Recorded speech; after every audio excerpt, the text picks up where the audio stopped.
है, टूटी मूर्तियां मिली हैं, स्वास्तिक मिला है, कुछ जगह दीवारों पर हिंदू देवी देवता के निशान मिटा दिए गए हैं, वो हैं। जो पूजा में आले बनते वो हैं। पूरी कलाकृति हिंदू कलाकृति है। जो तथाकथित मस्जिद की जो पश्चिमी दीवार है वो पूरा का पूरा देख लीजिए क्या है। और जो सबसे बड़ी बात है, गुम्बद ऊपर से जो है बहुत बड़ा है, और अंदर से देखिए तो गुम्बद दिखाई नहीं पड़ता है। ये सब बातें आएंगी और बहुत जल्दी आएगी, साबित हो जाएगा। अच्छा, और आपकी रिपोर्ट अब आपने बना ली है क्या? ये आप कोर्ट में कल सबमिट कर रहे हैं? कितने बजे सबमिट कर रहे हैं? नहीं, रिपोर्ट मुझे सबमिट नहीं करनी है। अच्छा, मैं तो वादी पक्ष का वकील हूँ। नहीं, जो रिपोर्ट बनेगी उसके बारे में बताइए, कब सबमिट होगी सर? बात तो सुनिए। बताइए। मैं वादी पक्ष का वकील हूँ। केस मैंने तैयार किया और दाखिल किया, और सर्वे माइक का मेरा काम था। अब जो एडवोकेट कमिश्नर है, एडवोकेट कमिश्नर मतलब कोर्ट ने अपना प्रतिनिधि बना के भेजा है, तो रिपोर्ट उनको देना है सारी चीज। मुझे कोई रिपोर्ट नहीं चाहिए। मैं तो एक पक्ष का वकील हूँ, आपको पक्ष का वकील है। आपको 17 तारीख तक ये सर्वे खत्म करना था, एक दिन पहले ही पूरा सर्वे खत्म हो गया है। सर्वे आज खत्म हो गया है, बिल्कुल। 17 को रिपोर्ट देनी है। आज सर्वे का काम खत्म हो गया है, कल रिपोर्ट दाखिल हो जाएगी। हरिशंकर जैन जी, अगर आवाज आ रही, मैं प्रांशु बोल रहा हूँ। मेरा सवाल ये है कि अभी आपके कुछ साथी ये मांग कर रहे हैं कि ये सर्वे तो कंप्लीट हो गया है, लेकिन और स्ट्रक्चर्स को विश्वेश्वर मंदिर को साबित करने के लिए हम फर्दर सर्वे कमीशन की मांग करेंगे। ऐसी कोई तैयारी है क्या आप लोगों की? अब वो देखेंगे। अभी कोई जो कहना जल्दीबाजी होगी, इसके बारे में आगे देखेंगे। बहुत जल्दीबाजी होगी। अच्छा, ये एक चीज ये स्पष्ट करें कि जो ये वीडियोग्राफी सर्वे आज हुआ है, क्या ये हाई कोर्ट के उस केस में भी आप लोग प्रोड्यूस करेंगे जिस केस में एएसआई सर्वे की बात थी, जिसमें हाई कोर्ट ने भी स्टे कर रखा है?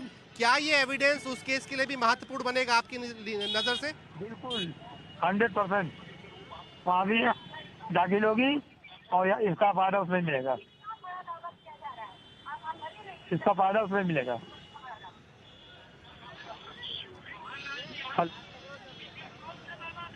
हेलो जी हाँ, हेलो, सुन रहा हूँ आपको हरिशंकर जी, बताइए। हाँ, हेलो हरिशंकर जी, आवाज आ रही है आपको? हाँ, इस केस का फायदा उस केस में आपको इसका फायदा मिलेगा। जी हाँ। अच्छा, क्या लगता है आपको कि ये कोर्ट, जनरली आप बहुत सुप्रीम कोर्ट के वकील हैं, आपको क्या लगता है कि एक बार रिपोर्ट जब कल सबमिट हो जाएगी तो इसकी प्रक्रिया आगे कैसे बढ़ेगी? क्या कोर्ट जो सारा वीडियो है 8-10 घंटे का, उसको देखेगा, उसको देखने के बाद किसी निष्कर्ष पे पहुंचेगा? अरे भैया, कोर्ट की प्रक्रिया कोर्ट के साथ चलेगी। अभी हर केस की प्रक्रिया कोई एकदम फिक्स फार्मूला नहीं है इसके बाद ऐसा होगा। जब वीडियोग्राफी पहुंच जाएगी, रिपोर्ट पहुंच जाएगी, तो हम भी अध्ययन करेंगे, कोर्ट भी अध्ययन करेगी। उसका दोनों पक्षों से ऑब्जेक्शन लिया जाएगा, दोनों पक्ष अपनी अपनी बात कहेंगे, कि तब उसके बाद होगा कि रिपोर्ट की क्या वैल्यू है, क्या करना है, तब रिपोर्ट कंफर्म होगी। Okay Harishankar ji. So that was Harishankar Jain, who is, really very positive, saying that a lot many details have been found out, which is of historic importance. And the other big point he's trying to put out is that the survey findings which have been obtained at the moment will also form the basis of the court case which is pending before the High Court, and in which the lower court has already ordered for the ASI survey. So I think that is also important. There is a chronology to the events. Survey reports now, and this videographic court-monitored survey can become the basis for the larger debate around the Kashi Vishwanath versus the Gyanvapi mosque controversy. Pranshu Mishra, tell us, what time is this report tomorrow going to be submitted to the court? Well, no specific time has been given. The court generally convenes at around 10:30 a.m. So any time after that, the reports could be given. But since it's an old pending case, I think that most likely post lunch, the matter would be taken up by the court, and then the Advocate Commissioner will inform them about the proceedings. If the Advocate Commissioner has already prepared the report, a written draft, that would be submitted tomorrow, or else Advocate Commissioner can say that, we need a few more days to actually go through that entire videographic evidences and compile a report, because when the videographs are running more than 10 hours, it might take some time to prepare a few pages of report. So we'll have to see what happens in court tomorrow. Pranshu Mishra also give some perspective here as far as the other case in Allahabad, the court is concerned. How are these findings going to help in that particular case? Yes, that's the very important case. And remember, this entire debate around the Gyanvapi and the Kashi Vishwanath thing started last year in April, when the lower court, the civil judge court, ordered for the ASI excavation, a 5-member team. And then suddenly the entire focus was brought on this issue. Ultimately, that case has went to the High Court when Sunni Waqf Board and Zamia Kapeti appealed, and the High Court ordered a stay. But that case is still going on in the High Court. Today is the crucial hearing at 2 p.m., just a couple of hours from now. The High Court is going to take up that case. Now, what is going to happen, the sense I get is that since a court-monitored, court-ordered videographic evidences has been obtained in case of Ma Shingar Gauri and inside the Gyanvapi mosque, that videographic evidence could also be used by the Hindu side in the other case, saying that our case will be strengthened by this videographic evidences. Harishankar Jain clearly, confirms this argument, and therefore we can say that all these cases will be linked together, and this videographic evidences, the first authentic official record of what this Gyanvapi structure looks like, what is there on the walls, what is there inside the pond, whether there was a shivling, whether there was any idols or not, whether the structure seems to be built on a foundation of a Hindu temple. All this is for the first time has been officially videographed, officially recorded, and therefore this official admission will clearly be used by the Hindu side in the other case, which comes up for hearing in High Court at 2 p.m. today. Pranshu Mishra, many thanks for getting us all those details. We will keep coming back to you for more on this developing story. Slipping into a short break now. We'll be back in a moment.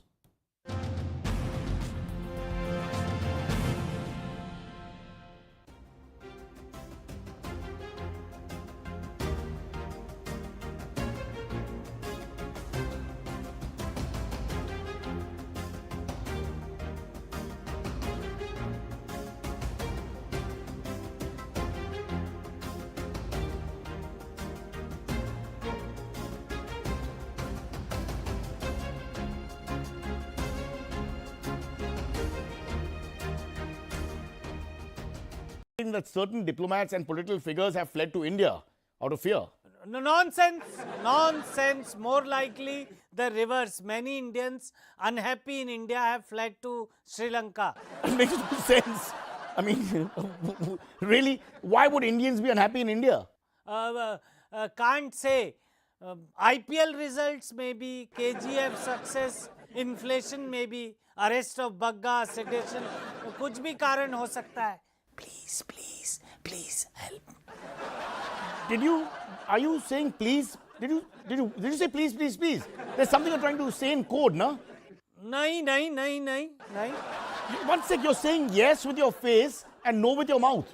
Yes. No, I can't understand. Now you're saying no with your face and yes with your mouth. Please tell me. Okay, please tell me. I will try and make this short. You seem to be in some trouble. Do you want to come to India? Do you want to come home? Is there something we can do? No. Which is it, yes or no? Bhai, I am a diplomat. So? So how can I give committed answers? One way or another, I can't. Oh, okay. So you want to come and you don't want to come. Hello, talk to someone for me. Okay. मेरे को यहाँ से निकालो. All great. Everything is great. This is worse than my wife. अरे मुझे बख्श दो. Sorry, मुझे बख्श दो. एक मिनट माफ करना.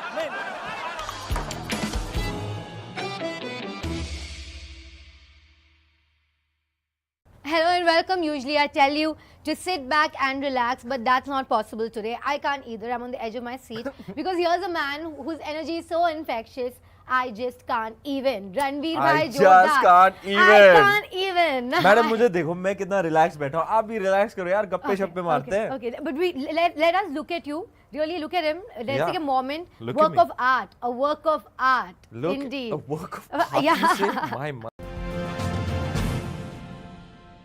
Iti piso bhagava arahang samma sambuddho vijja charana sampanno sugato lokavido anuttaro purisa dhamma sarati sattha deva manusana Buddho Bhagavaiti Swakhato Bhagavata Dhammo Sandithiko Akaliko Yehi Passiko Opanaiko Pachatang Veditambo Vinyo Sattha Deva Manusana Buddho Bhagavaiti Swakhato Bhagavata Dhammo Sandithiko Akaliko Yehi Passiko Opanaiko Pachatang Veditambo Vinyo Sattha Deva Manusana Buddho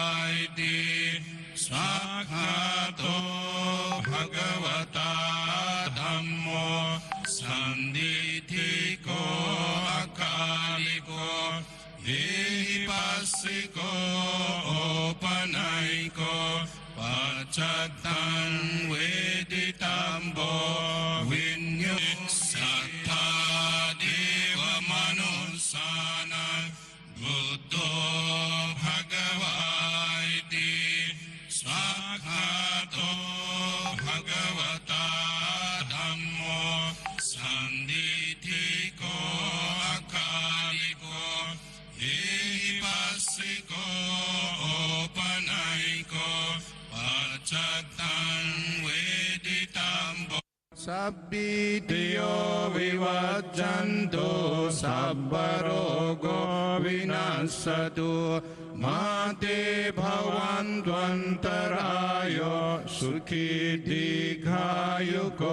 bhava bhavatu sabba mangalang rakhantu sabba devata Sabba buddhanubhavena sada soti bhavantu te bhavatu sabba mangalang rakhantu sabba devata sabba dhammanubhavena sada soti bhavantu te Bhavatu sabba mangalang rakhantu sabba devata sabba sanghanubhavena sada sotti bhavantu te akasatha ca bhummattha devanaga mahiddika punyantang anum sada sotti bhavantu te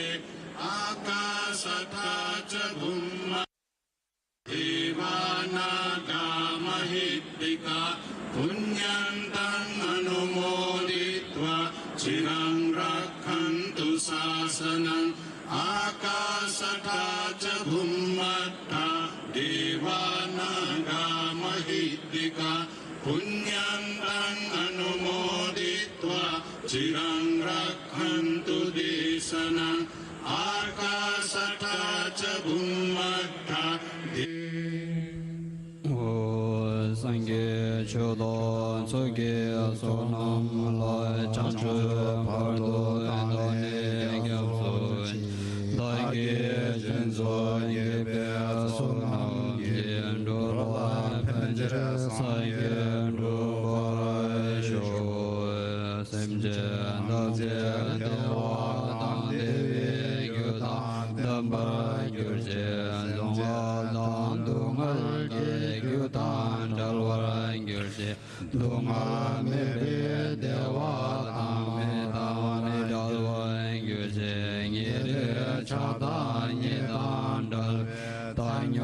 Simbola Yurindana Barangurje Chaza Wada Choche Shabata Jesu Iran Guje Sowa Ingawa Chumza Dage Chisa Tamche Zobe Chanchu Che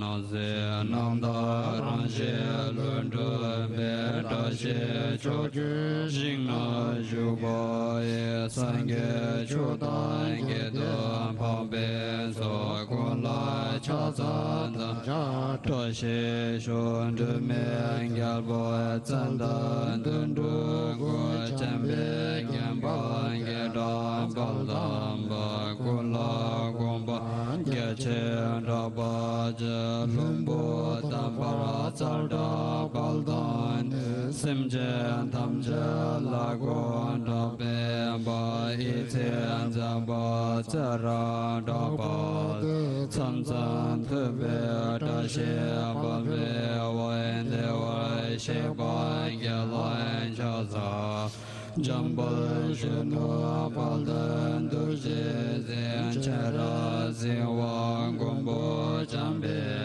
Saye Ngimbo Ndiba Namba Senemke Ngimbo Pachoy Kondoz Oba Durje Pakara Lushenda Nurbo Dawar Ngima Chaza Lena Toshe Palye Zo Chanjo Semba Ngela Chaza Lorinche Dojo Toshe Serge Nyan Dojo Bonza Yo Enkama La Nyanda Dodan Bonzo Palbe Meno Yaza Wangyo Kolo De Rinche Dacho Gege Chazan Chodon Yalwa Churchen Gege Mangi Zongo Damba Palpel Wan Tashe Lamo Yalai Chaza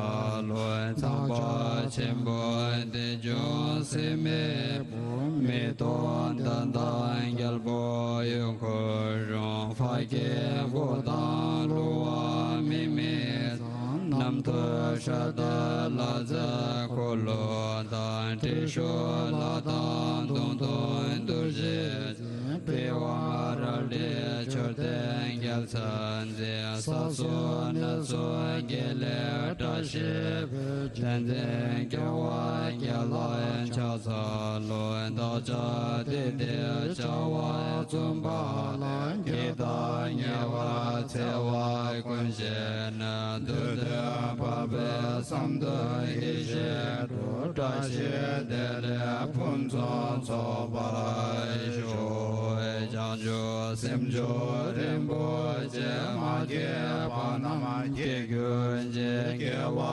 Nyamba Memba Yang Kone Kondo Pelai Sho Sonam De Atamje Sepa Kona Nyembe Danam Panche Kega Naje Balon Dubai Shibe Chode Doa Toa Sho Mola Mengalbo De Do Joge Zo Taya Doa Kunla Panche Kundo Sambo Gimbe Shondot Nganso Nana Malu Domba Sho Domba Jide Kamso Chomba Temba Yu Sendo Salwa Tenza Polo Shendo Gege Temba Yuri Nebe Tashi Sho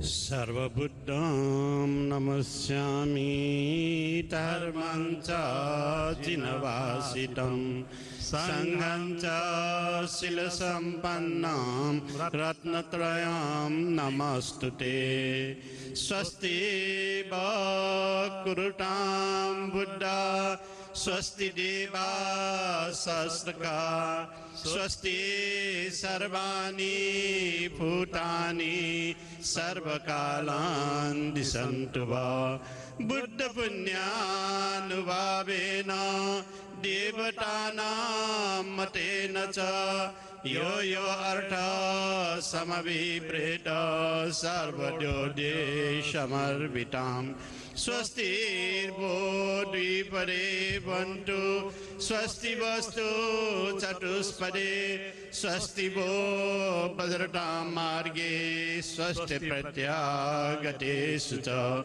स्वस्ति रात्रौ स्वस्ति दिवा स्वस्ति मध्ये दिने स्थिते सर्वत्र स्वस्ति वो भवन्तु मा चैषां पापमागम सर्वे सत्त्वा सर्वे प्राणा सर्वे भूता केवला सर्वे वै सुखिनः सन्तु सर्वे सन्तु निरामया सर्वे भद्राणि पश्यन्तु मा कश्चित् दुःखभाग् यानि हा भूतानि समागतानि स्थितानि पुमां वटमान्तरिषे कुर्वन्तु मैत्री सततं प्रजासु दिवाचरात्रौ चरन्तु धर्मं ये जङ्गमास्ता तथैव स्थावरा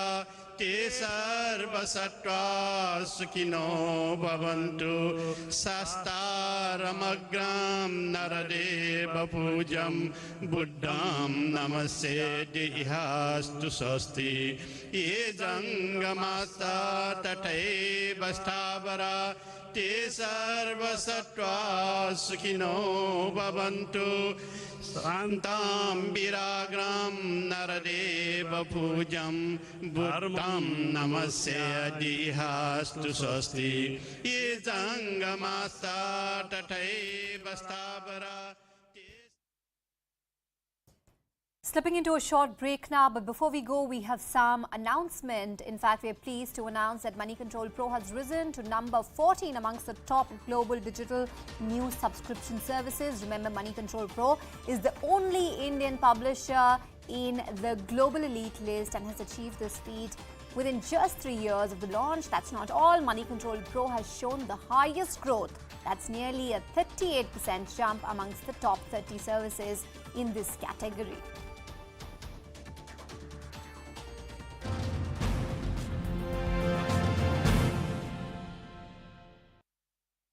Looks. Do you collaborate when you come on those looks, and do you ideate when it comes to, is every movie your own Met Gala? Well, the Met Gala happened recently, Yeah. and you know, I'm on social media, so I know that every time the Met Gala happens, I start trending for absolutely no reason. And everybody's like, I am not going to stop till Ranveer gets an invite to the Met Gala. Yeah. Why isn't Ranveer at the Met Why Gala? isn't Or Bar like going every to? day's, every daily life is Ranveer's Met Gala. Is like a Met Gala for him every day. I read all of these tweets and start trending for no reason. But I think the Met Gala is amazing. I think what a great platform for creative and artistic expression. So I think it's a great platform for creative expression, and you see some of the most extraordinary ensembles, and I see it on social media, and it's like every year it just it's a lovely thing. But I honestly, when it comes to fashion, I just wear whatever I feel like. I don't really worry about what another person thinks. I really just dress for myself. And even when it comes to characters, I try and create distinctive looks for each character. And it, for me, that once you're in the character development process, if you achieve the look of the character, then you've done more than half the work. You know, in order to be convincing, you have to first start looking like that character. And sometimes, you know, there's certain characters that come your way where you have an external process, like an outside-in process. So first you have to start looking like the person. Then you start feeling it internally. Oftentimes that happens. I think the first time that happened with me was during Bajirao. It wasn't until I shaved my head, changed my physicality, grew that moustache, till I actually started feeling like Bajirao. Or my interpretation of the character. So even with Jayesh Bhai, for instance, it was very important to take steps towards looking like Jayesh in order to be convincing. Even with Kapil, just my last two performances, or even Khilji for that matter. I grew my hair out and that beard for many months. With couple, you know, we spent about a cumulative about 60 hours in the makeup chair to just get it right. You know, the hair and the teeth and you know, the skin color, detailed work.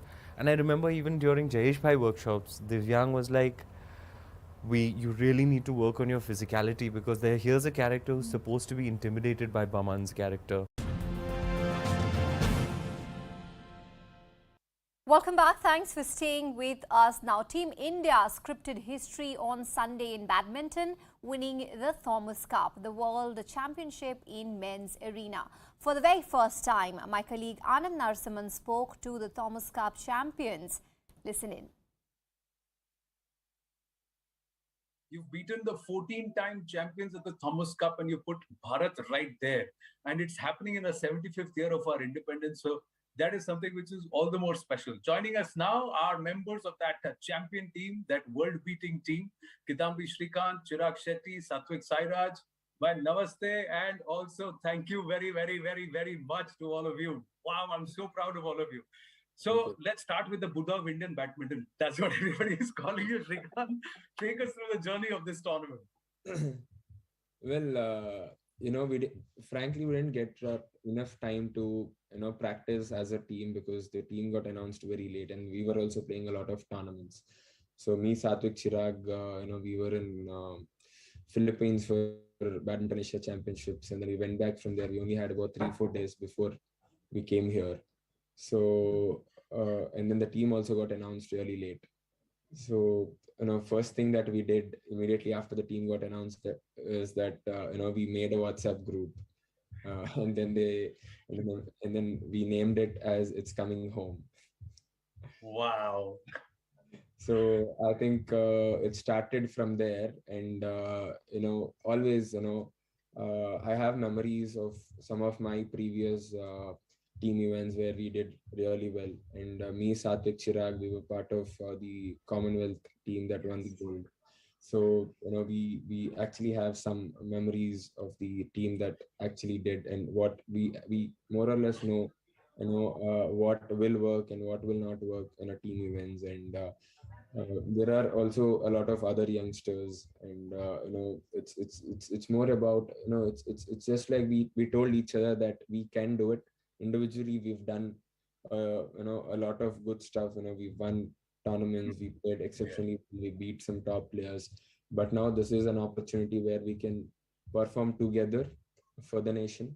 And I feel this Thomas Cup for badminton is like more or less probably say even bigger than World Cup for cricket. So yes, so I think we just told each other that this is the opportunity that we have, and all of us are doing exceptionally well.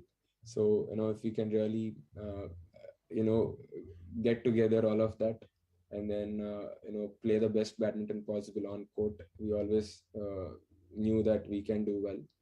But one thing that we did throughout the tournament is to have you know, team meetings before and after the matches. We helped each other, we pushed each other, we believed in each other.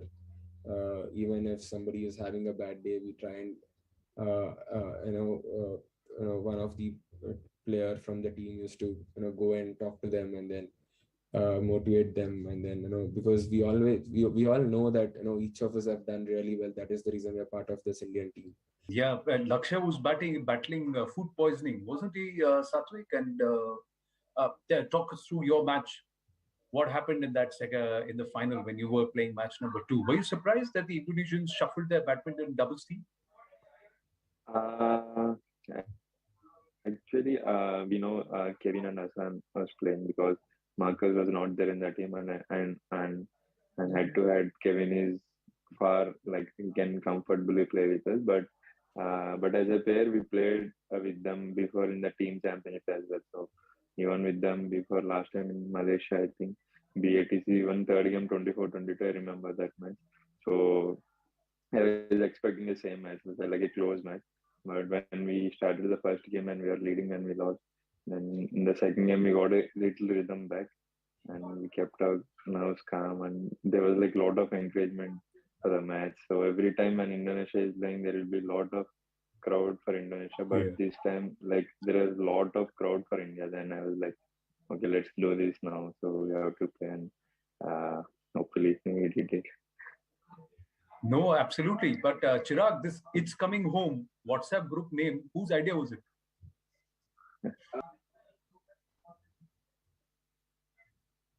You're on mute, Chirag. Yeah, go ahead. It was Pranoy's idea. I still remember I took a screenshot yesterday when I went through the chats. It was on 30th April that we made the group, and Pranoy made it. The name of the group was "It's Coming Home TUC Thomas and Uber Cup," and with an angry emoji in the end, like just to charge the other 9 members in the team. And he was the one who made the group. And I think right from day one, like even though we were not together on the 30th because we were playing tournaments, when we came back to Hyderabad, the day we landed, the next day itself, we went out for a meal together. And I don't think we've ever done that before in all the team events that all 3 of us have been part of. Like I have never seen that before. The team camaraderie, like even though we were not in the Thomas Cup as yet, we were in India and we were actually doing the team building thing, and it was very organic. It was only the players that decided that we have to be really, we have to gel well together. We have to be together as a team, as a unit, and I think that is one of the things that stood out for us this time at the Thomas Cup, because I think the teams that we beat on paper were much better than us. All the teams that we beat, but the will and the zest to win was much more in our team than their team, and I think that was the X factor that we had. But Satvik, tell me, who was about to cry? Why? When we played with Chinese Taipei, we didn't had a good match. Like we didn't play like 30 or 40% also. We couldn't play with them. So that day we got like very frustrated, and Chirag like very, very frustrated. I never saw him that much frustrated. He didn't came to room as well. He came after 2 or 3 hours later in the late night. I don't know where he went, but he's like very frustrated. So from that day, I think that match turned as like from next match we wanted to prove, we wanted to do and for India, and we wanted to do well. So yeah, for every loss there will be a good chance. I felt that time, like if you lose, there are like good coming days. I feel that lose gave us like so much confidence for the next matches. I think that spirit, and also yeah. So yeah, that day, like he was like very sad in Chirag. I never saw him like very frustrated. He's like he's like very frustrated that day. So yeah. As somebody who's joined the conversation, who's listening to you, do you see who it is? Yes. Gopi sir. Gopiana, thank you for joining us. How do you feel? These are boys who you said कि आगे जाके ये करेंगे, कमाल करेंगे. मेरे को याद है कॉमनवेल्थ के टाइम में जब मैं आया था तब आपने कहा था अभी तो they're just getting ready. You see what they do. How's your feeling? Thomas Cup has come home, sir. No, this is huge. I think what they've done is amazing. Well, I expected them to do well, but to actually have all of them do well at the same time and then peak day after day to actually finish off clinically is something phenomenal. I think it's an amazing victory. How does this feel, Shrikant, coming from Gopiana? He's not somebody who praises so easily, no?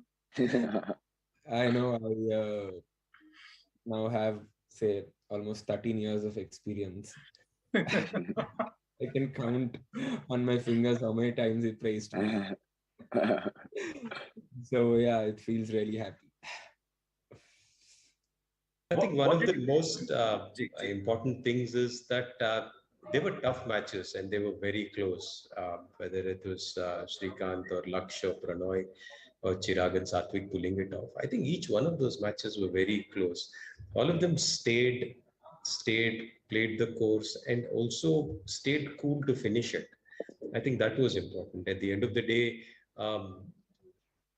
somebody could actually mess it up, but they just stayed calm. Everybody had their chances to win. They lost those chances. They got their chances again, but they stayed on. And Laksh also was amazing because he just kept fighting. And that turned tables around. Pranay was amazing because he was going through pain and then he could pull through. I think Satwik Chirag, that doubles win after having lost to them so many times, I think was very, very important. So fabulous, fabulous team. I think it's amazing from here. World Championship, Olympic medal, Thomas Cup, सब boxes tick हो रहा है धीरे धीरे. It's taken nearly 2 decades, Gopi sir, but these people, these students seem to be coming off. थोड़ा मेहनत रंग ला रही है. No, I think this was I think this is very, very special. I think to win an individual medal is one side of a story, but to actually collectively come together and pull off something like this is amazing. I'm sure I think these guys' names will be remembered by Indonesians and Malaysians and Danish people quite a lot, and they'll be trolled quite a bit in the future. But I think that's the way it is. I think remember the date and the year. I think this will be spoken for a long time in the future. Good afternoon, welcome. You're watching CNN News 18. I'm Ratanshu Bhattacharya. Over the next 2 hours, we are going to be continuously on the top breaking developments through the day. But the first important story that we are going to be looking at is the 3-day Gyanvapi Mosque survey, which is finally concluded. Almost all areas have been covered and more than 10 hours of video footage has been accumulated so far. But here's the big twist. According to the Hindu side, a shivling has been found in the pond in the mosque complex along with several broken idols. A final report of the survey will be submitted before the court tomorrow.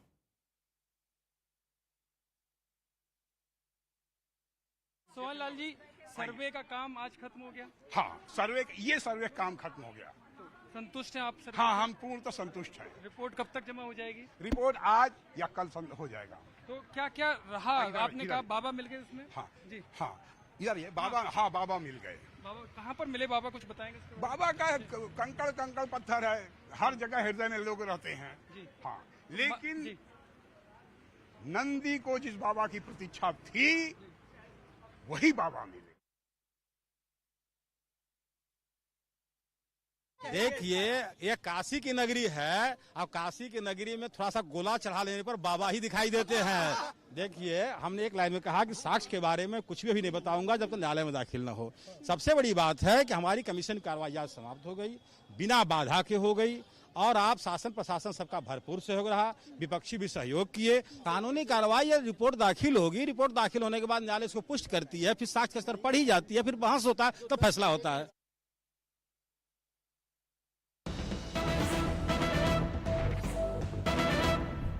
And we got breaking news coming in after one of the surveys claimed that Baba or a shivling has been found at the site. The Muslim side's petitioner has dismissed the claims. Let's listen in.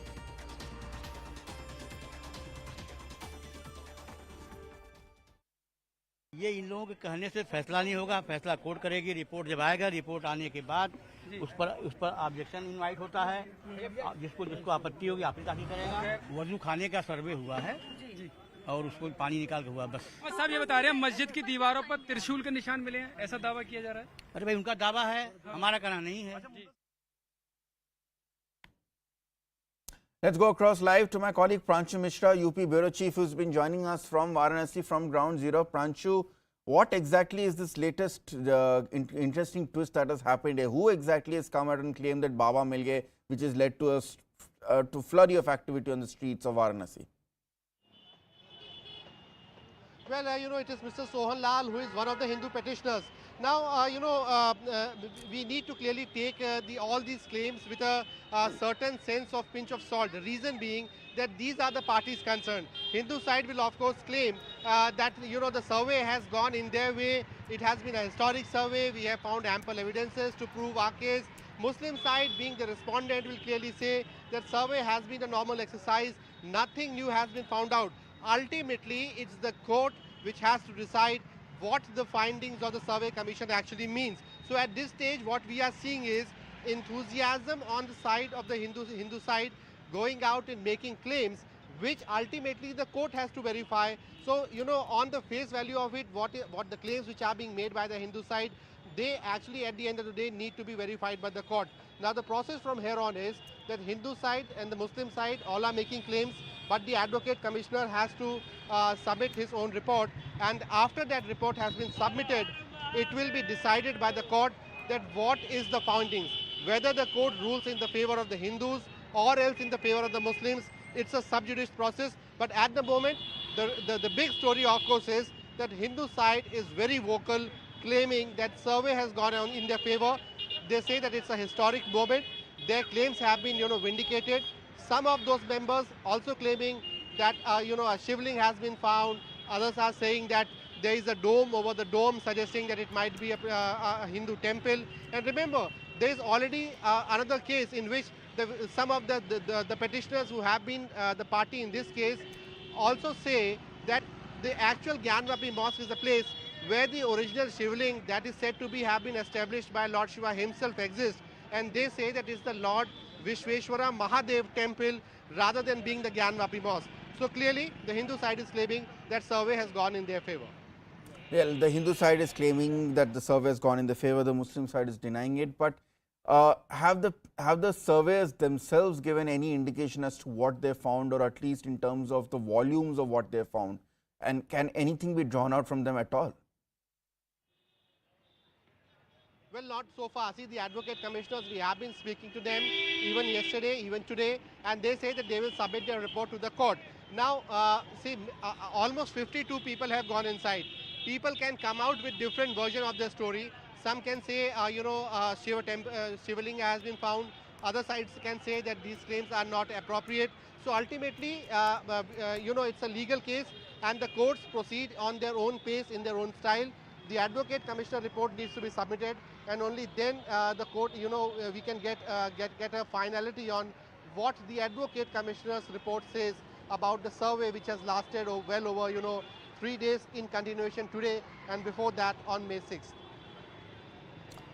Finally, Pranchit, so what happens now? Can you take us through the legal side? Because there are two parallel cases that are happening. There is one which is going on at the Varanasi court when it talks about the videography and the reports of what the advocate commission is going to provide. On the other hand, how is this expected to play out on the original case of the Allahabad High Court? You spoke to that petitioner also yesterday. How does this case impact that case's hearing? Yes, that is a big question, and in fact, we just heard Harishankar Jain, who was, with us in the last bulletin, and he said that the videographic evidences which have been obtained today, when they are submitted in the court in a form of a report, then any other case, any other court, petitioners can ask for that copy of this videographic evidences to be used in any other court, and I think that is going to happen. Harishankar Jain confirms that strategy. He says that these findings are very important for our cause, and therefore they will be used as an evidence also in the other case of Gyanvapi Mosque versus the Lord Vishweshwar Mahadev temple, in which, if you remember, last year in April, the lower court has already ordered for an ASI survey and ASI excavation. That order was stayed by the High Court, and presently both Hindus and the Muslim sides are in a legal battle on that case in the High Court, and interestingly, High Court is having a hearing on that case also post-lunch today. So clearly, it is just a beginning. What has happened in the case of Shingar Gauri case can well lay the foundation building blocks for a long legal battle in the larger dispute of Kashi Vishwanath temple or the Lord Vishweshwara Mahadev versus the Gyanvapi Mosque debate. All right, Pranchit, thanks a lot for joining us with that, all those updates coming in from Ground Zero at Varanasi. Let's put that across and let's discuss this with my esteemed panel. Joining me, Deshratam Nigam, advocate, and Maulana Masood Kazmi, Muslim scholar in his own right. Deshratam Nigam, is it appropriate for the Hindu side to come out and make claims Baba Mil Gaye before the report has even been submitted in court? Well, in fact, there were 52 people who had gone inside. So anybody can speak anything what they saw, what they did not see. But the fact remains, the final verdict will be before the court in the form of a report, and that report will be filed by the commissioners. And then there is an option, and the chance is given to all the parties to file their objections. And then that is taken up on record. So it's an elaborate process, and what people are saying outside it is not to be relied upon, because what goes to the court is the final thing. Okay, so you're saying that one should not really get carried away by these claims of Baba Milge, which have suddenly started doing the rounds after the videography got completed. Yes, yes. In fact, but whether what is inside is what the video will show. But the fact remains, forget about the survey, the evidence and everything is so well established and so visible. So you don't need to go into the much of the survey, because it is well established and documented by these Islamic travelers and scholars and the European scholars and travelers that this temple was destroyed. Lord Visheshwara's temple was destroyed by Aurangzeb, and a mosque was erected on top of it. In fact, we were running those pictures which made it pretty evident to any untrained eye that there was a temple at some point over which a mosque was made.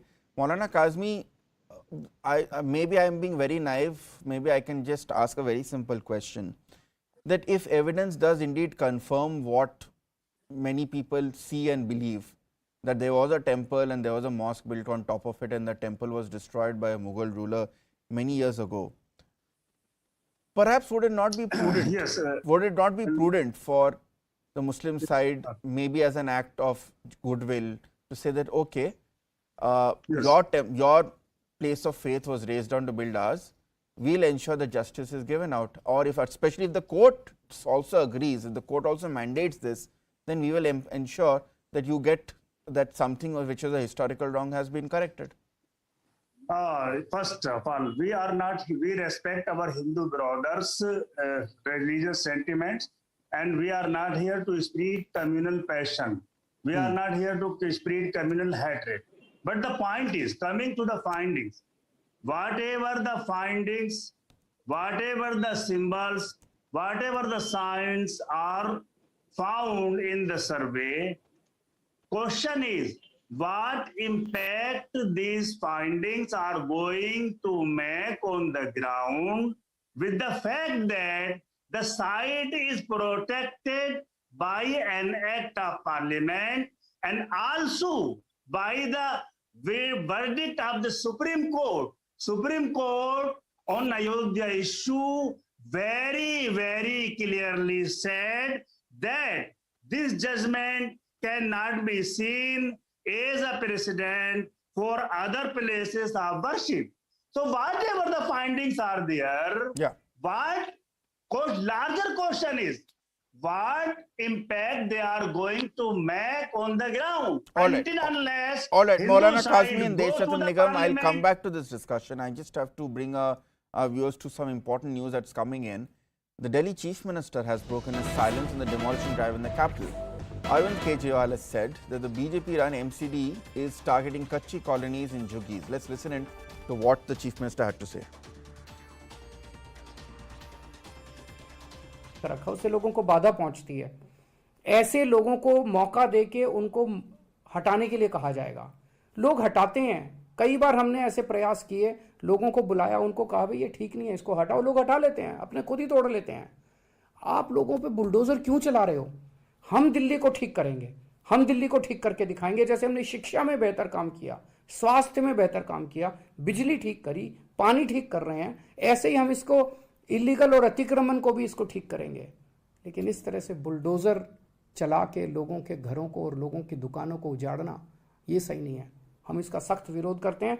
अभी मैंने विधायकों की meeting ली और मैंने उनको यही कहा है कि जेल भी जाना पड़े, डरना मत, लेकिन आपको जनता के साथ खड़ा होना। इस तरह से बुलडोजर चलाना सही नहीं है, दादागिरी गुंडागर्दी करना सही नहीं है, अपनी पावर का गलत इस्तेमाल करना सही नहीं है।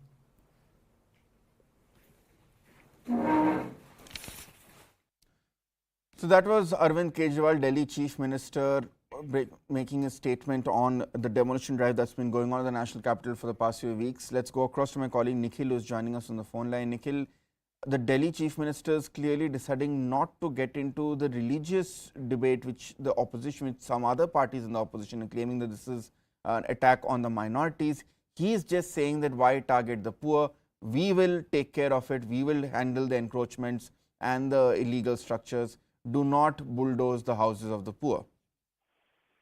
Well, that's right, Pridanshu, and an important meeting of all the MLAs was held today at the residence of CM Arvind Kejriwal to talk more about the demolition issue and the bulldozer which has been raising in different houses in the national capital Delhi. So all the MLAs were called in at the residence of CM Arvind Kejriwal. They discussed as to what are the things, what are the developments over this issue, because since past few days, Pridanshu, we have been seeing, in fact, since the starting of the Jahangir Puri violence, that how the bulldozer was used at that place, which the matter even was raised in the Supreme Court as well later as they came on the same. And then the bulldozer ran on the Shaheen Bagh area. Then we have seen in different other areas as well, the bulldozer was used. So over the same, the meeting was held today, and clearly while addressing to the media and the Delhi, CM Arvind Kejriwal has clearly said that the BJP has been running the Municipal Corporation of Delhi for last 15 years. And now this is the time when they have realized that there are illegal encroachment in the national capital Delhi. And if we talk about the illegal encroachment, at least 80% of the national capital is a part of the illegal encroachment. Then are you going to bulldoze the 80% of the capital? This is what the pointers have been raised by Delhi CM Arvind Kejriwal. He has also further said that since they are in the power, the Aam Aadmi Party, so they are going to make the home, they are going to convert the jhuggis into the pakka makan, into the proper houses, and also wherever there are illegal encroachment, the Delhi government will help. And in fact, there is need for the collaboration as well. If we talk about the BJP, Pridanshu, you see, in the next segment of this year, we are expecting the MP elections as well. And as mentioned by CM Arvind Kejriwal, that the minority-dominated area are the ones which are targeted the most. But if you see the action taken by the Municipal Corporation of Delhi, currently there are 3 MPDs. East, Well, South, Nikhil, let's and stay on North with us. We've got Delhi BJP leader RP Singh also joining us on the phone line. So, some would argue that there could be merit in what Mr. Kejriwal is saying, because a bulldozer is a very crude and very brutal form of delivering justice. Yeah, it absolutely demolishes what is in its path, sometimes perhaps even unfairly. Could the MCD have, one second, let me just finish my question. Could the MCD have been a bit more sensitive in terms of the livelihoods of the people it was affecting when it went over demolishing buildings, I mean not buildings but structures across the city? Sir, can you allow someone to encroach on your property or the land and build up something for his livelihood or her livelihood? Similarly, it's encroaching on roads. It's not on unauthorized construction still. It's basically an encroachment on roads. How can you encroach pavements? How can you encroach roads? And all those who are encroaching... But sir, while it is... Yeah, okay, go on, sir, please.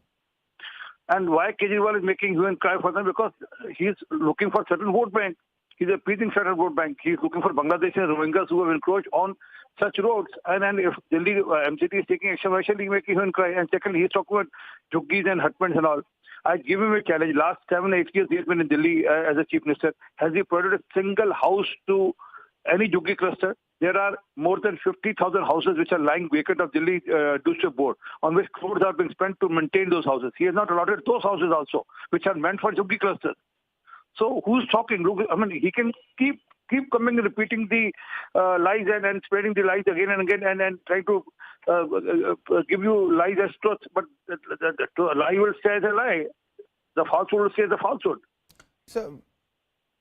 So, I'm joined by Mukesh Alawat, also AAP MLA. But sir, that's my point. You mentioned that Arvind Kejriwal is trying to speak out in benefit of Bangladeshis Rohingyas. Sir, are you really suggesting that every single person who has been affected by a demolition drive is a Bangladeshi or Rohingya? That is not the case. We have spoken to multiple people who are from West Bengal, not from Bangladesh. There is a difference. They are migrants who have come to Delhi. These are people who with manual labor have built the national capital. They have no place to go. If you say that it is the job of the authorities to ensure there are no illegal encroachments, it is also the job of the authorities to rehabilitate those people who have nowhere to go but have no option but to build juggies or build workplaces or build stalls wherever they find it. That has not happened. What you have done is overnight you have left people homeless and without any jobs on the streets of Delhi. ऐसा main क्या है कि अभी Sir, that was to RP Singh, sir. Please, RP Singh, please go on.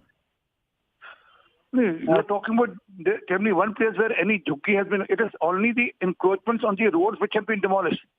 Not the juggis which has been given numbers by the Delhi government has been demolished still. So, I'm repeating again. if encroachment on road is removed, why there's a hue and cry on that? I mean, there's nothing against any construction, the built-up houses. And I repeat, not a single house has been given to any Jhuggi cluster from last 7 years by the Kejriwal government. Fair enough. Secondly, there are still. Let me put that question across to Mukesh Alawa ji. अब आपसे ये बात पहले भी हो चुकी मुकेश जी कि अब जगकर क्या फायदा जब अतिक्रमण को हटाया जा रहा है, जब 7 साल आप लोगों के पास थे इन लोगों को हटाने के लिए, उनको पक्के हाउस से। केजरीवाल जी अब आकर बोल रहे कि हमें टाइम दीजिए, हम ठीक करेंगे। आपके पास 7 साल से थे, आपने तब क्यों नहीं काम किया? अब जब इनके घरे हट गए हैं, इनके कच्चे मकान हट गए, इनकी बस्तियां हट गई, अब जाकर क्या फायदा? नहीं, आपको पता अतिक्रमण कौन हटाएगा? अगर अतिक्रमण पहले एमसीडी में बीजेपी की सरकार थी, उन्होंने क्यों बनने दिया इन लोगों को? रही बात अब इनका ये है कि हम अनऑथराइज कॉलोनी में भी इतने सारे लोगों के एक चीज समझ में नहीं आती है, उनको भी तोड़ने में लगे हुए हैं। मुझे एक चीज समझ में नहीं आती अलावा जी, मैं एक दिल्ली के नागरिक जैसे बोलता हूँ, आप लोगों को कुछ भी चीज पूछते तो आप बोलते कि हमारे अंडर जिम्मेवारी नहीं होती। आप या तो सेंट्रल सरकार को, केंद्रीय सरकार को बोलते, या तो बोलते एमसीडी की है। अगर बस लोगों को बसाना एमसीडी का काम है, अतिक्रमण हटाना एमसीडी का काम है, उनको रिहैबिलिटेट करना एमसीडी का काम है, तो आपकी सरकार लिटरली करती क्या है फिर? हम लोग पानी दे रहे हैं, बिजली दे रहे हैं, हम लोगों अब पानी बिजली उन्हीं को दे रहे ना जिनके पास मकान है रहने के लिए। जिनके पास मकान नहीं है, जिनके पास मकान नहीं है, उनके लिए आप क्या कर रहे हो सर? लेकिन जो अनऑथराइज और बड़ी वो एक है, तब उनको ओके सारे चले गए, तब वो ये हम हमारी सरकार को बदनाम करने के लिए काम कर रही है। मतलब ये 5 साल, ये भी तो 15 साल पहले को कभी नहीं दिखा। जब इनकी एमसीडी में सरकार चली गई है, तब इन्होंने ये मुद्दा उठाना शुरू कर दिया, बुलडोजर शुरू कर दी। ये पहले भी तो बुलडोजर लेके आ सकते थे, पहले क्यों नहीं लेके आए ये बुलडोजर? ओके, सो आप कह रहे हैं कि ये काम ये बसाया भी बीजेपी ने, और संविधान में भी लिखा है दिल्ली सरकार के अपने नियम है और एमसीडी के अपने नियम है। एमसीडी के अंडर में ही आता है ये बुलडोजर लगाना या क्या नाम है। तो फिर आप केजरीवाल जी क्यों बोल रहे हैं कि हमें जिम्मेवारी सौंपो? तो फिर एमसीडी का हम लोग तो फिर एमसीडी के काम है। तो फिर अगर लोगों एमसीडी के काम, लोग एमसीडी में चुनाव तो होने वाले हैं ना कुछ महीना में, लोग अगर एमसीडी से खुश नहीं है तो एमसीडी को वोट, बीजेपी को वोट। एमसीडी में हमको आने क्यों नहीं दे? चुनाव क्यों नहीं लड़ने दे रही है? चुनाव लड़वाए ना हम लोगों को। ये चुनाव से क्यों भाग रहे हैं, ये बताए ना आप। यदि चुनाव हो जाते हैं फिर बुलडोजर चलाते हैं, फिर हम देखते हम पे आप पहले वो हमारे की एमसीडी में अब इनकी आनी नहीं है, तो उन्होंने चुनाव को भी। ओके, अलावा जी हमसे बने रहिए। Ramesh बिदुरी, who is the leader of the Rambir Singh Biduri, I beg your pardon, who is the Delhi leader of opposition, is joining us. Biduri ji, thank you so much for speaking to CNN News 18. Kejriwal ji का कहना है कि आप हाँ उन पर छोड़ दीजिए, वो इन लोगों को बसाएंगे, वो अतिक्रमण भी हटा देंगे। बीजेपी का इस पर क्या कहना है? देखिए, अरविंद केजरीवाल जिस चैनल पे चाहे हमारे साथ चर्चा कर सकते हैं। मैं आपको बताना चाहता हूँ, 2013 में अरविंद केजरीवाल ने घोषणा की थी कि यदि दिल्ली में उनकी सरकार आएगी, प्रत्येक झुग्गीवासी को पक्का मकान बना के देंगे। पिछले लगभग 8 सालों में हजारों झुग्गियां तोड़ी गई। आज तक किसी एक झुग्गीवासी को अरविंद केजरीवाल ने पक्का मकान बनाकर नहीं दिया। 2013 से पहले जो बहुत सारे फ्लैट्स झुग्गी झोपड़ी के लोगों के लिए बनाए गए थे, लगभग 45,000 से लेकर 50,000 फ्लैट्स, और उसमें दिल्ली सरकार, अरविंद केजरीवाल की सरकार नहीं, अरविंद केजरीवाल के मुख्यमंत्री बनने से पहले जो दिल्ली में सरकार थी, और केंद्र सरकार, और उसके बाद जब मोदी जी की सरकार आ गई तो दिल्ली के अंदर लगभग 45,000 से 50,000 फ्लैट्स झुग्गी झोपड़ी के लोगों के लिए बनाए। मैं अरविंद केजरीवाल से पूछना चाहता हूं, क्या आप एक भी किसी झुग्गीवासी को उन फ्लैट्स में ले जाके बसा पाए? आज उन फ्लैट्स की हालत ऐसी है, प्लास्टर गिर रहा है, बिजली पानी की वहां व्यवस्था नहीं की गई है, और वो बहुत ही जर्जर हालत में है। अरे जो फ्लैट बन के तैयार पड़े हुए हैं, जिसमें तुम्हारी सरकार को कोई योगदान नहीं है, आप कृपया करके उन फ्लैट्स को तो ठीक ठाक करके, उनको रेनोवेट करके, जिन झुग्गीवासियों को आपने झुग्गियों से हटाया है, कम से कम पहले उनको तो वहां बसा दीजिए। तो इसलिए अरविंद केजरीवाल जी, झूठ बोलना बंद करें। आप कदम कदम पर झूठ बोलते हैं।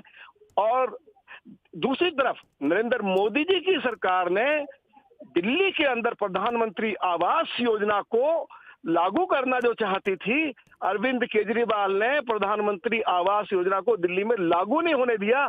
नहीं तो अभी तक हर झुग्गीवासी को पक्का मकान मिल जाता। यूपी और राजस्थान में आप लोगों से पूछो, उत्तर प्रदेश में पूछो, बिहार में पूछो, सब जगह करोड़ों मकान मोदी जी की सरकार ने उन लोगों को बनाकर दिए हैं जिनके पास पक्का मकान नहीं था। प्रधानमंत्री आवास योजना को इन्होंने दिल्ली में लागू नहीं होने दिया।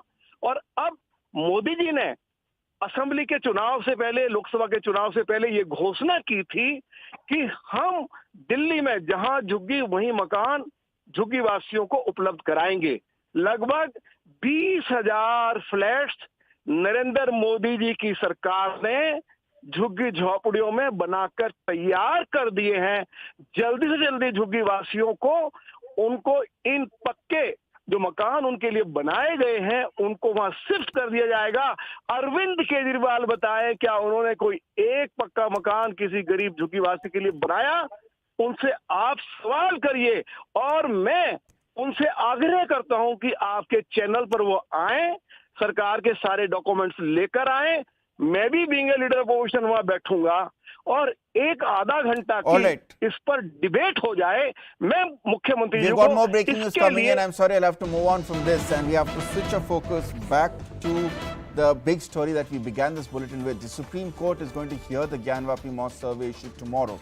A bench led by Justice D.Y. Chandrachud will hear the petition filed by the Anjuman Masjid Committee against the Varanasi court's order directing survey of the Gyanvapi Mosque. So a fresh twist once again in the Gyanvapi Mosque case. Now we understand that a petition by the Muslim side against the Varanasi court's order, which had directed the survey of the Gyanvapi Mosque, is now to be heard by the Supreme Court tomorrow by a bench which is being headed by Justice D.Y. Chandrachud. Now the problem is the survey is already over. So what will the Supreme Court do? Will the Supreme Court even accept such a petition, or will the Supreme Court dismiss it outright? Will it put a stay on the findings of the survey? All of that remains to be seen. But I'll try and also go across to my guests if they are still with me as well. And Deshatam Nigam, noted lawyer, is also joining us at this point. Sir, perhaps you would be able to throw light on me at this point. What is the point of this matter now being heard by the Supreme Court when the survey itself has been completed? Well, when the petition was filed, the survey was not completed and only the order was there. And the matter was mentioned and the matter was listed by the Chief Justice. And it is therefore coming up before the Justice Chandrachud. Now, since the survey is over, and now please make it very clear that this is a challenge against the High Court order. Since the Muslim side Intizamiya Committee had gone against the order of a district court for videography to the High Court dismissed their petition, and therefore this has been challenged in the Supreme Court. Now, since this since they would have again gone to the Supreme Court saying that should not have been any survey, and therefore the matter was mentioned. Now, since the survey is over, videography is over, this petition has become infructuous. The only judicial thing can be done is either to dismiss it, or the petitioners, the Intizamiya Committee or whoever has filed it, withdraws this petition. So that is the only two-way possible. Otherwise, the main matter is already going on in the High Court at Prayagraj. All right, Deshitam. So are we looking honestly at this matter ultimately going on for further decades and finally reaching the Supreme Court, as what we saw with the Ram Mandir dispute? Because it's evident that for every verdict there is an appeal being filed, even if sometimes the appeal is filed after the action is completed, like in this case. Yes, we have a long judicial process, and it requires a lot of evidence and understanding of the old text and documents of various, Islamic travelers who had come to India, who have said that this was a temple was destroyed, and various foreigners who had also traveled at that point of time, and original documents as well, which the Varanasi people and the people who matter have it. And therefore, it may take some time. And another hurdle which will come, which is a matter of actually interpretation also, but I will not touch upon the interpretation because there will be two views out here. The 1991 Act is something which if the political parties have the will, it can be, repealed, abrogated, and then it will pave the way for future course of action. All right, Deshitam Nigam is getting us those details. So the big news coming in at this point from the Supreme Court is that they will hear the matter tomorrow. The appeal is against the Masjid survey. Deshitam Nigam ji, coming back to what we were discussing earlier, in terms of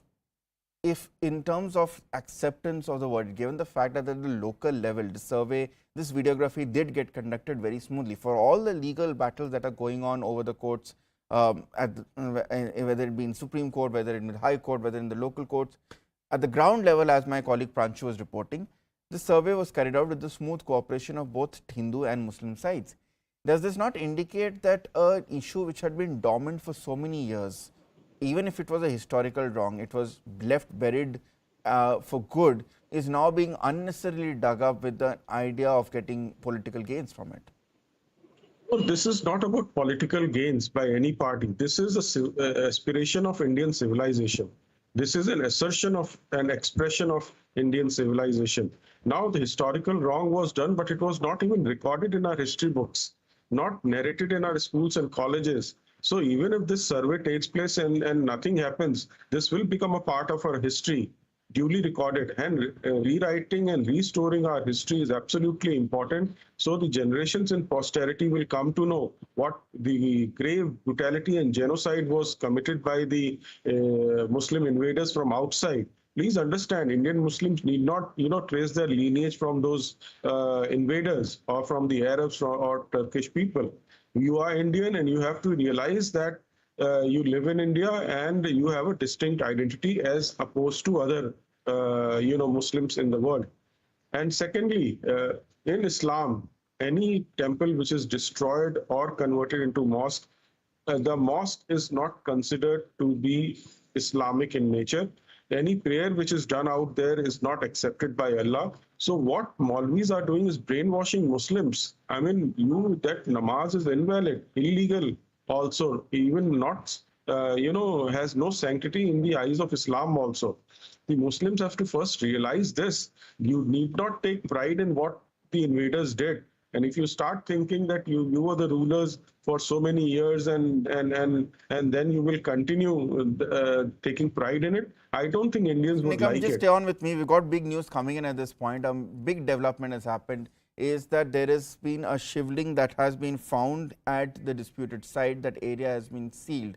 That's the development coming in at this point.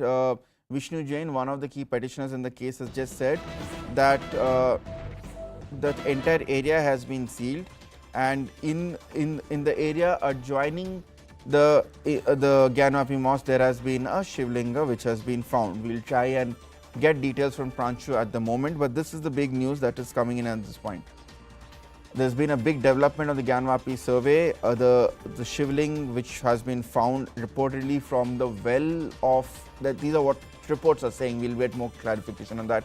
A shivling which has been found from the well of the disputed site has that spot has now been sealed. No one is allowed to enter the compound where the shivling has been found.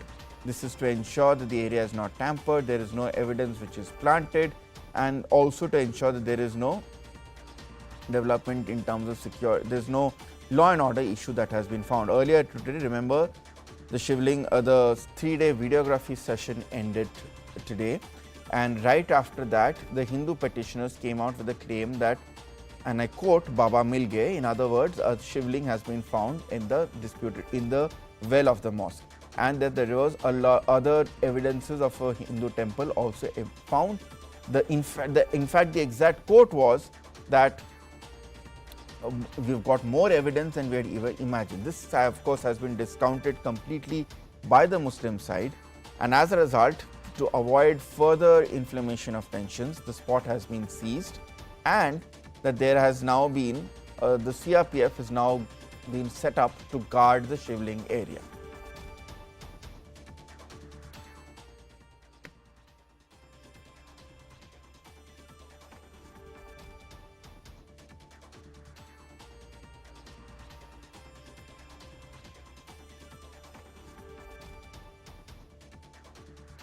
And we have now got, okay, so this is a court order of the same. The Varanasi court has given this order that the shivling has to be sealed, and this is what we have put out on our screens. We'll try and get a correspondent to get more details on it shortly, but the big detail, the legal fight clearly is going to escalate, and this is the court order. First you see on your screen on CNN News 18, which has ordered for the shivling area to be sealed at this point. This is, of course, a massive twist to the Masjid Rao. Let's go across to Pranshu Mishra, who's been joining us live from the spot. Pranshu, clearly a lot of developments have happened since we last spoke. Could you give us more details? Yes, that's right. In fact, the big breaking coming here is that the same court which has ordered the survey, the court of civil judge senior division, Mr. Diwakar, that court was approached today by Advocate Vishnu Jain, who said that a shivling has been found from the pond which was, used for the wuzu purpose. This pond was drained out of water, and then there is a shivling that has been found, and therefore this area needs to be sealed. Following which the court has said, ordered the CRPF to seal that area. Now remember, the entire area is already under the CRPF's or the Central Forces security net. So if you go inside the Kashi Vishwanath corridor or the Gyanvapi, the entire area is being monitored, is being kept as a safe zone or a red zone under the protection or under the eyes of the CRPF. The only additional direction which has now been given is that this particular portion from where the so-called shivling has been brought forward, that area should also be sealed. So I think the CRPF is going to further, build a security cordon within its safe zone inside that premises of the mosque. But already that area is under the CRPF control. Now, of course, that area would be also, a portion of that area would be sealed, and the security cover around it would be tightened. Pranshu, can you give us more details as to where exactly has this shivling reportedly been found? Well, the Hindu side is claiming that this shivling has been found in the pond. It is a man-made pond which was built there later on, and it is used for generally, its waters are generally used for by the Muslims for the wuzu purpose. It was drained out. This pond also has had a number of fishes in it. Now the Hindu side claims that this particular shivling or the structure, the revered structure, has been found inside the pond. So this pond is located, once you cross that fence and get inside the Gyanvapi mosque area, then before that mosque, in that courtyard, you have this pond in which this shivlinga has been claimed to be found, and now the court says that you should seal that pond area. So this order coming in from the local court. Okay, Pranshu, stay on with us. My colleague Anand is also joining us from the newspaper. Anand, I believe you have been going through the Varanasi court order. What more can you add to this development? Well, here we have in possession with us the court order, and so let's start and have a look at what the plea is. The plea itself details Shri Harishankar Jain की ओर से प्रस्तुत कार्रवाई की गई। प्रार्थना पत्र 78 ग वादीगण द्वारा प्रस्तुत कर कहा गया है कि आज दिनांक 16/5/2022 को शिवलिंग मस्जिद कॉम्प्लेक्स के अंदर दौरान कमीशन पाया गया है। ये बहुत ही महत्वपूर्ण साक्ष्य है, इसलिए जिस पे माननीय न्यायालय ने अभी आदेश पारित किया है और उस पूरे परिसर को सील कर दिया जाएगा और सीआरपीएफ के कमांडेंट इसको मॉनिटर करेंगे। मैं अभी इतना ही बोलना चाहता हूँ। जी कितना बड़ा दिन मान रहे हैं अगर देखिए हमें शिवलिंग मिल गया तो कितना बड़ा दिन मान, क्योंकि आप लोगों ने बहुत लंबी लड़ाई लड़ी। बहुत बड़ा दिन है, बहुत बड़ा दिन है, और नंदी भगवान के ठीक सामने शिवलिंग मिला है, तो बहुत बड़ी उपलब्धि है, बहुत बड़ी। इसके अलावा क्या माना जा रहा है कि जो पश्चिमी तरफ की जो दीवार है, मतलब नंदी के सामने की जो दीवार है, अब अगला सर्वे आप लोग उसके लिए भी मांग करेंगे, वो मलबा हटा के वो भी सर्वे धीरे धीरे चीज़ें आगे बढ़ेंगी। तो क्या आप लोग उसके लिए भी डालेंगे अब? बिल्कुल बिल्कुल, अब डालेंगे आगे, क्योंकि वो नीचे तक जाएगा तो नीचे दीवार है उसको खुलवाया जाएगा, ये सारी मांगे होंगी। अभी आज की डेट में ये आज की जो बात थी मैंने आपको बताया, वजू खाने में जो शिवलिंग मिला। बिल्कुल, तो आपने सुना हमारे साथ विष्णु जैन हैं, जो ये बता रहे हैं कि वजू खाने में जो शिवलिंग मिला है वो अब जो है उसको वहाँ पर प्रशासन उस पूरे इलाके को सील करेगा। सीआरपीएफ की निगरानी में वो इलाका होगा और जो पश्चिमी दीवार में जो नंदी के सामने की जो दीवार है ज्ञानव्यापी की, उसमें जो मलबा भरा है उसके लिए अब नया सर्वे डाले की मतलब नया कमीशन की कार्रवाई करने के लिए एप्लीकेशन डाली जाएगी। तो उसकी जब खुदाई होगी अंदर तक तब और कई सारे राज उनको बाहर आएंगे। कैमरा पंकज सिन्हा के साथ Upendra Dwivedi, news 18 Varanasi. That was Vishnu Jain, one of the key petitioners in this case and lawyer speaking to News 18. Anand, sorry I had to cut you short at this point. So this court order essentially acknowledges that the shivling has been found, which is why it has directed the CRPF to protect that site. Yes, absolutely. And Harishankar Jain, the petitioner, is Vishnu Jain's father. Now, this is what it is written in the order. This was the petition. The petition says 16/5/2022 को शिवलिंग मस्जिद complex के अंदर दौरान commission पाया गया है। ये बहुत ही महत्वपूर्ण साक्ष्य है, इसलिए सीआरपीएफ कमांडेंट को आदेशित किया जाए कि यह इसे सील कर दें। They have also said that जिलाधिकारी वाराणसी को आदेशित किया जाए कि वहां मुसलमानों का प्रवेश वर्जित कर दें। मात्र 20 मुसलमानों को ही नमाज अदा करने की इजाजत दी जाए और उन्हें वहां वजू करने से भी तत्काल रोक दिया जाए। So this is the pond where they do the wuzu. That's where shivling has been found. Now this is the Adesh and I'm reading the आदेश। प्रार्थना पत्र 78 ग स्वीकार किया जाता है। So the plea is accepted. That's what the judge says. जिला magistrate Varanasi को आदेशित किया जाता है कि जिस स्थान पर शिवलिंग प्राप्त हुआ है उस स्थान को तत्काल प्रभाव से सील कर दें और सील किए गए स्थान पर किसी भी व्यक्ति का प्रवेश वर्जित किया जाता है।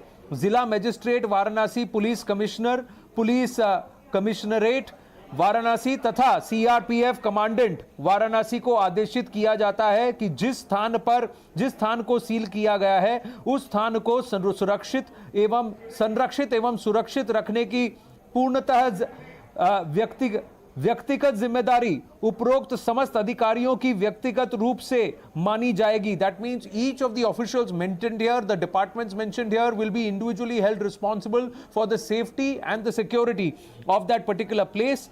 They have said that उपरोक्त सील किए गए स्थान के बाबत स्थानीय प्रशासन द्वारा क्या क्या किया गया है इसके पर्यवेक्षण, दैट इज सुपरविजन की जिम्मेदारी पुलिस महानिदेशक, पुलिस मुख्यालय उत्तर प्रदेश लखनऊ तथा मुख्य सचिव उत्तर प्रदेश शासन लखनऊ की होगी। So clearly the judge has not only put the local authorities responsible, he has also very clearly said that the chief secretary's office and the chief police official of UP, that is Lucknow, will be responsible for this. So the Lucknow headquarters and the chief secretary's office will also be held responsible for the safety.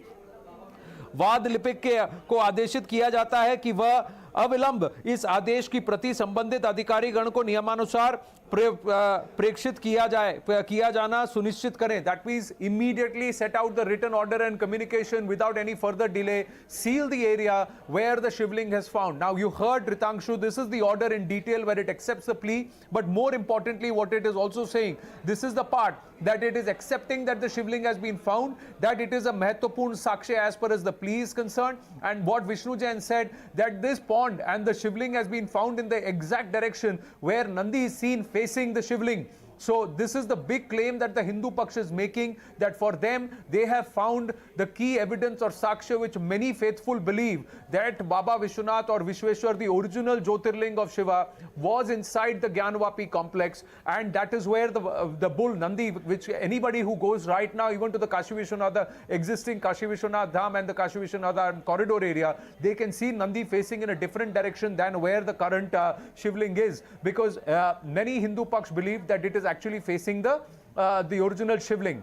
The prayer also is, this whole petition started with Ma Shringar Gauri. So there also there have been certain facts which have been found, which the people who have surveyed, they have said that they've got critical evidence to believe that what was in practice on the 15th of August 1947 was that devotees could go and access Ma Shringar Gauri shrine and pray there on a daily basis, which has also been stopped since 1992. So multiple aspects here with regard to Baba Vishwanath and also Ma Shringar Gauri. But this order says that it upholds the fact, as per as affidavit 78G, that there is a key Sakshi, that is a shivling that has been found, and this shivling needs to be secured. Ensure that there is no destruction or desecration that happens or damage that happens to this shivling. It has to be preserved, and the responsibility is up to the CRPF, the police, and also right up to the Chief Secretary's office and the Chief Police Official's office of Uttar Pradesh.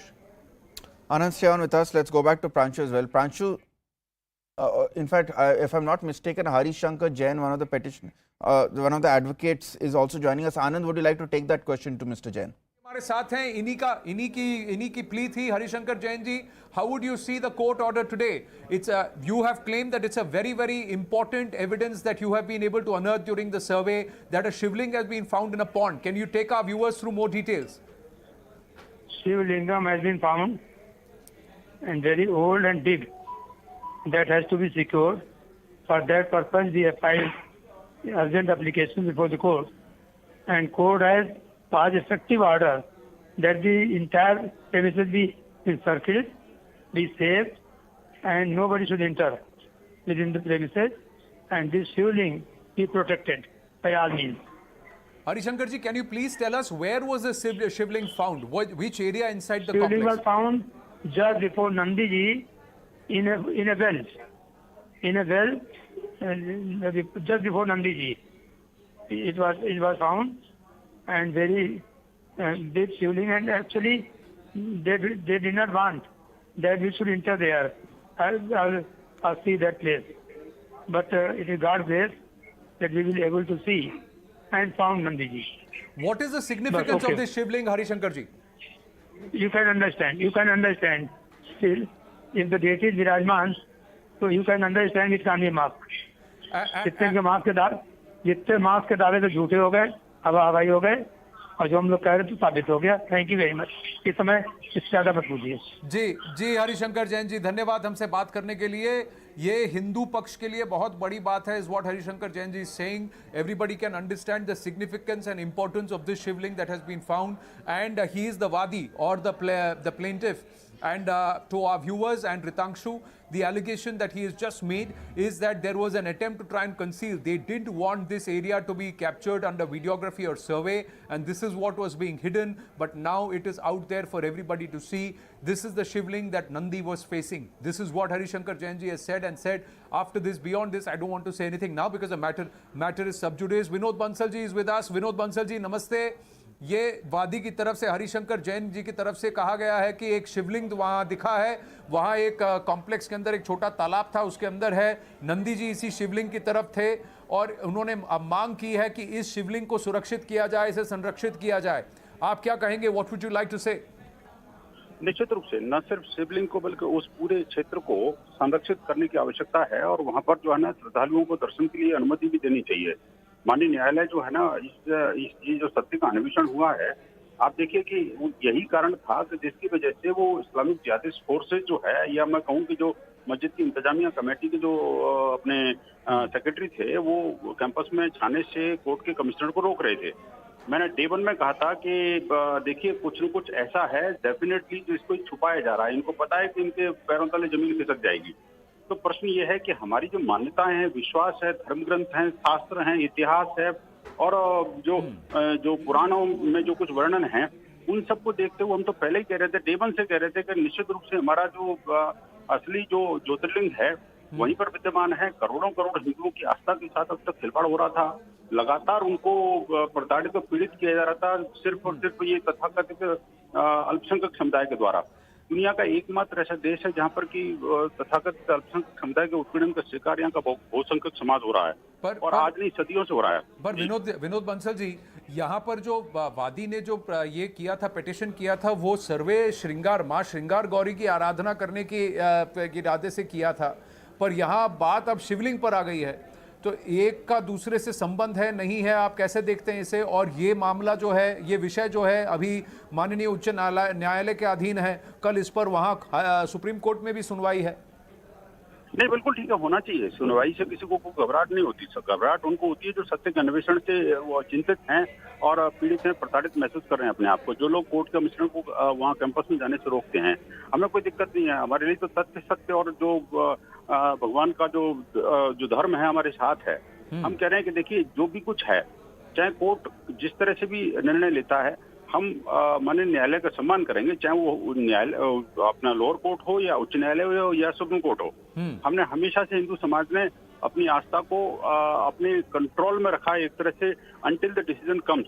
आपको पता है कि 70 साल लग गए हमें कानूनी लड़ाई लड़ते लड़ते राम जन्मभूमि के केस में, लेकिन अंततः विजय राम जी की हुई ना। हम यहाँ भी हम कह रहे हैं कि भगवान शंकर जो है वही जीतेंगे, कोई दूसरा शक्तियां यहाँ पर नहीं जीतने वाली। प्रश्न ये नहीं है कि श्रृंगार गौरी का है या शिवलिंग का है, लेकिन सच्चाई एटलीस्ट सामने आ रही है।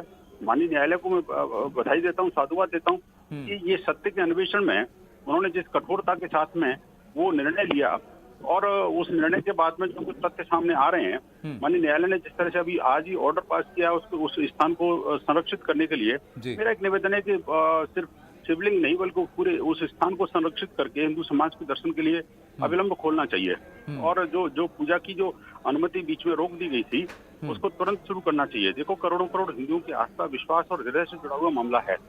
अब उसकी भावनाओं के साथ खिलवाड़ ज्यादा बर्दाश्त नहीं होगा। हमारा कहना यह है कि देखिए जी मैंने हरिशंकर जैन जी जो वादी हैं, I had asked him what is the significance of this Shivling, but he said I don't want to say much except for the fact that Nandi ji was facing this very pond and this very Shivling. What is the importance and why is it that it is being called the महत्वपूर्ण साक्ष्य, विनोद बंसल जी? निश्चित रूप से ये तो महत्वपूर्ण क्या, अति महत्वपूर्ण है। इससे ज्यादा महत्वपूर्ण साक्ष्य कोई हो नहीं सकते भाई साहब। बात यह कि जिस चीज के लिए हिंदू समाज सदियों से लड़ रहा था, आज वो दुनिया के सामने आ गया।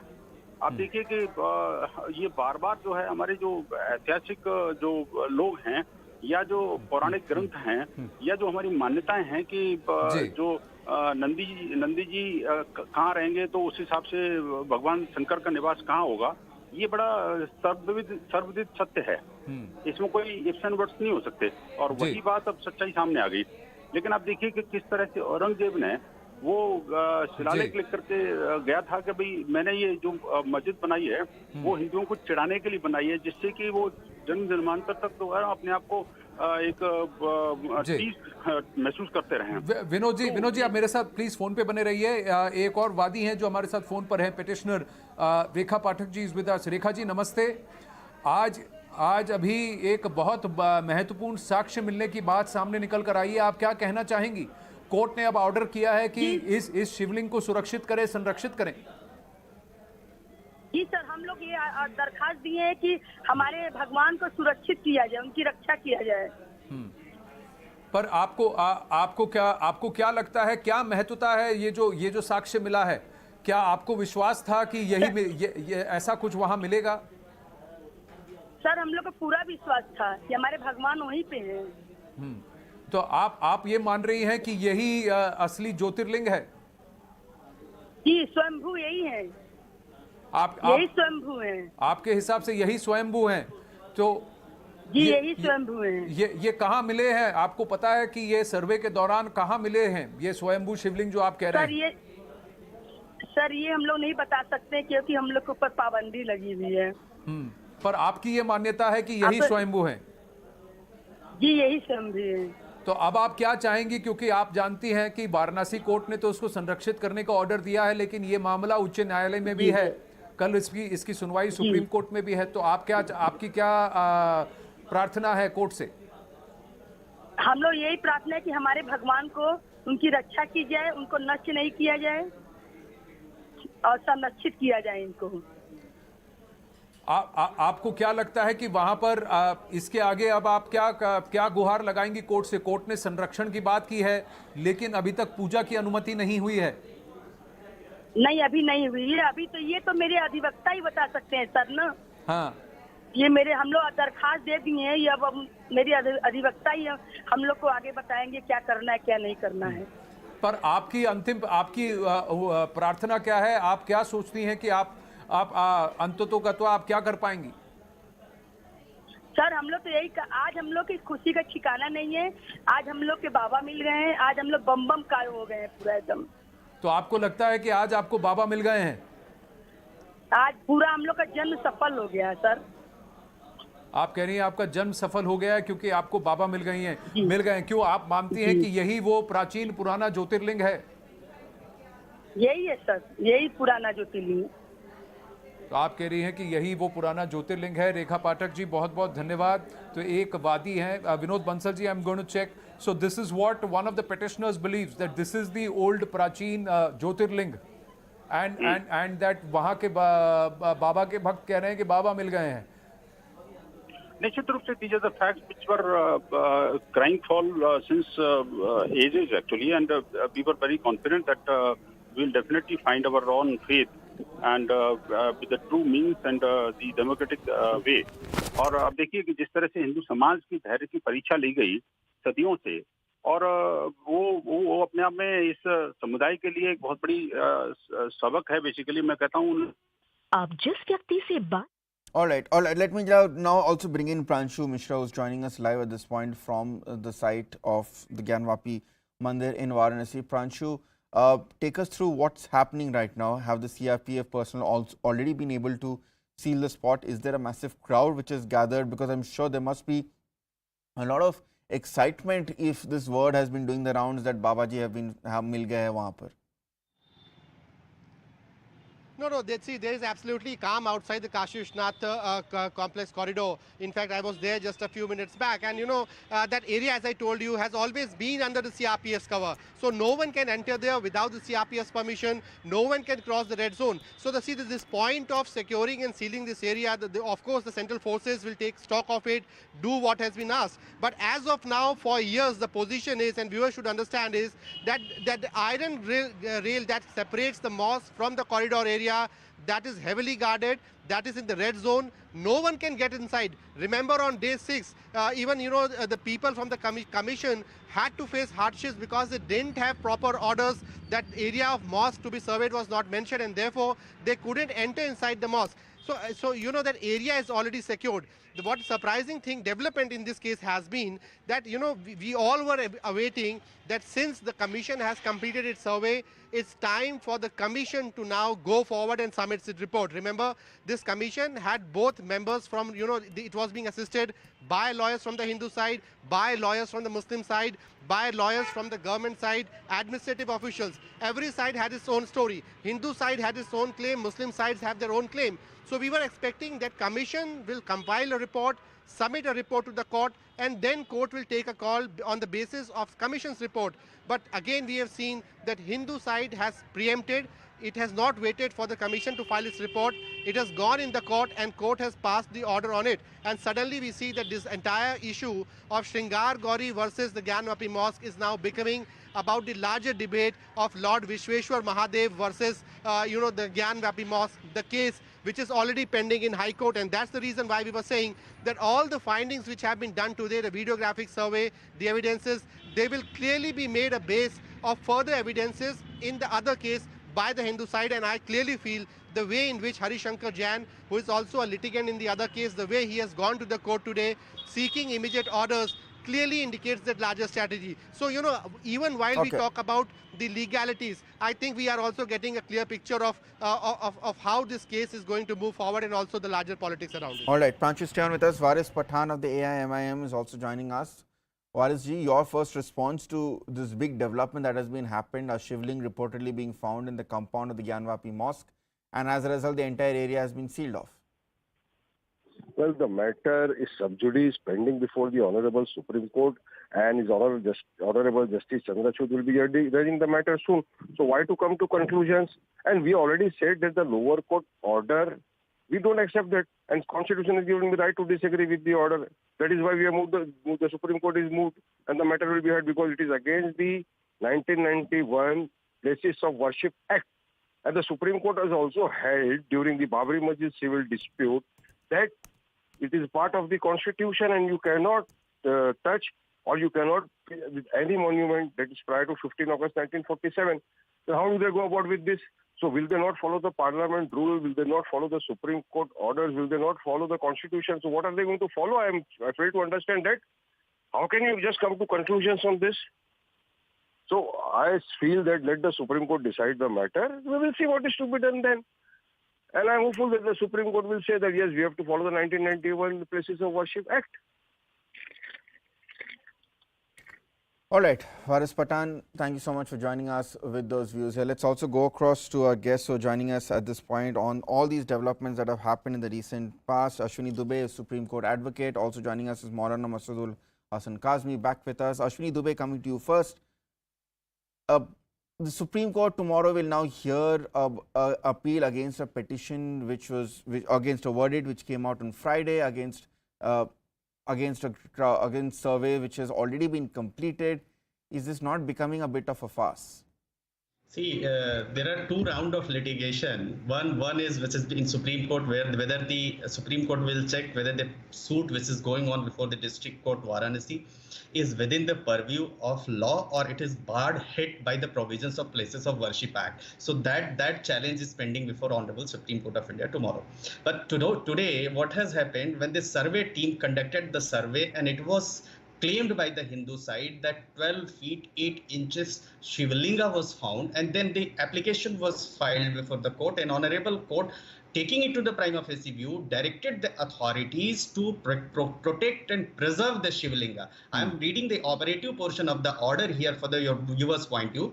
प्रार्थना पत्र 78 ग स्वीकार किया जाता है। जिला मजिस्ट्रेट वाराणसी को आदेशित किया जाता है कि जिस स्थान पर शिवलिंग प्राप्त हुआ है उस स्थान को तत्काल प्रभाव से सील कर दें और सील किए गए स्थान पर किसी भी व्यक्ति का प्रवेश वर्जित किया जाता है। एंड जिला magistrate Varanasi, police commissioner, police commissionerate Varanasi and CRPF commandant Varanasi को आदेशित किया जाता है कि जिस स्थान को सील किया गया उस स्थान को संरक्षित और सुरक्षित करने की पूर्णतः व्यक्तिगत जिम्मेदारी उपरोक्त समस्त अधिकारियों की व्यक्तिगत रूप से मानी जाएगी। Means the honorable court has directed the authorities, if the place which is being directed to be sealed and any violation of the order is found, then they should be held accountable personally. This is very significant order. Okay, sir, please stay on with us. SP Singh Baghel, who is the MOS law, is joining us on the phone line. Sir, your first response. There have been a lot of developments that have come in today on the Gyanvapi issue.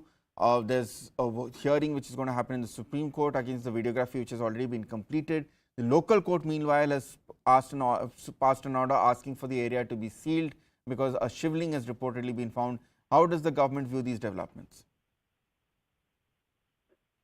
राखी सिंह आदि बनाम state of government में जो petition चल रहा था जिसमें civil जज ने मिस्टर दिवाकर ने, ऑनरेबल दिवाकर ने वहाँ पर पहले वाले आदेश का भी स्वागत कर रहा था कि उन्होंने कहा था कि कमिश्नर एडवोकेट रहेंगे, एक एडिशनल और एक स्पेशल भी रहेंगे। बहुत स्पष्ट आदेश था कि 17 तारीख तक रिपोर्ट देनी है, कोई व्यवधान पैदा करे तो उसके खिलाफ FIR करनी है, और तीसरा कहा था ताले खोलने या न खोलने की स्थिति में तोड़ दिए जाए। और आज बहुत स्पष्ट आ रहा है, मैं उसको भी पढ़ रहा था, उसमें लिखा हुआ है कि जहाँ पर शिवलिंग पाया गया उस स्थान को संरक्षित किया जाए और सुरक्षित किया जाए। और आगे बढ़ के कोर्ट कहती है कि जो पुलिस कमिश्नर वाराणसी है, डिस्ट्रिक्ट मजिस्ट्रेट वाराणसी है, और क्योंकि सीआरपीएफ उसकी सुरक्षा कर रही है, सीआरपीएफ के कमांडेंट की ये व्यक्तिगत जिम्मेदारी रहेगी कि उसको संरक्षित करें और सुरक्षित करें। तो मैं हमेशा कहता था कि मैंने पिछली बार भी कहा था, कोई आज के फैसले पे नहीं कह रहा हूँ, हमेशा कहूँगा, मैं लॉ एंड जस्टिस मिनिस्टर के रूप में नहीं कह रहा हूँ, मैं SP सिंह बघेल की हैसियत से कह रहा हूँ कि काशी नगरी बसाई थी भगवान शिव ने।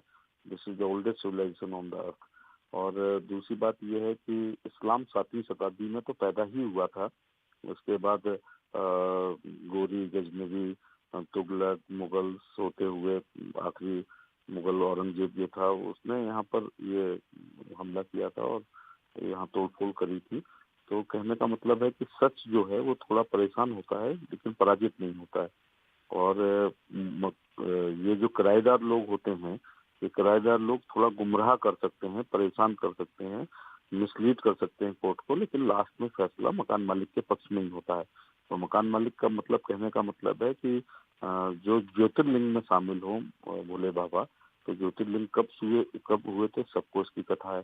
ये मुस्लिम स्कॉलर्स को भी थोड़ा पढ़ना चाहिए कि शक्तिपीठें क्या होती हैं सनातन में, ज्योतिर्लिंग क्या होते हैं, 4 धाम क्या होते हैं।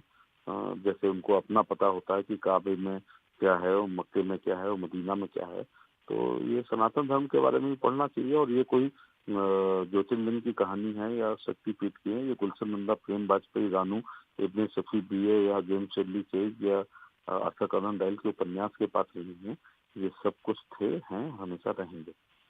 ओके बागेल जी, बहुत बहुत धन्यवाद हमसे बात करने के लिए. मौलाना Hassan Kasmi, you just heard the MOS of Law and Justice speaking to CNN News 18. What is your response to that?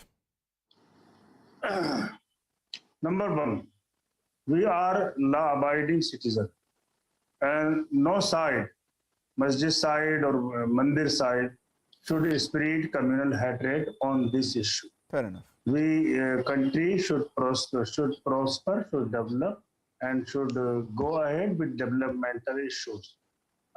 Whatever the decision, whatever the findings today have emerged by this survey commission, so the larger point is that are these findings going to make any impact on the ground when the site is protected by an act of parliament? And this act, Places of Worship Act 1991, very clearly stipulates no altercation, no conversion in such places. Such places will take place the same the strict character which was on August 15, 1947, same character will return. So whatever the findings are there, are they going to make any impact on the ground when the site is protected by an act and parliament, and also with the verdict of Honorable Supreme Court? Supreme Court on Ayodhya issue very clearly said that its judgment will not make any impact on other places of worship. So why are you why are you very in hurry? Why are you coming to we cannot come to any conclusion at this stage. Yes, your finding may be, whatever the finding are, we don't question them. But question is, are you going to alter, are you going to just structure of the site? Are you Maulana going Kazmi, to please stay on with us. We've got the first reaction from the Muslim side as well. They've slammed the court for giving that order to seal the area where a shivling has been found without listening to the other side. The matter is in Supreme Court. So the Muslim side has advised, has appealed to wait for that. Yes, so that is of course the response coming in from the Muslim side as well. Let me then put that development to our guests for joining us. Ashwini Dubey, if you go by what the Muslim side is saying, if you go by what Maulana Kazmi has been saying, why this haste to declare, to pass an order to seal a site or something like that? Why is there a declaration already being made that a shivling has been found or not? The job of the videographers was to do this survey, prepare a report, submit it to the court, let the court then decide. Why are we jumping the gun? Yes, there are 3 stages in a civil suit. When any civil suit is filed, the court see 3 stages. 1, balance of convenience. 2, prima facie case. 3, irreparable loss and injury. So, prima facie case has been made out based on the survey report. These are the 3 ingredients, basic ingredients of a civil nature of a case. So on the basis of the prima facie case, when it is alleged that the other party, the defendants may distract or disturb or destroy the shivling which has been found there, and therefore in order to maintain the balance of convenience and so that the irreparable loss and injuries not caused to the plaintiff sides, that should be preserved and protected until the disposal of the present case. So final outcome is yet to come. The final decision will be taken by the Honorable Civil Court based on the evidences, based on the documentary evidences, videography, photography, filming, as well as other evidences, land disputes. But see, we should not say that the petitioners or the plaintiffs are claiming that they should be given right. What is the case? Pleas filed by the 5 Delhi-based women seeking permission to perform daily worship of Hindu deities whose idols are located on the outer wall of the Gyanvapi Mosque. This is the basic case, and on that basis, Honorable Court directed that let's to ascertain what is the real controversy. Let the commissioners be appointed. Commissioners should visit with the aid and advice, with the help of the local administration. They should submit a report and we'll file the order. By the time What when it transpired that 12 feet 8 inches shivling was found there, so it is a duty, not only duty on the But sir, plaintiff how side, but once on is, the but court. that is my point, sir. How do we know that a shivling has been found? That is not the job of the Hindu petitioner to announce that shivling mil gaya, shivling mil gaya. It's the job of the court to do that after going through what the findings of the video of the videographers has been. Why are we jumping the gun? That's precisely the question being put forward by the other side. In a civil dispute, the basic thing is that the suit property should not be disturbed, should not be destroyed. So maintain the basic nature of the suit property. Interim order is required. So this is an interim order. Court has not allowed the plea. Let us understand, this is an interim order passed by the court. Look, till the disposal of the case, if plaintiffs have alleged that there is a Shivalinga found, CRPF is directed to protect it, not to allow somebody to perform the puja. So it means that is within the supervision of the court. Let the videography be opened. If there is no Shivalinga, this order will automatically go. Okay, fair enough. Maulana Kazmi, that sounds reasonable, that this is just an interim order to ensure that status quo is maintained, and that because there's so much of attention, so much of excitement, nothing gets tampered or nothing gets planted. Fair, surely that's a reasonable argument. No, the point is, as you said that they are jumping the gun. Today, even in the court, the other side has not been heard so far, and we should not come to any conclusion. And there are you trying to make an entry into the khana of the mosque? This will be sheer violation of the Places of Worship Act. This will be sheer violation of the Supreme Court's verdict. So point is, we cannot initiate any new parampara on this protected site, sir. Ashwini Dubey, should we have just waited for the Supreme Court's order hearing tomorrow? Was there any need for all these developments to have happened today? No, but see, one party when alleges before the court and requests before the court, look, I have a prima facie right. I have a right to perform my puja. Then courts, instead of straight away rejecting it, court may issue notice to the defendants requesting that, look, right to perform puja is a fundamental right given under Article 25 of the Constitution of India. And it is not the first time when the puja is being performed. Puja used to be performed earlier there, one.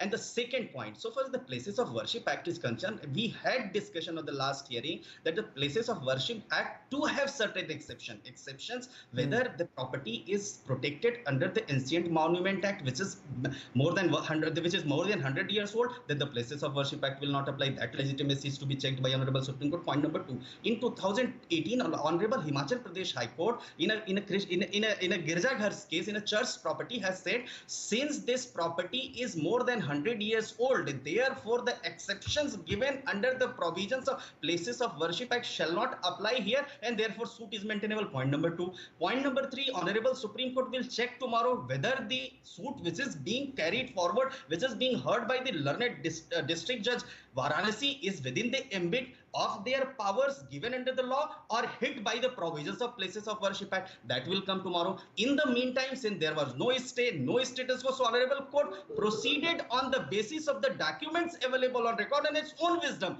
and within the powers given under section 75 to 78 of the Civil Procedure Code to conduct the survey to ascertain the real issue in controversy, and that has come on the record. In the meantime, interim order is passed. So look, Hindu side has also not been allowed to go there.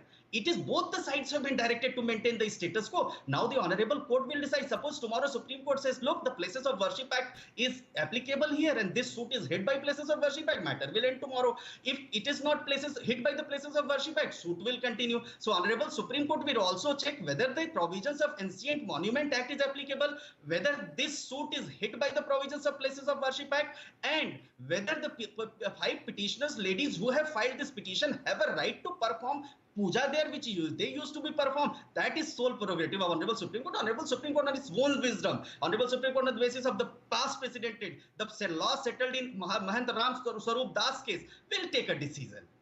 Maulana Kazmi, you wanted to counter that? Yes. Now my point is that the matter is pending in the Supreme Court, and Honorable Supreme Court will decide, most probably will decide tomorrow on this matter. So in between, we should not make any provocative statement.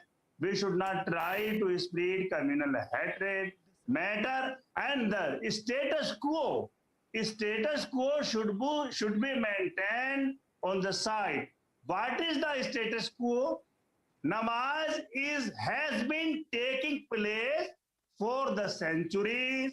Status quo is that the puja of the Gori, Shringar Gori is taking place on the Chabudra. Let it be. And the namaz has been taking place in the mosque. Let it be. That is the status quo. And we should all wait for tomorrow's Supreme Court verdict.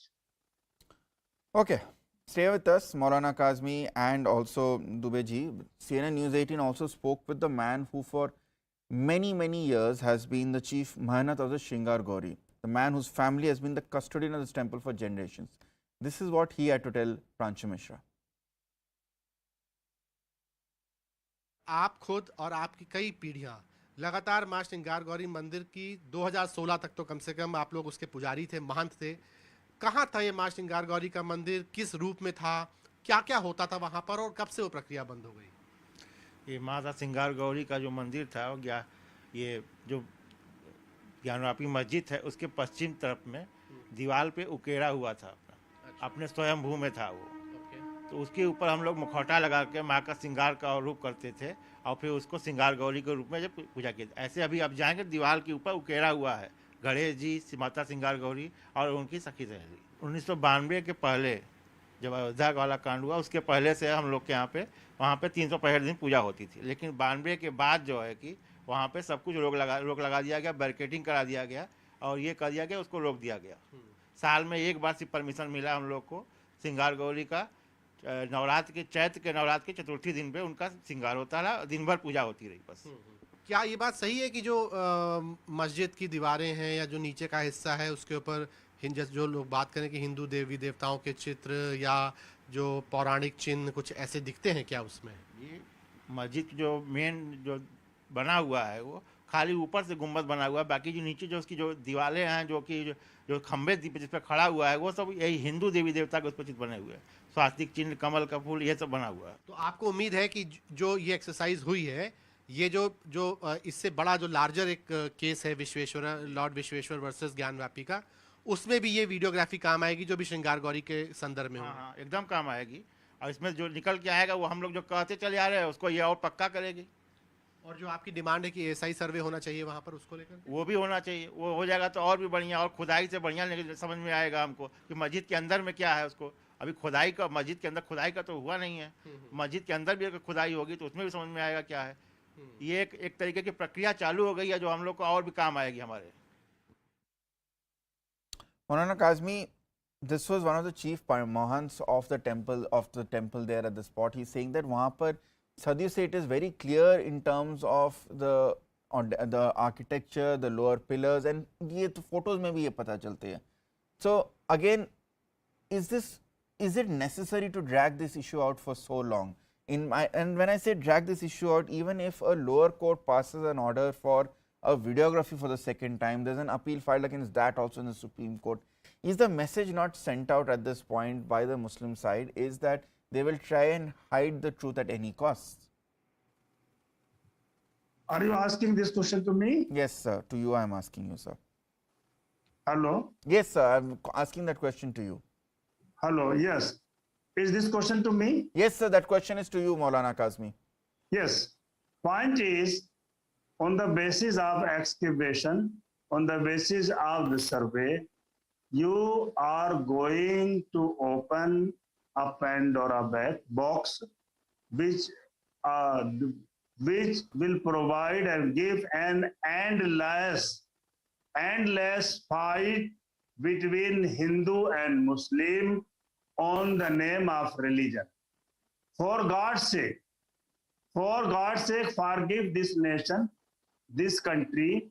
Matter has been solved forever by an act of parliament. and we should not. Yes, if you want to, if the Hindu side, if the Mandir side wants to take this premise, to take this masjid, to take over this masjid, they should go parliament and they should ask the parliament to make another law, abrogating these places of worship act, and make another law to build the mandir on that side and demolish the Ganwapi Masjid. So this is very easy. Go legal way, So that is and make precisely an what act of that is parliament, that is and precisely demolish the that masjid that is precisely and build the mandir. that is precisely Why are you creating communal disturbance in the country? no, what communal disturbance has been created, sir? I fail to understand, because in this matter at least the decision has been okay. I think we are getting more reactions coming in from the spot. Let's listen in. CRPF के उसके under में है और ऐसा कोई particular place जो है seal नहीं किया गया है, या आज जो उसका हम लोगों ने पानी निकलवा करके देखा गया, ऐसा कहीं कुछ नहीं कि उसको सील किया गया है। अब वादी पक्ष अगर कोर्ट गया है, कोर्ट माननीय न्यायालय जैसा आदेश करेगी, अगर उसके माननीय न्यायालय जैसा आदेश करेगी, उसका प्रशासन जो है उसको पालन करना होगा। जी, तो आपके आने के बाद प्रशासन ने सील कर दिया, क्योंकि उन्होंने विष्णु जैन जी ने इसकी जानकारी दी, अदालत ने उसे अपने आदेश में लिखा है ये बात। नहीं, ऐसा कुछ नहीं है, प्रशासन ने कोई सील नहीं किया है। वो पहले से ही पूरी ज्ञानवापी बैरिकेटिंग जो है वो सीआरपीएफ के अंडर में है। आज कोई प्रशासन ने कोई सील नहीं किया है। जी, उसके बाद हो सकता है जाने के बाद ऑर्डर प्रशासन को मिला नहीं, माननीय न्यायालय के आदेशानुसार ही कुछ हो सकता है, प्रशासन कोई अपने मन से नहीं कर सकता। तो ये बताइए कि कितना करीबन अगर हम क्षेत्रफल में देखें तो कितने क्षेत्रफल में सर्वे हुआ होगा? क्या नीचे तहखाने का सर्वे हो गया, छत का सर्वे हो गया, आंगन का सर्वे हो गया, वजू खाने का सर्वे हो गया, जो गुम्मत थे उसके सर्वे हो गए? क्या सारे सर्वे हो गए या कुछ बाकी है? माननीय न्यायालय का जो आदेश था, उस आदेश के परिप्रेक्ष्य में पूरा सर्वे कार्रवाई जो है संपन्न हुई। नीचे भी जिसको तहखाना कहा जाता था उसका भी सर्वे हुआ, ऊपर का भी सर्वे हुआ, गुम्बद का भी सर्वे हुआ, सब चीज़ का पूरा सर्वे हो गया। कुएं का भी, जो कुआं तालाब बताया जा रहा है उसका भी सर्वे हो गया पानी निकाल के? जी, उसका भी सर्वे हो गया। पानी निकालने में करीब कितना देर लगी, कितनी? करीब 2 घंटा। 2 घंटा। तो ये बड़ी चुनौती मान रहे थे, पानी निकलवाना और उसके बाद सर्वे करना। थोड़ा बहुत विपक्षी का मतलब लग रहा था असहयोग रवैया, लेकिन फिर बाद में सब लोग सहयोग किया विपक्षी में। जी, पानी निकलवाने में थोड़ा सा। जी, थोड़ा सा सहयोग। बाद में फिर निकल गया? हाँ, पानी निकल गया। जी, उसके बाद फिर उसके वीडियोग्राफी हो गई? जी, वीडियोग्राफी, फोटोग्राफी सब हुआ। सब हो गया। तो सर्वे की रिपोर्ट क्या लग रहा है, आप लोग क्या कल दाखिल कर देंगे? अगर नहीं दाखिल करते हैं तो किस तरीके से आप लोग क्या एप्लीकेशन देंगे कोर्ट में? सर्वे रिपोर्ट जहाँ तक हम लोग का पूरा प्रयास रहेगा कि आज दिन में रात में बैठ करके तैयार कर लिया जाए और कल माननीय न्यायालय के समक्ष उसको सौंप दिया जाए। अगर किन्हीं कारणवश सर्वे रिपोर्ट नहीं तैयार हो पाती है तो माननीय न्यायालय में हम लोग एप्लीकेशन दे करके उसके लिए समय लिया जाएगा, और अगर समय मिल जाता है तो फिर हम लोग जो समय मिलेगा उस समय पर हम लोग सर्वे रिपोर्ट माननीय न्यायालय को सौंपेंगे। आप लोग तो चूंकि आमतौर पे कमीशन कार्रवाई आप लोग देखते रहते, करते रहते, तो आपको लगता है जितने दिन का आप लोगों ने सर्वे किया उसमें करीबन कितने पन्नों की रिपोर्ट बन सकती है? करीब मोटा मोटी, कोई एग्जैक्ट तो कोई नहीं बता सकता, जब लिखना शुरू करेगा तब अब कितने पन्ने, लेकिन फिर भी मोटे माटी कितने पन्नों की रिपोर्ट हो सकती है? अब पन्ना तो नहीं बताया जा सकता, लेकिन हाँ ये है कि थोड़ा हाँ रिपोर्ट जो है वो लंबी होगी, क्योंकि हर पॉइंट को हम लोगों ने देखा है और उसकी विधिवत जांच किया है, तो सब पूरा लिखते हुए तभी माननीय न्यायालय को जो है रिपोर्ट सौंपी जाएगी। एक बात और, जो एक सुरंग नुमा तहखाने की बात की जा रही थी कि वो सुरंग जैसी दिख रही थी, क्या वहाँ का भी सर्वे हो गया? नहीं, ऐसा कोई सुरंग नुमा तहखाना का ऐसा नहीं कुछ पता चला। कितने तहखानों का सर्वे होगा? तहखाना नहीं, उसको ये कहा जाएगा कि ग्राउंड फ्लोर कहा जाएगा। ग्राउंड फ्लोर कहा जाएगा। तहखाना लोग उसको नाम दिए हैं, लेकिन वो ग्राउंड फ्लोर है, बेसमेंट है। वहाँ कुछ मंडप जैसी चीजें भी थी, जो मंडप की चीजें थी जिनको मतलब कवर कर दिया गया था, क्या वो वैसे मंडप थे जिनको तहखाना या मंडप कहा जाता है? नहीं, ऐसा कहीं ऐसा कुछ नहीं। तो ग्राउंड फ्लोर का भी सर्वे हो गया था? जी जी जी। तो आपने सुना, हमारे साथ जो है वकील कमिश्नर अजय कुमार मिश्रा और उनके साथ सहायक वकील कमिश्नर जो लगाए गए थे अजय प्रताप सिंह, वो भी मौजूद हैं और उन्होंने बताया कि सर्वे दोनों पक्षों की मौजूदगी में पूरी शांति व्यवस्था के साथ संपन्न कर लिया। उनको पूरा विश्वास है कि आज वो Maulana Kazmi, you said that the decision has already been made. One would say, as I was asking you, this was in this particular dispute, the petitioners have, the people who want justice have done exactly that. They have moved the courts. There has been no attempt to foment communal harmony. My colleague has been reporting from the ground for the past 2 weeks. There hasn't been a single provocative statement or any inflammatory comment on any such move also been made at this point. बातें court में जा रहे हैं, वहीं से जो instructions आ रहे हैं उसके ऊपर ऑर्डर क्या हो रहा है या अपील हो रहा है, and all, which is again according to the rule, according to the rules of a democracy. So why is this bogey being raised again and again that there is a bid to vitiate communal atmosphere? Every time anyone wants to ask for justice, that person has been accused कि आप polarize करने के चक्कर में हो. देखिए, country already has paid very heavy price on communal issue, on Babri Masjid, Ram Janambhoomi issue. Countless of people lost their life, and we also got bad name around the world. So point is, we are law-abiding citizens. We Indians, all Indians are law-abiding citizens. We respect the court's verdict. The fact of the matter is that the matter is in the... So by going the lower court, and lower court made another verdict, we all Muslim very wholeheartedly accepted that verdict and let the survey take place. But now, tomorrow there is another hearing in Supreme Court, and why we are spreading rumor and that this is that and masjid should be closed?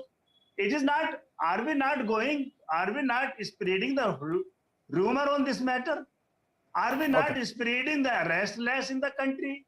Are you going? All right, we are getting live visuals right now. Let's quickly go across to these bilateral to Lumbini in Nepal. This is Prime Minister Narendra Modi meeting his Nepal counterpart Sher Bahadur Deva. This is the Prime Minister's first visit to, of course, the Lumbini province. His visit coincides with the occasion of Buddha Purnima. A short while ago, he's also offered prayers at Maya Devi temple. He's also met the Indian diaspora. I'll just confirm with my director as to whether we can listen into what is being said. Okay, we'll try, and there's no audio coming in from that source. But there you can see, it's of course the Prime Minister of India with his Nepalese counterpart Sher Bahadur Deva. Remember, Nepal was the first country the Prime Minister had visited after Modi had taken oath in 2014 itself. The Prime Minister has always put stressed on the importance of Indo-Nepal ties. The Prime Minister has always emphasized on the importance India plays, or at least India plays in terms of its relations with Nepal, in terms of Nepal's security and safety, and after what has been a lot of miscommunications and a lot of vested interests being at play in the previous governments in Nepal, what many people are looking, many observers are looking at this visit as perhaps a resetting of ties and bringing them back to the healthy bond which India and Nepal always had as two South Asian neighbors, as two South Asian brothers. And from the looks of the body language, it seems it's a very cordial visit that has happened at this point. This is, of course, the significance of the location where the Prime Ministers are meeting can also not be understated. This is happening in Lumbini, one of the epicenters of Buddhist faith. And to discuss this further, let's go across to Political Affairs Editor Maria Shakil, who is joining us live. Maria, the symbolism behind it on Buddha Purnima, in one of the most iconic centers of Buddhist faith, the Prime Minister decides to have bilateral talks with his Nepal counterpart. Yes, that's right. And he has taken part in the Shila Nyas program for the India International Center for Buddhist Culture and Heritage in the Lumbini Monastic Zone. And the center, as the Indian government certainly is hoping, that this will help deepen cultural and people-to-people linkages between India and Nepal. As you said, this Shila Nyas becomes important because the choice of the day is certainly significant here. And if you look at the series of tweets, Ritanshu, that has been put out by the Prime Minister, He says that he visited Maya Devi temple on Buddha Purnima, and may Lord Buddha bless us all and make our planet peaceful and prosperous. This is a short trip of the Prime Minister, almost a day long, as he is there, and thereafter he comes back to India. And on his way back, he will be having dinner with the cabinet of Yogi Adityanath. But Nepal and India go a long way. Only recently we saw the Nepal premier in India. The message certainly here is that even as India and Prime Minister look at establishing good relationships and healthy ties in terms of economic cooperation and others, Prime Minister, remember, will be heading for Quad Summit to Tokyo on 23rd. Where he will be interacting with premiers such as Joe Biden and others. But as far as Nepal's position and place in India's bilateral equations are concerned, it is very, very unique and continues to be so. All right. Thanks a lot, Maria, for joining us with those details. Meanwhile, let's switch our focus back to the Kashmir killings at this point, where former Chief Minister Farooq Abdullah has stoked a controversy. He has blamed Kashmir files for the recent attacks on Pandits in the province, in the Union Territory. He says that he has told the Lieutenant Governor that Kashmir Files is a movie filled with falsehood and has spread animosity amongst the youth in Jammu and Kashmir. Let's listen to what Farooq Abdullah had to say. क्या सच है कि एक मुसलमान एक हिंदू को मारेगा, उसके बाद उसका खून जो है वो चावल में डाल के कहेगा उसकी बीवी से तुम ये खाओ? क्या हो सकता है? मैंने कहा ये फिल्म बेबुनियाद फिल्म जिसने न सिर्फ नफरत मुल्क में पैदा की है बल्कि यहाँ हमारे जवानों में भी नफरत हुई है कि हमारे तरफ कैसे सोच रहे हैं। जो मुसलमानों पे जुल्म हो रहा है इस वक्त हिंदुस्तान के कोनों में, वो हमारे बच्चों में भी एक लहर पैदा कर रहा है। ऐसी चीजों को बंद करना चाहिए। Let's go across to Tejinder Singh Sodhi is joining us on the phone line. Tejinder, it's typical indeed of Mr. Farooq Abdullah. I'm sorry to use that word, but once again, not only is he discounting what many accounts have believed to be a factual recollection of what happened in Kashmir in the early 90s, but instead of speaking against the terrorists who murdered people like Rahul Bhatt, he is blaming a movie which all that movie has done more than anything else is tell the world uncomfortably of the horrors Kashmiri Pandits have gone through. See, Ritanshu, this is the reality that Farooq Abdullah at that time when he was the Chief Minister, he abandoned the state, he abandoned the Kashmiri Pandits on the mercy of terrorists, and terrorists did not spare Kashmiri Pandits. We saw how Kashmiri Pandits, be it Tipalal Tiklu, Lassa Kol, they were murdered by the terrorists. And the movie Kashmir File has rightly portrayed the atrocities which Kashmiri Pandits had to face. But yes, it has also presented Farooq Abdullah, it has also shown the reality of that time government which was headed by Farooq Abdullah. So Farooq Abdullah has every reason to be pissed off because the reality has come to fore. But today, Farooq Abdullah did not condemn the killing. He did not take a single word blaming the terrorists, blaming Pakistan. In fact, Tejinder, let's put that across to Kavinder Gupta, former Deputy Chief Minister of Jammu and Kashmir. Kavinderji, are you really surprised by Farooq Abdullah's statement? Not a word condemning the terrorists, not a word condemning Pakistan or forces who continue to train terrorists who gun down people like Rahul Bhatt, but instead blaming the movie Kashmir Files. देखिए, एक जिम्मेवार व्यक्ति जो कि जम्मू कश्मीर का chief minister रहा है, इस प्रकार के बेतर्क बातें करना मुझे लगता है कि इस हालात में ठीक नहीं है। ये आज जो मिलिटेंसी है, ये इनकी दी हुई देन है 1947 से लेकर के लगातार, और कश्मीर फाइल्स को एक बहाना बना करके इस कारण से कश्मीरी पंडित की हत्या हो रही। सच अगर किसी ने सामने लाया है, कश्मीर फाइल में तो कुछ है ही नहीं जहां वो जो वहां पर हुआ है। तो मुझे लगता है कि जो मिलिटेंट्स की सपोर्ट करने वाले, पाकिस्तान की बात करने वाले, उनसे बात करने वाले, इस प्रकार की भाषा बोलने वाले कभी ये नहीं चाहते कि ये हालात किस प्रकार हैं, उस पर किस प्रकार से बात करनी चाहिए। कंडेम करना चाहिए था इस एक्ट को और जो हत्या हुई है। तो इस प्रकार से ध्यान देना कि ये जो कश्मीरी पंडित मारे जा रहे हैं वो एक कश्मीर फाइल्स के कारण बेतर्क बयान है। मुझे लगता है कि अच्छा नहीं लगता इस प्रकार की भाषा इस जिम्मेवार व्यक्ति को देने।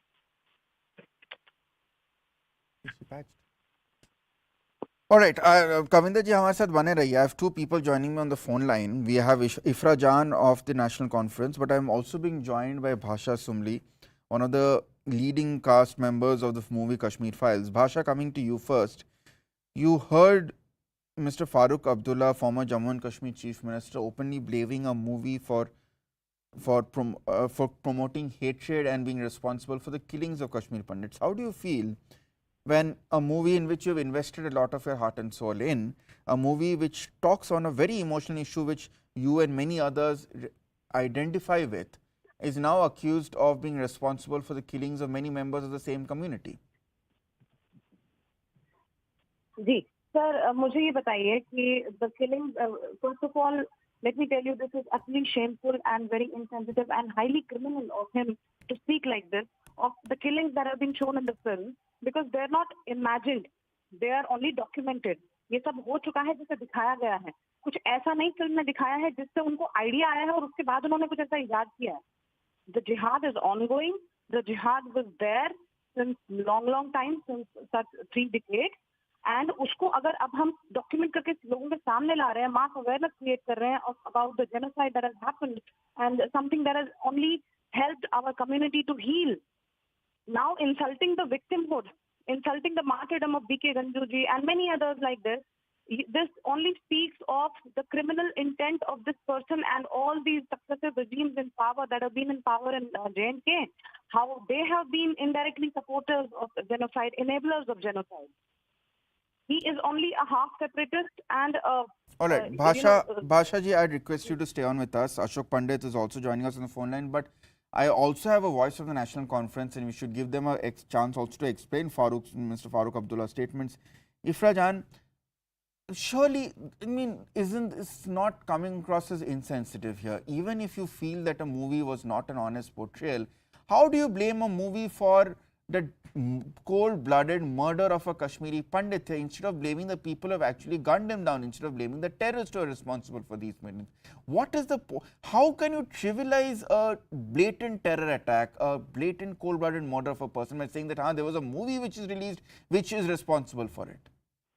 Please tell me one thing, sir. It's perfectly okay to say that National Conference is responsible for the death.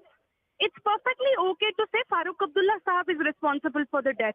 It's perfectly okay to say that a political party with 3,000 of its sitting MLAs, members, senior ministers were gunned down in a similar way is responsible for the death. I don't know if you know, but 3,000 National Conference members were killed in terror attacks.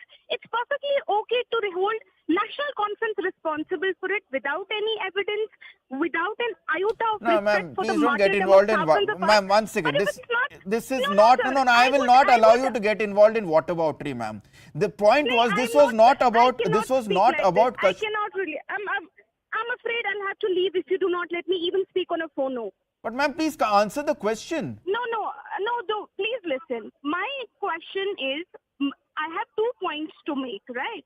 So my first point to make is that how is it that if you hold a movie responsible for the death, it is insensitive, but if you hold National Conference, a political party with 3,000 of its members laid their lives for this country responsible, that is not making fun of the martyrs. How is the one thing okay, the other is not?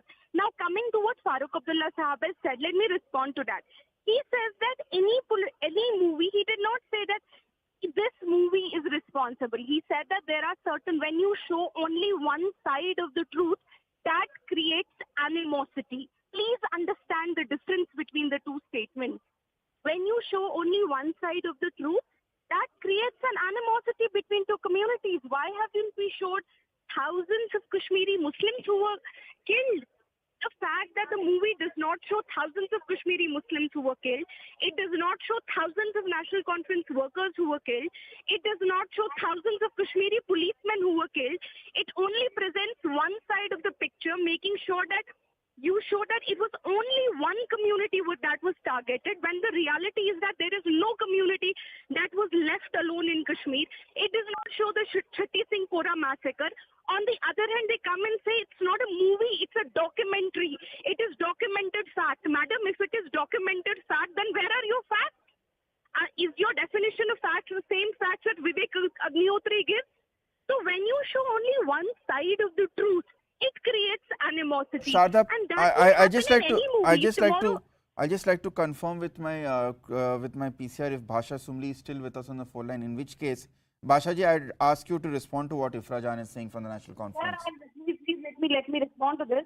Where she's saying, where are the facts? They're out in the public domain. Just tell her to open her eyes and ears and just be very unbiased and see for herself. Secondly, I'll say if she's saying that unke party members bhi mare hain, let me tell you, this man, Dr. Farooq Abdullah, is on record saying he has reportedly said that he has himself sent his party youth to Pakistan for training.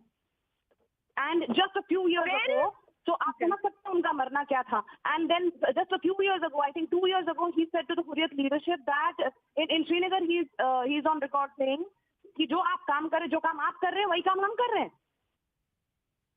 So he is a separatist. He's a jihadi. No, one second, Bhasha ji. I'm sorry. So as I have to come in here.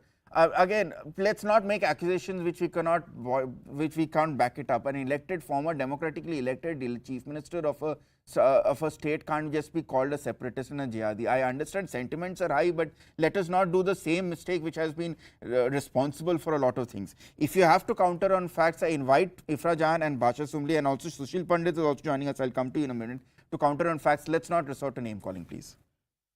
Go ahead, Bhasha ji. Sir, please tell me. ये जो बोल रहे हैं कि Muslims भी मारे गए, वो सब नहीं दिखाया गया इस फिल्म में क्या मुस्लिम्स को हमने मारा था? दूसरी बात, अगर आप जिहाद कैरी कर रहे हैं, if you are saying convert, flee and die या और डाई, जो फिल्म का जो नारा फिल्म में दिखाया गया, क्या वो हमारी इजाद है? क्या वो हमारा इन्वेंशन है? हाँ, क्या वो हमारा इमेजिनेशन है? वो जो था वही हमारे पास है. And there are documents out in the public domain. The letters are there. जो थ्रेट वार्निंग थी, अभी भी आप देखिए, कल लश्कर-ए-इस्लाम का लेटर है, कल कोई बोलेंगे ऐसा कुछ हुआ नहीं, कल का ताजा लेटर है कि मोर किलिंग्स विल बी देयर. वो सब क्या है? अगर उसको एक फिल्म में अगर दिखाया जाए तो फिर आप बोलेंगे कि वो फिल्म में दिखाया गया इसलिए मारा गया, ना कि इसलिए कि क्योंकि वो लेटर रिलीज हुए थे कि कन्वर्ट, लीव और die. Sushil Pandit, would you like to add on to it before I go back to Ifra Jan?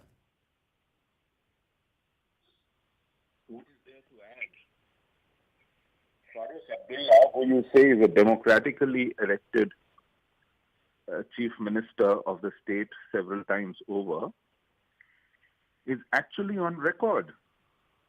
On 12th of January 2017, speaking at Hazrat Bal Mosque in Srinagar, in Kashmiri, he said stone pelters are not throwing stones to become MPs and MLAs.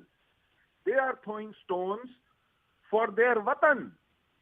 And he said to Hurriyat, we are not your enemies. Let us work together. We are for the same cause. You are saying we are accusing him falsely? He's on record.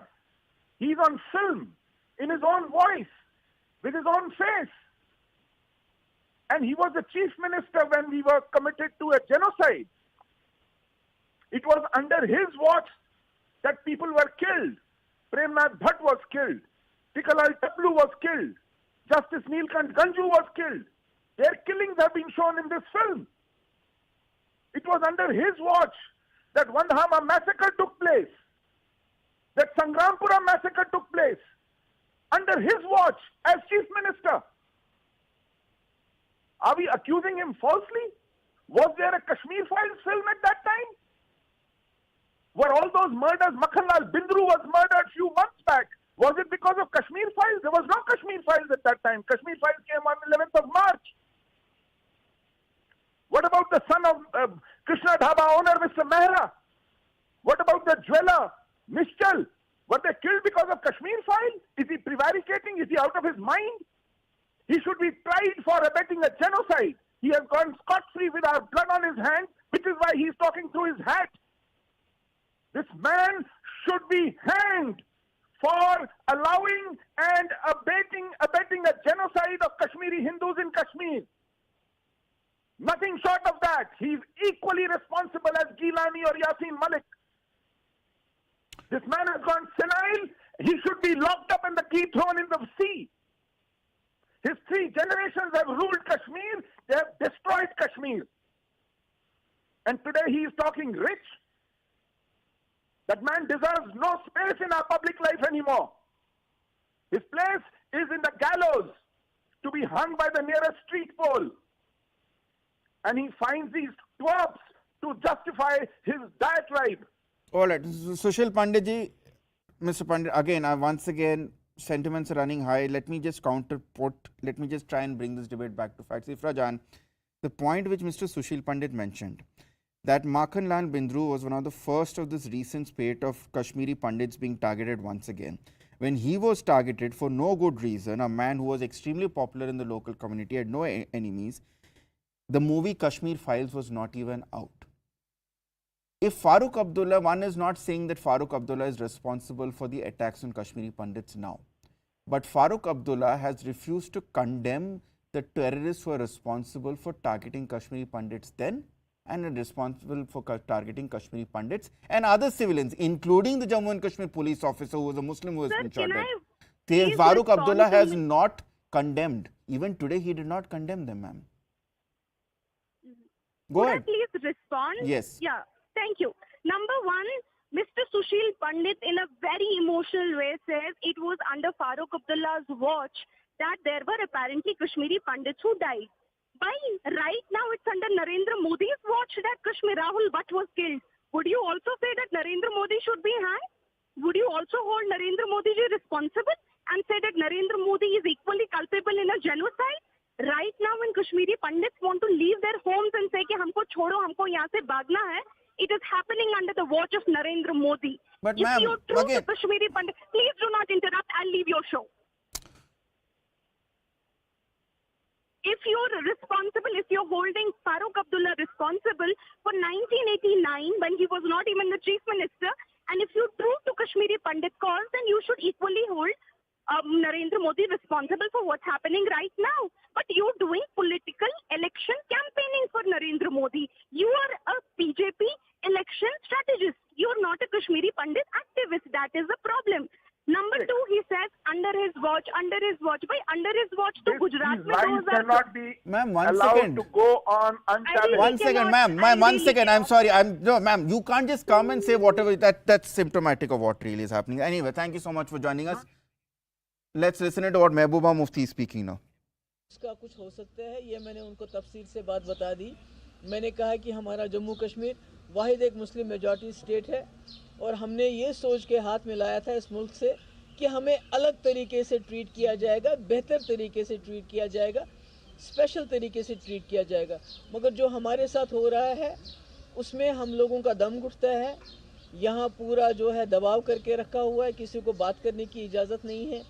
मैं जाना चाहती थी राहुल भट्ट के वहाँ जो वहाँ protest हो रहा था, वहाँ जाना चाहती थी, मुझे वहाँ जाने नहीं दिया गया. इससे पहले हरमैन शुपियन में एक कश्मीरी पंडित उस पर अटैक हुआ था, उसके घर जाना चाहती थी वहाँ. तो कहीं हमें जाने नहीं, हमें तो गम में भी शरीक होने की इजाज़त नहीं है.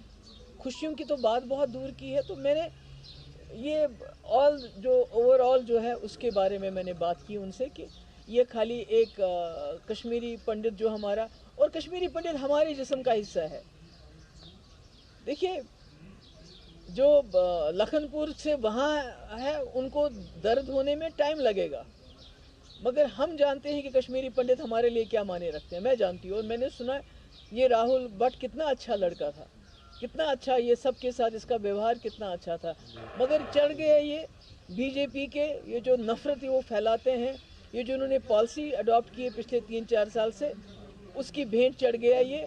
और अभी भी इन इंसिडेंट्स को वो पूरे मुल्क में इस्तेमाल करते हैं मुसलमानों के खिलाफ और नफरत फैलाने में, और उनका कोई मकसद नहीं है. अदरवाइज़ मेरे वक्त में 2016 में जब यहाँ अनरेस्ट था, या उमर साहब के वक्त में जब 2010 में अनरेस्ट था, किसी कश्मीरी पंडित को नहीं मारा गया, बल्कि मैंने 1.5 साल कश्मीरी पंडितों को अपने घर में बैठ के उनको तनख्वाही दी. हमने कहा अगर आप सेफ फील नहीं करते हो, अभी आप बैठिए, जहाँ आप बैठना चाहिए हम आपको तनख्वाह दे देंगे. तो इस किस्म के इक़दाम हमने अपने वक्त में किए. आज हमें समझ नहीं आता है, ये तो चिल्लाते रहते हैं, देख रहा है वो द रूफ टॉप्स के हमने कश्मीरी पंडितों के लिए ये करना है, वो करना है, 370 हमने ख़त्म किया, ये किया, मगर नीचे मिला क्या? यहाँ के लोगों को क्या मिला, कश्मीरी पंडित को क्या मिला, बल्कि उसकी जान तो जोखिम में पड़ गई तब से आज तक। मैडम दूसरी बात मैं आपकी क्लियरेंस और जानना चाहूँगा, हम बात कर रहे हैं नॉर्मल सी, कल आप मिलेंगे गवर्नर साहब से। So once again, Mehbooba Mufti, another former Jammu and Kashmir Chief Minister, is blaming the central government and the current administration in Jammu and Kashmir for inciting hatred. One can argue that, of course, there's been no condemnation against the terrorists, but the point being made by Mehbooba Mufti also is that the situation is volatile, and that was not the case earlier. Let's now shift gears completely and let's focus on something which really makes the entire country proud. Team India scripted history on Sunday in badminton, winning the Thomas Cup, the World Championship in men's, for the first time ever. My colleague Anand Nasiman spoke to Thomas Cup champions Kidambi Shrikant, Satvik and Chirag. Listen in to this exclusive interview.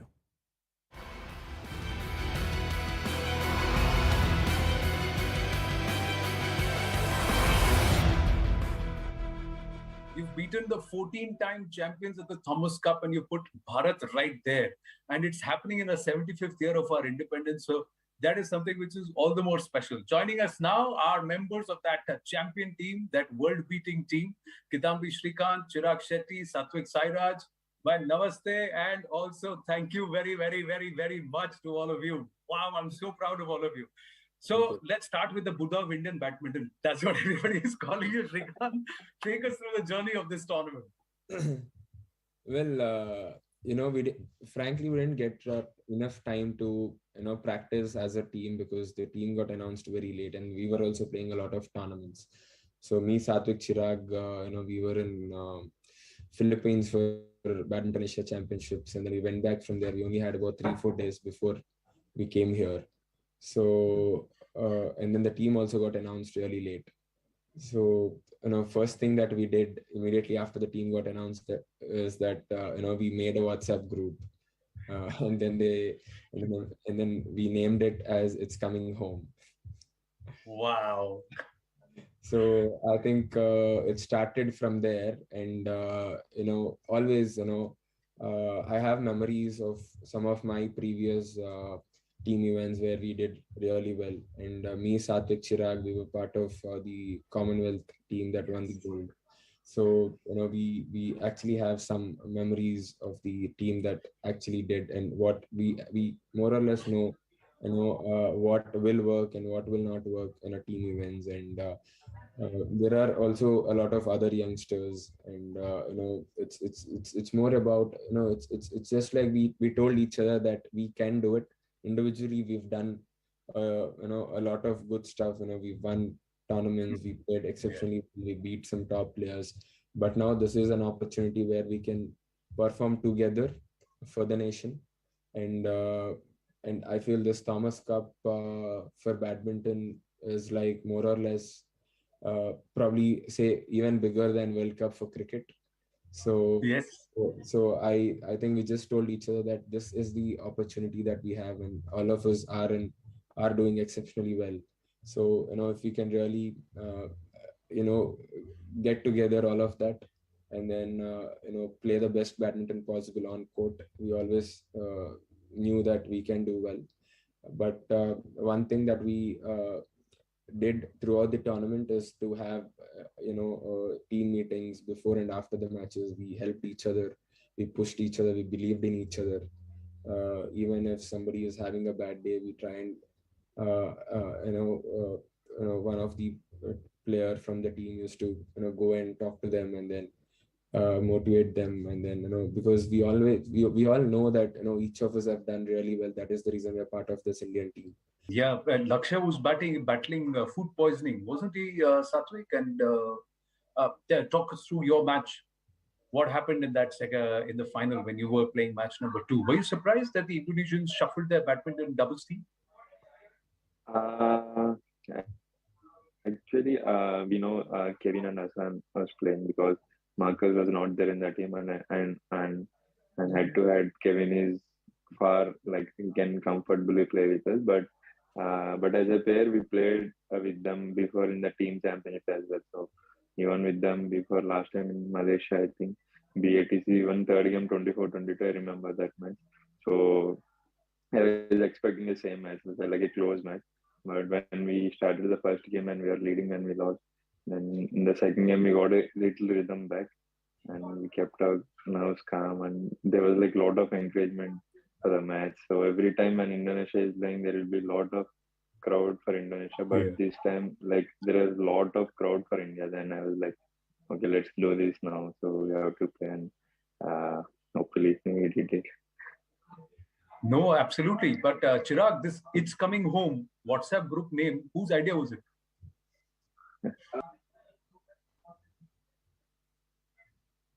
You're on mute, Chirag. Yeah, go ahead. It was Pranoy's idea. I still remember I took a screenshot yesterday when I went through the chats. It was on 30th April that we made the group. And Pranoy made it, the name of the group was It's Coming Home TUC, Thomas and Uber Cup. Wow. And with an angry emoji in the end, like just to charge the other 9 members in the team. And he was the one who made the group. And I think right from day one, like even though we were not together on the 30th because we were playing tournaments, when we came back to Hyderabad, the day we landed, the next day itself, we went out for a meal together. And I don't think we've ever done that before in all the team events that all 3 of us have been part of. Like I have never seen that before. The team camaraderie, like even though we were not in the Thomas Cup as yet, we were in India and we were actually doing the team building thing. And it was very organic. It was only the players that decided that we have to be really, we have to gel well together. We have to be together as a team, as a unit. And I think that is one of the things that stood out for us this time at the Thomas Cup, because I think the teams that we beat on paper were much better than us, all the teams that we beat. But the will and the zest to win was much more in our team than their team. And I think that was the X factor that we had. But Satvik, tell me, who was about to cry? Why? When we played with Chinese Taipei, we didn't had a good match. Like we didn't play like 30 or 40% also. We couldn't play with them. So that day we got like very frustrated, and Chirag like very, very frustrated. I never saw him that much frustrated. He didn't came to room as well. He came after 2 or 3 hours later in the late night. I don't know where he went, but he's like very frustrated. So from that day, I think that match turned as like from next match, we wanted to prove, we wanted to do, and for India, and we wanted to do well. So yeah, for every loss there will be a good chance. I felt that time, like if you lose, there are like good coming days. I feel that lose gave us like so much confidence for the next matches. I think that spirit, and also yeah. So yeah, that day, like he was like very sad in Chirag. I never saw him like very frustrated. He's like, he's like very frustrated that day. So yeah. There's somebody who's joined the conversation, who's listening to you. Do you see who it is?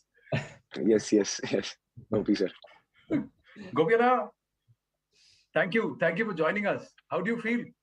These are boys who you said कि आगे जाके ये करेंगे, कमाल करेंगे. मेरे को याद है कॉमनवेल्थ के टाइम में जब मैं आया था तब आपने कहा था अभी तो they're just getting ready. You see what they do. How's your feeling? Thomas Cup has come home, sir. No, this is huge. I think what they've done is amazing. Well, I expected them to do well, but to actually have all of them do well at the same time and then peak day after day to actually finish off clinically is something phenomenal. I think it's an amazing victory. How does this feel, Shrikant, coming from Gopiana? He's not somebody who praises so easily, no? I know. I now have, say, almost 13 years of experience. I can count on my fingers how many times he praised me. So yeah, it feels really happy. I think one of the most important things is that they were tough matches and they were very close, whether it was Shrikant or Laksh or Pranoy. or Chirag and Satvik pulling it off. I think each one of those matches were very close. All of them stayed, played the course, and also stayed cool to finish it. I think that was important. At the end of the day, somebody could actually mess it up, but they just stayed calm. Everybody had their chances to win. They lost those chances. They got their chances again, but they stayed on. And Laksh also was amazing because he just kept fighting. And that turned tables around. Pranay was amazing because he was going through pain and then he could pull through. I think Satvik Chirag, that doubles win after having lost to them so many times, I think was very, very important. So fabulous, fabulous team. I think it's amazing from here. World Championship, Olympic medal, Thomas Cup, सब boxes tick हो रहा है धीरे धीरे. It's taken nearly 2 decades, Gopi sir, but these people, these students seem to be coming off. थोड़ा मेहनत रंग ला रही है. No, I think this is very, very special. I think to win an individual medal is one side of a story, but to actually collectively come together and pull off something like this is amazing. I'm sure, I think these guys' names will be remembered by Indonesians and Malaysians and Danish people quite a lot, and they'll be told quite a bit in the future. But I think that's the way it is. I think remember the date and the year. I think this will be spoken for a long time in the future. Good afternoon. You're watching CNN News 18. I am Purnima. Top story this hour is the Gyanvapi Mosque, which remains in focus. The Hindu side is claiming a shivling has been found in the pond inside the mosque complex. The Varanasi court has ordered to seal the mosque pond, and CRPF personnel have been deployed to protect the site. Meanwhile, the survey has been completed and almost all areas have been covered. More than 10 hours of video footage has been accumulated so far. A final report of the survey will be submitted before the court tomorrow. Meanwhile, Supreme Court is also set to hear the petition filed by the Muslim side against the court-ordered survey tomorrow.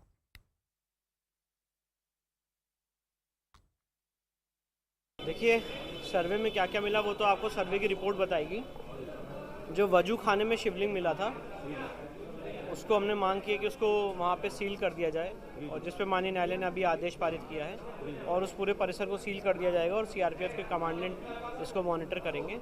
मैं अभी इतना ही बोलना चाहता हूँ. बहुत बड़ा दिन है और नंदी भगवान के ठीक सामने शिवलिंग मिला है, तो बहुत बड़ी उपलब्धि है. बहुत सारे लोग जो निकल कर के आ रहे हिंदू पक्षकार, उनके चेहरे पे मुस्कुराहट है और वो कह रहे हैं कि बहुत सारी बातें ऐसी हैं जो मिल रही हैं लेकिन हम ओपन नहीं कर सकते क्योंकि कोर्ट में सबमिट करनी है रिपोर्ट. स्वाभाविक है, जब माननीय न्यायालय के आदेश से कमिश्नर नियुक्त है तो कमिश्नर का यही, जो मैं जानता हूँ उसके हिसाब से यही दायित्व होता है कि वो पूरी सर्वे की जो रिपोर्ट है वो माननीय न्यायालय के समक्ष ही प्रस्तुत करेंगे. माननीय न्यायालय के आदेश पर भरोसा करते हैं और माननीय न्यायालय का जो भी आदेश होगा उसका सम्मान करेंगे और हर शिव भक्त उसका सम्मान करेगा. और उस पर कोई जो राजनीति करने वाले लोग हैं, जो उस पर बयानबाजी करने वाले लोग हैं, वह शायद देश की जो न्यायपालिका की ताकत है उसको जो नहीं समझने की कोशिश करते हैं, उनको माननीय न्यायपालिका के माध्यम से जब फैसला आता है तब उनको पता चलता है कि हमारे देश की न्यायपालिका का जो निर्णय होता है कितना महत्वपूर्ण है. वैसे साहब कहते हैं कि बाबरी 2 बनाने का प्लान है. वो हैदराबाद में बैठे बैठे जो बक रहे हैं उनको बकने दीजिए. उत्तर प्रदेश में उनकी बात का कोई प्रभाव नहीं पड़ता है. ये एक सामान्य प्रक्रिया है. न्यायालय के आदेश के अंतर्गत सभी लोग उस पर नजर रखें.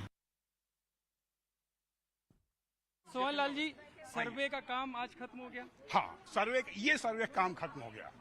संतुष्ट हैं आप सर? हाँ, हम पूर्ण तो संतुष्ट हैं. रिपोर्ट कब तक जमा हो जाएगी? रिपोर्ट आज या कल हो जाएगा. तो क्या क्या रहा? आपने कहा बाबा मिल गए उसमें? हाँ जी, हाँ, इधर ये बाबा. हाँ, बाबा मिल गए. बाबा कहाँ पर मिले? बाबा कुछ बताएंगे? बाबा का कंकड़ पत्थर है, हर जगह हृदय में लोग रहते हैं. हाँ, लेकिन नंदी को जिस बाबा की प्रतीक्षा थी वही बाबा मिले. देखिए, ये काशी की नगरी है. अब काशी की नगरी में थोड़ा सा गोला चढ़ा लेने पर बाबा ही दिखाई देते हैं. देखिए, हमने एक लाइन में कहा कि साक्ष्य के बारे में कुछ भी नहीं बताऊंगा जब तक न्यायालय में दाखिल न हो. सबसे बड़ी बात है कि हमारी कमीशन की कार्रवाई आज समाप्त हो गई, बिना बाधा के हो गई, और आप शासन प्रशासन सबका भरपूर सहयोग रहा, विपक्षी भी सहयोग किए। कानूनी कार्रवाई या रिपोर्ट दाखिल होगी, रिपोर्ट दाखिल होने के बाद न्यायालय इसको पुष्ट करती है, फिर साक्ष्य स्तर पढ़ी जाती है, फिर बहस होता है, तो फैसला होता है। Pranshu Mishra has been tracking this entire story from the ground, joining me live right now. Pranshu, the Hindu side is very upbeat, but what is the process that is being followed in the judiciary currently? Well, amidst this entire volley of big claims that have been made by the Hindu side, they also reaching the court today, saying that, there is a shivling which has been found at in the pond whose waters were used for the wuzu, and therefore that area should be sealed. And the court too has, acted on that petition by the Hindu side, Advocate Harishankar Jain, and it has ordered for sealing up that area where the so-called, where the Hindu side has claimed that certain vital evidence in form of the shivling has been recovered. So now, even as we speak, we are getting this message through our sources from the district administration that the court order is being studied. The petitioners also prayed that Muslims should be barred from going inside, namaz should be stopped, only 20 Muslims should be allowed to go inside. But that order itself, the copy of which we have, doesn't talks about barring the namaz or Muslims entering the mosque. It only says seal and cordon off that area where the Hindu side claims that the ancient shivling has been, has been found, and therefore the administration is going through this entire order. The call will be taken. Meanwhile, the reports we do have is that entire area, which has already been for years now under the security of the Central Paramilitary Forces, there the security is being more tightened up. No one is allowed to go inside the mosque without the CRPF clearance. So that mechanism, that process is already there, and we'll of course update our viewers when we get the official version from the district administration. Meanwhile, as you talked about the official procedure, see, both sides concerned will have their own claims. We all know that this dispute is between the Hindu side and the Anjuman Intizamiya Committee-led Muslim side. Since there was a dispute, that's the reason why the court has appointed an advocate commissioner-led survey team. Now we'll have to wait for advocate commissioner to file their report. The court will have to go through that advocate commissioner's report. What are his findings? What does the report says? And on the basis of it, the court will examine all the evidences and will come out with the final ruling. So as of now, we can say is that immediately the survey gets over, Hindu side has clearly tried to put forth the fact or tried to claim or portray that it has been a vindication of their stand. They have been on record saying that the survey findings have further strengthened their case. Have they actually done so? We'll have to wait for the Advocate Commissioner report to be submitted and court taking cognizance of it. Muslim side has said that nothing big has been found out, and the claims which are being made by the Hindu side, they don't have any base. What is the truth? The truth will lie in the Advocate Commissioner's report and how the court understands it and what orders court passes on the basis of the Advocate Commissioner's report. But since so much hinges on the Advocate Commissioner's report and the fact that there was some question mark raised on his continuation as well, is there any chance that the court could reconsider what the Advocate Commissioner says in his report?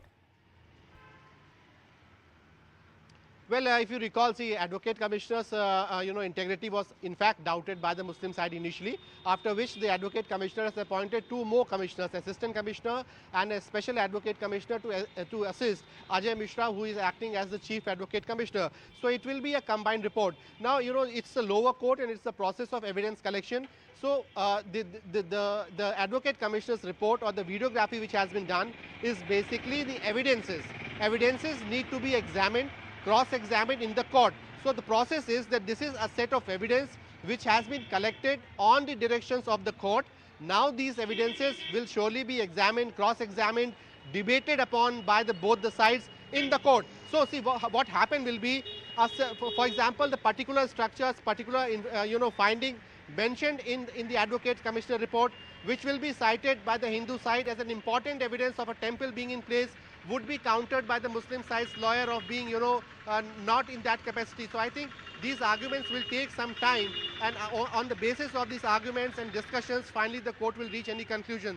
So it is a long drawn battle most likely, and the first step of course would be the moment when Advocate Commissioner submits his report, and that is going to happen tomorrow. Right, and Pranchu, we'll depend on you to get us details from the court there. Thank you so much for joining us from the ground and explaining what is happening there as far as the Gyanvapi Mosque is concerned. Let me also bring in my guest on the show. Swapnil Kothari, a lawyer, is with me. I'm also expecting Maulana Ali Qadri, Islamic scholar, to join me in a bit. But Swapnil, to you first. You know, the way the Hindu side is claiming that they have managed to establish originally what their petition was all about, whereas the Muslim side says that, you know, nothing exceptional has been found. As far as the legal process goes, help us understand what follows from here on. Well, the Advocate Commissioner who's there to take the survey and who's been given, complete freedom to go ahead and do it, despite many objections earlier that he was going to be biased, etc. So the road is clear for him. So it all depends on what his report says at the end of the day. If his report says that there is nothing found worthwhile which is in favor of the Hindus, then so be it. Likewise, if he says that there is something found which is in favor of the Hindus, then that's the evidence before the court. So the court is going to go by the evidence. Usually in videography cases, what happens, this is a civil suit. Videography is a very, very simple, ordinary, run-of-the-mill modality that is allowed to sift for evidence. And this is no different, except that it happens to be a religious place of worship. And that's why there is a surround sound, next to it. Otherwise, if it was an ordinary place, then there would be nothing. We wouldn't be even talking about it. But the point is that if that is the case, then the court will say that, okay, this is what it is, and then they'll rule in favor of the petitioners. And if it isn't, then they'll say, sorry, you don't seem to have a right to pray because there is nothing that is found which is for the Hindus to pray for. There is nothing, no shivling, nothing of that nature. So your claims are absolutely false because the report says otherwise. So it absolutely, totally depends upon that report. And once that report comes, the court is not going to examine the validity of Mr. Mishra or his two other advocate commissioners. They've already been established, they've already been decided by the court. So they're only going to go by the fact that, okay, the survey was taken properly, the videography was done properly, they've looked at each and everything, and they will satisfy, the court will satisfy itself to that extent, that everything was conducted properly. Right. But in all this, does the Places of Worship Act of 1991, is that a factor at all? No, it isn't, because the Places of Worship Act, Special Provisions Act 1991 talks about conversion. Or rather, should I say, a bar on conversion. If there is a bar on conversion, that means you cannot convert any places of worship from one to the other. And secondly, it is for the maintenance or upkeep. So I don't think that anybody is trying to convert something here. If it's there, it's there. What is there is there. So that's the reason why the videography has been allowed, which hitherto was, resisted upon by the other side. So the point is that the court is going to say that, look, this is what it is. The Places of Worship Act does not apply. I'm sure they're going to talk about that also in their reasoning, that why it does not apply. Because to the best of my knowledge, looking at the provisions, it talks about conversion and upkeep. Now, I don't know, unless this was kept in a very bad shape, then it's a different thing. The court would say that this should have been cleaned every day, or this, that, and the other, and the upkeep should be there. But other than that, if you're talking in a very, very substantive terms, the Places of Worship Act doesn't apply, because I don't see a conversion attempt here at all. Okay. Maulana Ali Qadri, thank you for taking time out and joining us. If you heard the petitioners in this case, they are claiming that the videography has actually supported the petition with which they have approached the court of law. They're claiming there is evidence to suggest that their petition was on right ground. देखिए madam, मैं एक बात जरूर यहाँ कहना चाहूंगा कि lower court का डिसीजन था वीडियोग्राफी करवाने का। वीडियोग्राफी हो रही है और आज का दिन भी मुकम्मल हो चुका है, और हिंदू पक्ष का ये कहना है कि वहां से कुछ शिवलिंग वगैरह निकला, लेकिन मुस्लिम पक्ष का कुछ और ही कहना है। तो कल जब कोर्ट में सबमिट होगा तो ये लोअर कोर्ट है, और इसके साथ साथ आपको एक बात मैं कहना चाहूंगा कि ये जो लोअर कोर्ट का फैसला है, ये सीधे सीधे सुप्रीम कोर्ट के जो है ऑर्डर का वैल्यूएशन है, क्योंकि 1991 का एक्ट है, यहाँ पर टाइटल पर कोई बहस हो नहीं सकती। तो ये वीडियोग्राफी किस माने, किस मकसद के तहत करवाई गई, आई डोंट नो, मगर हम हर कोर्ट का आदर करते हैं। वीडियोग्राफी हुई है, लोअर कोर्ट है, हाई कोर्ट है, फिर उसके बाद सुप्रीम कोर्ट है। देखते हैं कि लोअर कोर्ट का फैसला क्या होगा, उसके बाद अंजुमन मस्जिद वाले जो भी डिसीजन लेना है लेंगे। ओके, तो आप वीडियोग्राफी के लीगैलिटी पर ही सवाल उठा रहे हैं मौलाना साहब, बट एक सवाल मेरे मन में है। जो हिंदू पक्ष दावा कर रहा है कि अंदर से शिवलिंग मिला है, क्योंकि आप इस्लामिक स्कॉलर हैं, आपका लॉ या आपके जो इस्लामिक रूल्स हैं, क्या वो कहते हैं कि अगर आप जहां नमाज पढ़ रहे हैं वहां कोई मूर्ति है या वहां कोई आइडल है तो वो नमाज नहीं पढ़ी जा सकती, वहां पे फिर वो जगह मस्जिद नहीं रहती? क्या ऐसी कोई बात है? नहीं ना, देखिए आप, बिल्कुल हकीकत है कि जहां पर मस्जिद होती है वहां पर किसी किस्म की कोई मूर्ति या कोई तस्वीर नहीं होना चाहिए, ये मैं मानता हूं बात को। और ये जो बात की गई है कि शिवलिंग वहां से बरामद हुआ है, निकला है, तो ये तो अभी दावा है ना मैडम जी। अभी इसको प्रूफ होने दीजिए। प्रूफ होने के बाद, और अब ये बात तो लोअर कोर्ट में जाएगी। लोअर कोर्ट में अगर कोई ऐसी बात होती है तो उसके ऊपर हाई कोर्ट है, फिर उसके बाद सुप्रीम कोर्ट। इस सुप्रीम कोर्ट के हमने आदेश को बाबरी मस्जिद के लिए माना, तो देखते हैं, अभी काफी वक्त है उसके लिए। लेकिन टाइटल चेंज करने के लिए क्या सुप्रीम कोर्ट एक्सेप्ट करेगा नहीं करेगा, 1991 के एक्ट में क्या चेंजेस लाएंगे, अमेंडमेंट लाएंगे, ये सारी चीजें बातें पैदा होगी ना वहाँ। Swapnil Kothari, on that note, let me bring you in. While the lower court is, hearing this civil suit, the Supreme Court of India has also been approached by the other side. So tomorrow, when the two arms of the judiciary, the lower court and the Supreme Court, hear this matter, in your interpretation, how will things play out? Well, I think the lower court will rule on whatever is there before it. If there is a petition before that, and if they've gone through the process of videography, then they'll say that, okay, 17th May was the date that was given for the reports to come through. The report has come, let's examine it and let's rule accordingly. As far as the Supreme Court is concerned, the Supreme Court had already junked the appeal or a possibility of an appeal from the other side, saying that, look, right now the lower court is seized of it, let them decide and then don't jump the gun. You cannot stop the videography. That is what the Supreme Court had said at that time. Tomorrow, what the Supreme Court is going to discuss and decide, that is something which, I'm not so sure about it. I haven't heard what it is that they're going to do before the Supreme Court. But if they're going to, I don't think they're going to talk about the Special Provisions Act or if there is anything afoot before that. But as and when it comes, I'm sure the Supreme Court will take a look at it in a different way. But there is a tier. If the lower court rules tomorrow against in favor of the Hindus tomorrow, then I'm sure the other side can go and appeal to the High Court and then on so on and so forth to the Supreme Court. But I don't think that they can just jump the gun straight away to the Supreme Court from the lower court's decision. I don't think so. The Supreme Court will bypass that tier of the High Court. Okay, let's just wait and see what happens in the apex court. I would request both of you to please hold on. We've shown you what the Hindu side is claiming. They're claiming that in the videography, a shivling has been found in the pond from where the water was taken from Vazu. The Muslim group has vehemently opposed this claim of a shivling being found. Let's listen. ये इन लोगों के कहने से फैसला नहीं होगा, फैसला court करेगी। रिपोर्ट जब आएगा, रिपोर्ट आने के बाद उस पर ऑब्जेक्शन इनवाइट होता है, जिसको आपत्ति होगी आपत्ति दाखिल करेगा। वजू खाने का सर्वे हुआ है और उसको पानी निकाल के हुआ बस। और साहब ये बता रहे हैं मस्जिद की दीवारों पर त्रिशूल के निशान मिले हैं, ऐसा दावा किया जा रहा है। अरे भाई उनका दावा है, हमारा कहना नहीं है।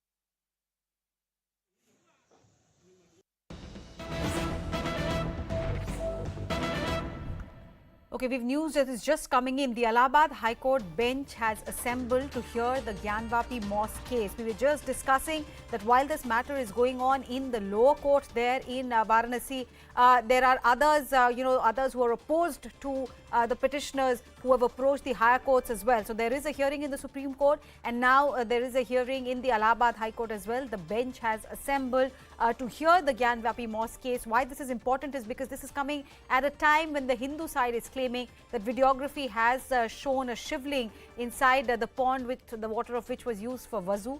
They've also claimed that they found some markings on the wall of the masjid which resemble a trishul. Pranshu Mishra is with me. Pranshu, this bench has assembled. What is the question before the Allahabad High Court right now? Well, the Allahabad High Court hearing is about the old case, the case in which in April 2001, the lower court has ordered for the SI survey. And if you remember, the Anjuman Intizamiya Committee and the Sunni Central Waqf Board have then approached the High Court seeking a stay on it. The High Court, of course, has given a stay. But then High Court has continued hearing this case for past, almost a year. And this is crucial because, see, the way we are seeing developments happening in Varanasi, the fact that advocates like Harishankar Jain and Vishnu Jain are saying that videographic evidences which have been collected today will be used as an evidence in that bigger case of Lord Vishweshwar Mahadev versus the Gyanvapi case, and therefore the claims which are being made that shivling has been found, that area needs to be sealed, I think all these are evidences which will be used by the Hindu side at the later stage. Now coming to what is going in the High Court today, the High Court is having a routine hearing in this case, and it will be interesting to see what observations are made by the High Court. Most likely the judgment or the final order is not expected today. There were all 6 petitions in this case, including the primary petition of the Sunni Waqf Board, that 1991 petition by the Hindu side that was filed in the Varanasi court and on which the ASI survey order was given should be quashed because it is illegal, after the Places of Religious Worship Act of 1991. So we'll have to see what ultimately High Court has to say in that very crucial hearing. Right. So we are waiting to hear from the Allahabad High Court bench, which has assembled to hear the Gyanvapi Mosque case. Pranshu, please keep an eye. We'll come back to you as and when there are more updates available. But let me go back to my guests who have been telling us about this case. Swapnil Kothari, he's a lawyer. Maulana Ali Qadri, Islamic scholar. Maulana Ali Qadri, Allahabad High Court की bench अब assemble कर रही है. उनके पास जो सवाल है इसी मामले पर, क्या उम्मीद है आपको इलाहाबाद हाई कोर्ट से? मैडम, दोनों पक्ष अपने जो है बातें रखेंगे वहां पर, चाहे हाई कोर्ट हो कि अगर उसके बाद जरूरत पड़े तो सुप्रीम कोर्ट में भी, जहां पर हिंदू पक्ष भी बात अपनी रखेगा, मुसलमान भी अपनी बात रखेंगे और फैसला सुनाना तो कोर्ट के हाथ में है। और हम एक भारतीय होने के नाते ये बात को मानते हैं और प्रूफ भी कर चुके हैं कि हम कोर्ट और संविधान को हर वक्त माने हैं, कोर्ट के आदेश को हम हर वक्त कबूल किए हैं। बाबरी मस्जिद की वर्डिक्ट अभी हुई नहीं थी, उसी वक्त हिंदुस्तान का सारा मुसलमान इस बात का ऐलान कर चुका था कि सुप्रीम कोर्ट का जो ऑर्डर आएगा हम वो ऑर्डर को मानेंगे। और आपने देखा कि सारे हिंदुस्तान के मुसलमानों ने सुप्रीम कोर्ट के आदेश को माना। लेकिन यहाँ पर जो बात हर वक्त जो की जा रही है आस्था की, तो मैं बात को क्लियर करना चाहता हूँ कि ये देश कॉन्स्टिट्यूशन से चलेगा, ये देश हमारे संविधान से चलेगा, ना कि आस्था की बुनियाद पर चलेगा। जी हमारे पास साथ बने रहिएगा। Owaisi, meanwhile Asaduddin Owaisi has also spoken in this matter and he says that this was a masjid and it will remain a masjid. That is what Asaduddin Owaisi has said. जब मैं 20, 19, 20, 21 साल का था तो बाबरी मस्जिद को मुझसे छीन लिया गया। अब हम वही 19, 20 साल के बच्चों की आंखों के सामने दोबारा मस्जिद को नहीं खोएंगे इंशाअल्लाह ताला। क्या आप तमाम लोग अहद लेते हैं कि हम कोई मस्जिद को नहीं खोएंगे? क्या आप अहद लेते हैं कि अब हम कोई मस्जिद को नहीं खोएंगे? तो अगर अहद लेते हैं तो हाथ उठा कर कहिए नारे तकबीर, नारे तकबीर। इनको पैगाम मिलना चाहिए, मस्जिद को अब हम नहीं खोएंगे। तुम्हारे दिल फरेब और हथकंडों से हम जान चुके तुम्हारे हथकंडों को। और अल्लाह के रसूल सल्लल्लाहु अलैहि वसल्लम का हदीस शरीफ है कि मोमिन वो है जो 2 बार एक सुराख से नहीं डसा जाता। अब हम दोबारा नहीं इनको डसने देंगे। मस्जिद है और रहेगी इंशाअल्लाह ताला सुबह क़यामत तक। ज्ञानवापी मस्जिद मस्जिद थी और जब तक अल्लाह दुनिया को कायम रखेगा मस्जिद रहेगी इंशाअल्लाह ताला। और हमारा काम यह है कि हम अपने मस्जिदों को आबाद रखें। हमारी भी जिम्मेदारी है कि रमजान हो गया तो मस्जिद के दरो दीवार तरसती हैं कि कहां गए वो लोग जो रमजान के 30 दिन अल्लाह के घर में आकर सर्वसजूद हो रहे थे। तो याद रखो मस्जिदों की हिफाजत पहले हमको अपनी महल्लों की मस्जिदों को आबाद रख के रखना। अगर हम अपने महल्लों की, गांव की मस्जिद को आबाद रखेंगे तो ये शैतानी ताकतें जो ललचाई नजरों से हमको अपनी तहजीब से महरूम करना चाहती हैं, इनको पैगाम मिल जाएगा कि अब दोबारा मुसलमान भारत का मस्जिद खोने को तैयार नहीं है। Owaisi giving a speech there, addressing his constituency and saying that we are not going to lose one more masjid. I think the reference there was to the Babri Masjid. मौलाना अली कादरी साहब, आप अभी कह रहे थे कि हिंदुस्तान के मुसलमानों ने तय कर लिया है कि सुप्रीम कोर्ट का जो भी फैसला होगा, जो भी फैसला हमारा एपेक्स कोर्ट करेगा, हिंदुस्तान का मुसलमान वो मानेगा। अभी तो हम लोअर कोर्ट के ही फैसले तक नहीं पहुंचे हैं और AIMIM की तरफ से ऐसे बयान आ रहे हैं जिनको हिंदू पक्ष भड़काऊ कहेगा। नहीं मैडम, देखिए, जहां तक कि लोअर कोर्ट का क्वेश्चन है, तो लोअर कोर्ट से अगर उनकी वर्डिक्ट से, उनके फैसले से मुझे इत्तेफाक ना हो तो मैं हाई कोर्ट जा सकता हूं। इस बात की भी इजाजत मेरा अपना कॉन्स्टिट्यूशन मुझे देता है। बिल्कुल। और हाई कोर्ट से भी अगर मैं मुतमईन ना रहूं तो मैं सुप्रीम कोर्ट जा सकता हूं। लेकिन आप मेरे जुमले पर गौर करें, सुप्रीम कोर्ट इज सुप्रीम। अब उसके बाद में कोई गुंजाइश वहां पर बाकी नहीं रहेगी। और उसी तरीके से बाबरी मस्जिद की जब केस सुप्रीम कोर्ट में चल रहा था तो हमने सुप्रीम कोर्ट के फैसले को माना। जी। आपने देखा कि वहां वो फैसले के बाद में छोटी घटना भी नहीं हुई। लेकिन मैं साथ ही साथ ये भी कह रहा हूं कि आस्था की बुनियाद पर कोई फैसला ना हो। सुप्रीम कोर्ट की वर्डिक्ट जिस हिसाब से आई, आप जर्नलिस्ट हैं, आप सारे वो फैसले को पढ़े और देखें कि किस बुनियाद पर वो फैसला दिया गया है। कादरी साहब, मेरा सवाल बहुत बड़ा सिंपल सा था कि आपकी बात मैं समझ रही हूँ, आपको कॉन्स्टिट्यूशन ने अधिकार दिया है lower court, high court, supreme court तक जाने का, पर जब हम अभी तक कोर्ट का फैसला ही नहीं आया है, एक स्टेप भी नहीं लिया गया है लोअर कोर्ट के फैसले का, तब जब पॉलिटिशियंस जैसे ओवैसी हैं बाहर आकर कहते हैं कि हम एक और मस्जिद खोने नहीं देंगे, क्या ये इंप्रेशन नहीं जाता कि हम कुछ भी कर जाएंगे, चाहे कोर्ट का फैसला कुछ भी हो, हम अपनी बात पे कायम है?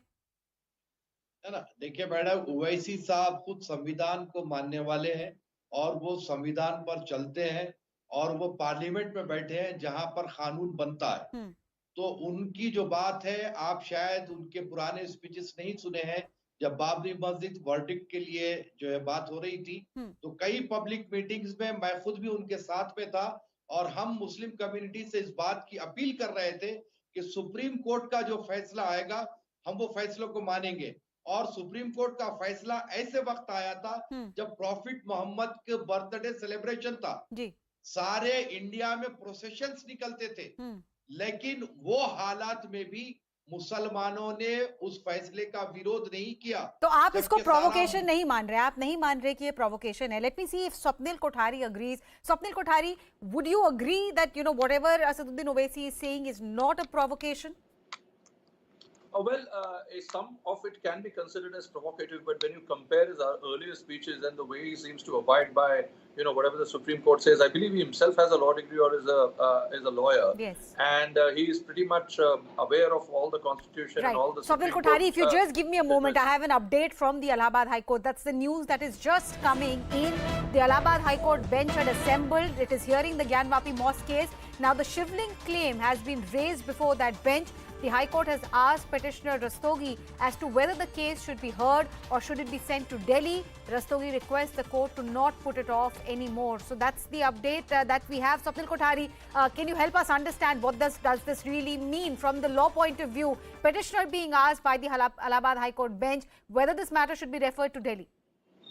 Well, the High Court is saying whether you really want us to hear this or whether you want to, by the time it's sent to Delhi, obviously tomorrow something or the other, some judgment would be coming from the Varanasi court any which way. So then, it'll be in a better position, the Delhi, I believe he's talking about the Supreme Court. They'll be in a better position to understand as to what, should be done, whether a clutch of petitions should be heard together. But Mr. Rastogi seems to be adamant on it, saying that, look, this High Court is seized of the jurisdiction. There is a matter before it, pending before it. 6 petitions are there.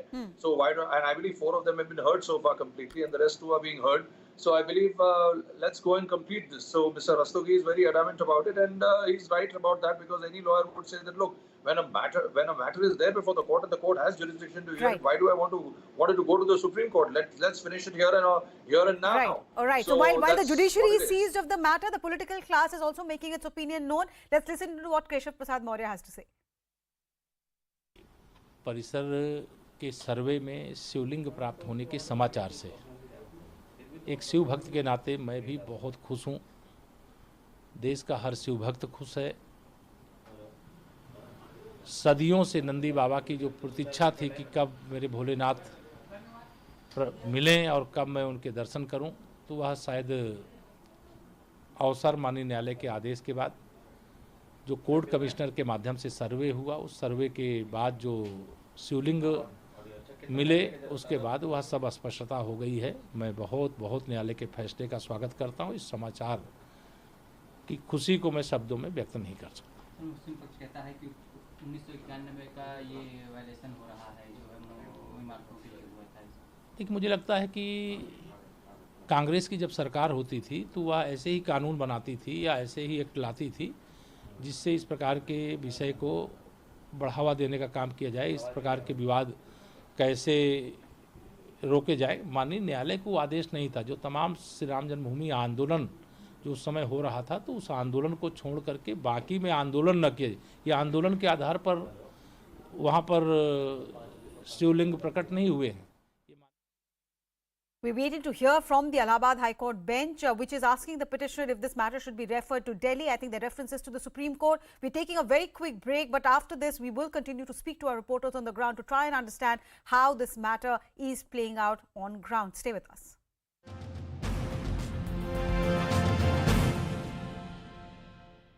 But right now, it looks like, you know, there will be a tough contest between these two very physical human beings. Even when I was bowling as Kapil Dev, I remember my coach, Mr. Balwinder Singh Sandhu, he was like, I really think you need to go and change your physicality, because right now it looks like koi pehlwan bowling karne aa raha hai. So it starts with the physicality more than the dressing. It starts with changing the body, the hair, it starts with all of that. And then you get into the look. Oftentimes when I'm developing the character, I even asked for the clothes.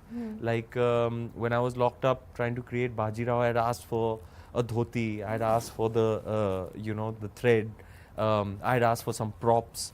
When you're experimenting in your own space with yourself, these things come in handy.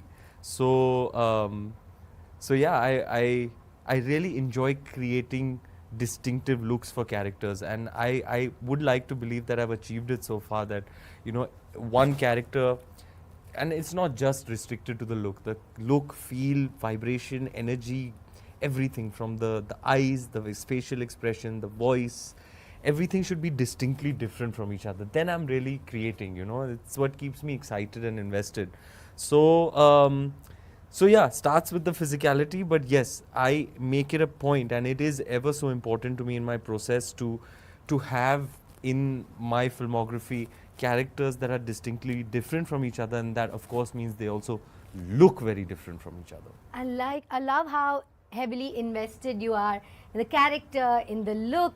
There's always something to learn from you, Ranveer, every single time. Thank you. This is a family film, Jayesh Bhai Jordar. So I want to start off, how's your family doing? My family is doing great. My family is, touch wood, Jai Jhulelal, everything is good, and they're traveling and they're enjoying life, and I'm becoming more family oriented. I'm beginning to make more time for my family, bonding more, sharing more experiences, traveling together, creating memories together. Slowly, thanks to the help and guidance of my beautiful wife, I'm able now to create more of a work-life balance. Earlier it was quite lopsided. I was at work most of the time, but now there's a work-life balance. So I'm very happy. It's a good time. How's the most beautiful woman in your life and ours doing?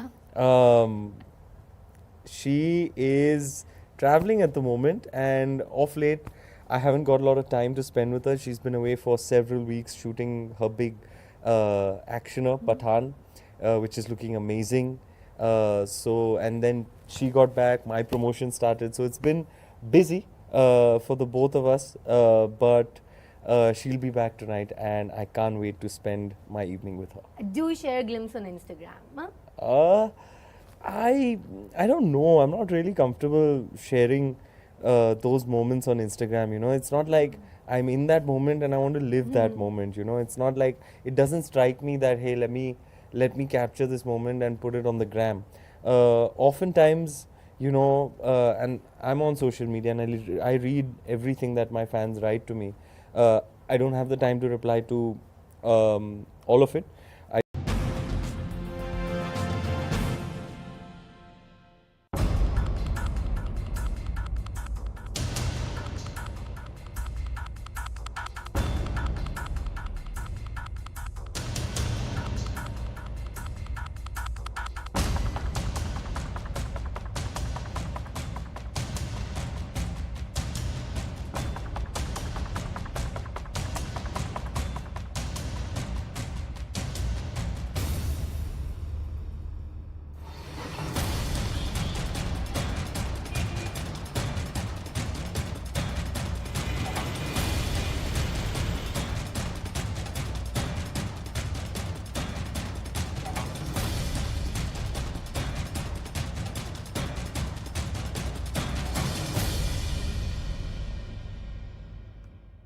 Yet another case of civic apathy has come to light in Bengaluru. On Saturday night, a 30-year-old man died near the Hebbal police station bus stand after he accidentally came in contact with a live wire. The wire was illegally drawn to an advertisement hoarding at the bus stand.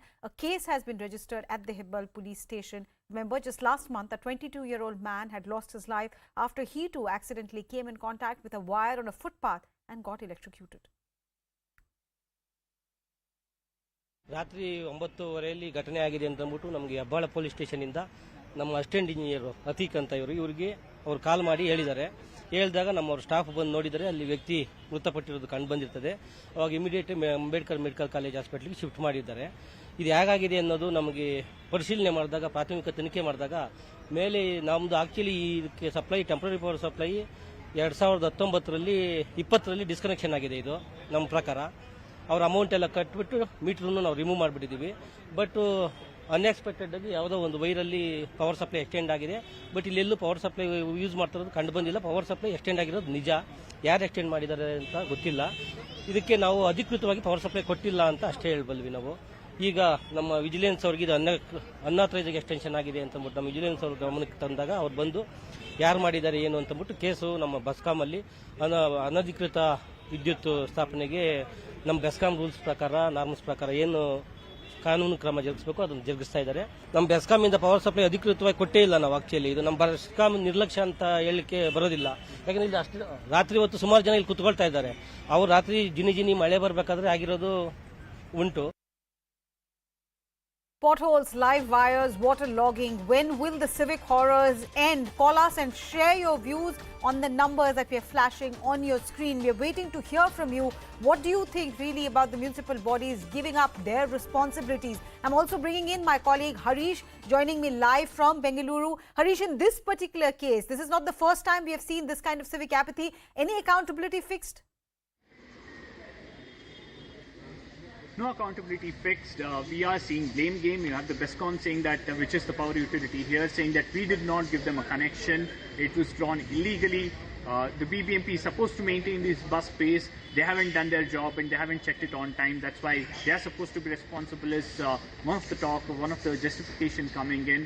We haven't heard anything from the BMTC itself, which runs the bus service, but it's not in charge of the bus space. So clearly, all these agencies somewhere saying that we are not responsible for any of this, shifting the blame.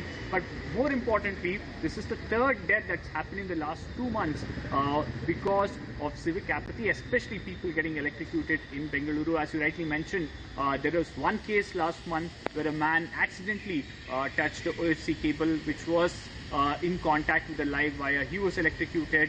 A few weeks before that, daily wage laborer who was a pushcart vendor also, he was electrocuted to death when he was taking shelter from rain in the early part of April. So we've had such deaths. We've also had people losing life because of pothole at the same time. And we've seen repeated assurances coming in from the government that there will be a sea change in how the city's administration works, especially civic bodies work, but that hasn't happened. We've seen assurances, nothing changing on the ground per se. The horror continues for the people. They are questioning on why people should lose life in such freakish accidents, which could be completely avoided if officials ensure that they do their duty properly. Right, and this is a city which is looked up as one of the IT cities of the country.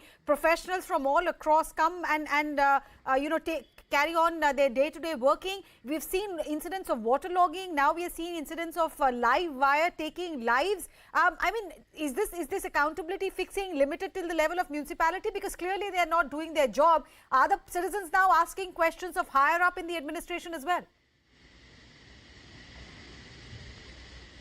Well, the people are questioning that why is there a lapse here? There's no elected body, by the way. City municipal administration doesn't have an elected body. The elections have been delayed. The chief minister holds the Bengaluru development portfolio, but clearly he has too much on his plate. He's not accessible as the crowds of the citizens, and we haven't had a minister who's in charge for Bangalore for a very long time. That's been a problem. At the same time, you have several other ministers going around pitching Bengaluru as a global investment destination, but people are saying that basics are missing here. You do not have roads that can give safe travel for road users. You do not have people solving the traffic issues here. And over the last few months, we've seen people losing lives in freak accidents, which could be totally avoided, but we still haven't seen heads roll. We've seen FIRs getting registered, but nobody who's been held accountable, where action has been taken, where we've seen some sort of change on ground. That hasn't happened. We've seen low-level officers being punished either with a FIR or a transfer, but nothing more than that. Definitely nothing on the political front. The Chief Minister is still not thinking of having a full-fledged city-in-charge minister for Bengaluru anytime soon. Right, Harish, do hold on. Like you have been pointing out to us, this is not an isolated incident of civic apathy. Let's take you through some similar incidents which has taken place in Karnataka. The first one that we are showing to you is from 9th of May. What happened here? A stadium gallery collapsed. This happened on 9th of May. 2 months after the inauguration, this stadium gallery collapsed completely. Again, we're still waiting to know if there is anybody who has been held accountable for what happened here. The next one, 13 deaths due to potholes in 5 years. This is the IT city. This is one of the top cities as far as the country's professionals are concerned. The top minds of the countries come here to earn their bread and butter, and look at the state of affairs here. 215 crores spent on pothole repair, and can you see the state of affairs there? Where is that money really going? Who's fixing? Accountability. Next, 26th of April, what happened there? A 22-year-old died electrocuted by a high-tension wire. First of the two tragedies that happened. This was also an electrocution case, and now we are telling you how electrocution also happened on 14th of May. Next, waterlogging. Mid of April, this is what Bengaluru was greeted with. Massive waterlogging after rains there. SDRF had to be called in, and these waterlogging problems are becoming a regular nightmare. Not just freakish weather, but also the state of affairs as far as the drainage of the city is concerned. That also is contributing to this picture that you're seeing on your screen. My first caller is from Ramakrishna, a resident of Bengaluru. Mr. Ramakrishna, what do you have to say? We have just showed our viewers how this electrocution is not an isolated incident. Civic apathy is rampant in Bengaluru. Yes, absolutely right. Bangalore is one of the most prosperous cities. So many industries are there. IT, this is a center of IT. So the government gets a lot of revenue, but still things are going from bad to worse because money is taken for everything. Even if you want an electric connection, you pay the requisite money, and it's not a small amount of money. You pay huge money. But if the implementation is so irregular, all the work of giving electric connection is outsourced by BESCOM actually. And the people who actually do it, they outsource them. The person who is giving the outsourced services, they do it so irregularly, There is no monitoring of the performance of this thing. You find wires, if you want an electric connection, I've got personal experience. For my house connection, I ask for a connection. They simply extend from the one pole to the other without any proper support on the way or insulations on the way. So there are high tension cables and low tension cables side by side, You just don't know. Any time an accident can happen where you may touch a high tension cable instead of a low tension cable. Absolutely. So this is how things are being implemented in Bangalore actually. Here money is everything, People want money, especially the government employees, they want money, So you're saying corruption. You're saying corruption is the reason why there is so much of apathy. Thank you, sir, for sharing that thought with us. Mr. Ramakrishna telling us that it's corruption which is responsible for the state of affairs. Let's see if A.R. Balasubramaniam also agrees with that. Mr. Balasubramaniam, is that the real reason? No accountability fixed. By paying a bribe, anybody can get any work done. Wires are now electrocuting people, taking lives of people. Regarding this, I would like to say something about a place called Banaswadi Main Road. The problems which are brought to the notice of the concerned department. There was a huge area where there was a massive pothole. And I told them time and again that this is going to take the lives of people. It is just right opposite to a temple, a Venkateshwara temple. There's a huge pothole. When I brought it to the notice of the concerned department, it took nearly about 15 to 20 days for them to come and patch it up. After having patched it up, I've seen a granite stone jutting out of that place, which can be a great hazard for cyclists, motorcyclists, and scooters. So my concern is that with the granite jetting out from the road, it can cause a lot of harm to an innocent person who is coming in the night time without proper lighting. He may meet with an accident.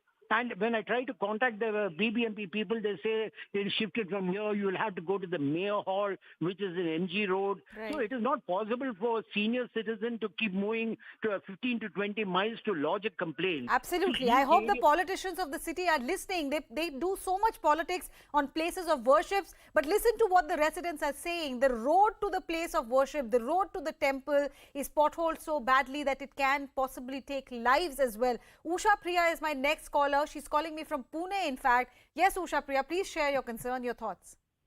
Yeah, see, I'm telling you as a taxpayer, not only in these two cities, where else, this mishap must not happen, and everyone is accountable for this actually. People are doing their own job.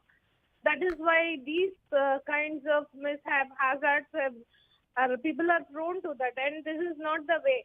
And one more thing I would like to tell you. If it is their own road, if there is some leader, if there is their own road, will they keep everything? They keep everything neat and tidy and anything else. And it is by the people, for the people, and of the people. Just simple like that, actually. Right. Okay. And this kind of mishap is really disheartening to anyone. And like someone said, a caller before, he's just voicing out that he has been telling, and they are not doing the job. What is this actually? It's not fine, right?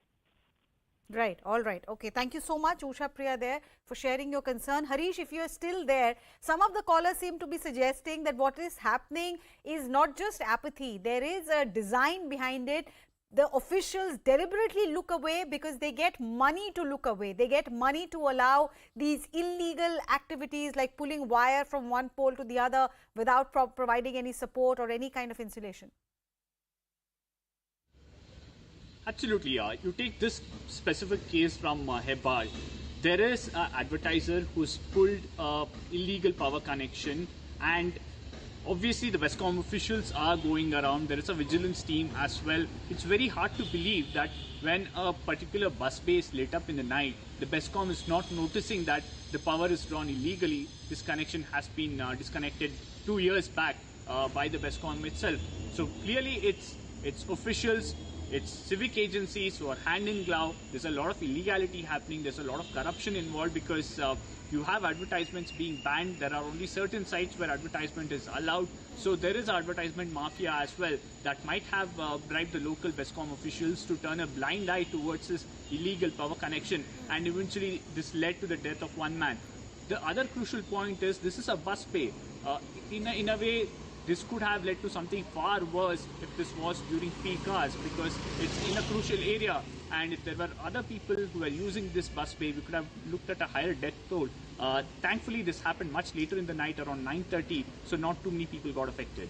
Right. Harish, thank you so much for bringing us that story and also helping us understand how one of the most, professionally active cities of India are facing this kind of civic apathy, that it is becoming a matter of life and death. If you are a Bengaluru citizen, if you want to share your views, you can engage with us on our social media handles. Also, read our ground reports on our website, news18.com. I'm just stopping for a very quick break, but there's more on the other side. Please stay with us.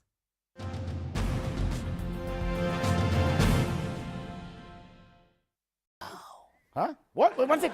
Sorry. After that, No, you didn't. Did you say bachao? No. I was saying बताओ क्या बात है, क्या पूछना है, बताओ. BACHAO. That's not batao. But okay, listen.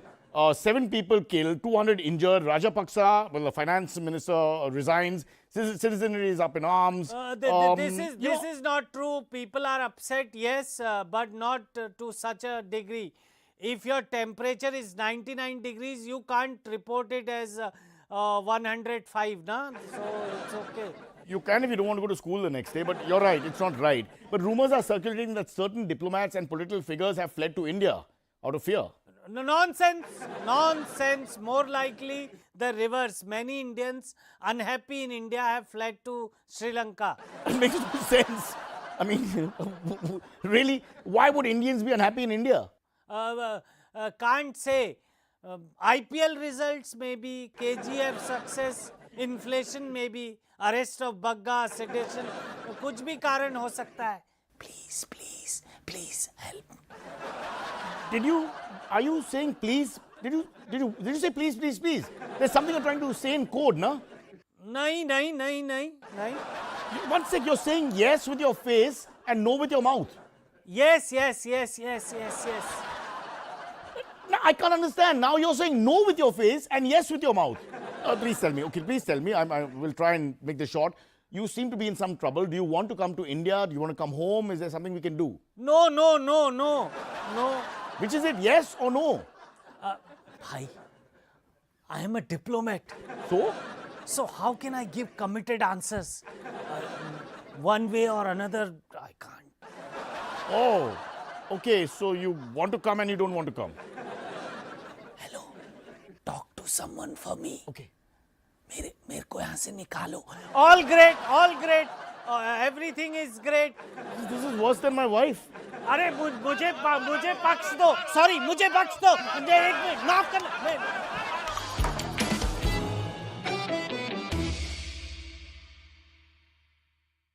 Hello and welcome. Usually I tell you to sit back and relax, but that's not possible today. I can't either. I'm on the edge of my seat because here's a man whose energy is so infectious.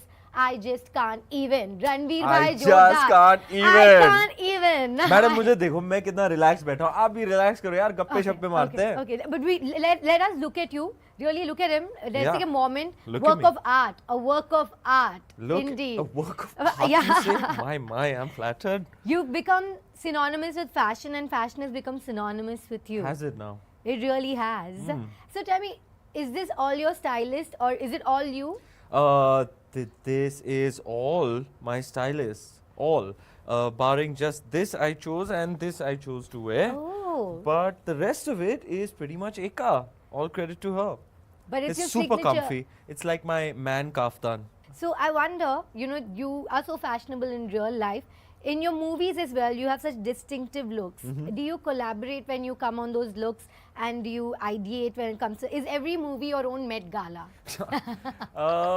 Well, the Met Gala happened recently, Yeah. and I'm on social media, so I know that every time the Met Gala happens, I start trending for absolutely no reason. And everybody's like, I am not going to stop till Ranveer gets an invite to the Met Gala. Yeah. Why isn't Ranveer at the Met Why Gala? isn't Or like Bhai every going to? day's, every daily life is Ranveer's Met Gala. It's like a Met Gala for him every day. I read all of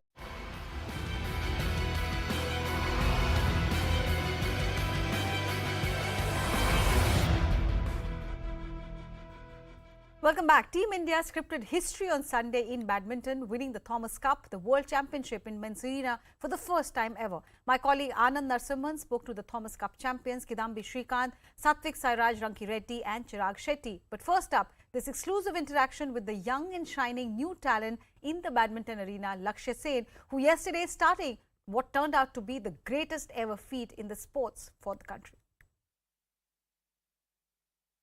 Joining us now is Thomas Cup winning team member Lakshya Sen. Lakshya, that final match and come from behind win. It was your first win in the Thomas Cup this time, wasn't it? It had been a tough outing for you. How did it feel? No, in the group stage I had won a match, but yeah, it was comparatively with an easier opponent.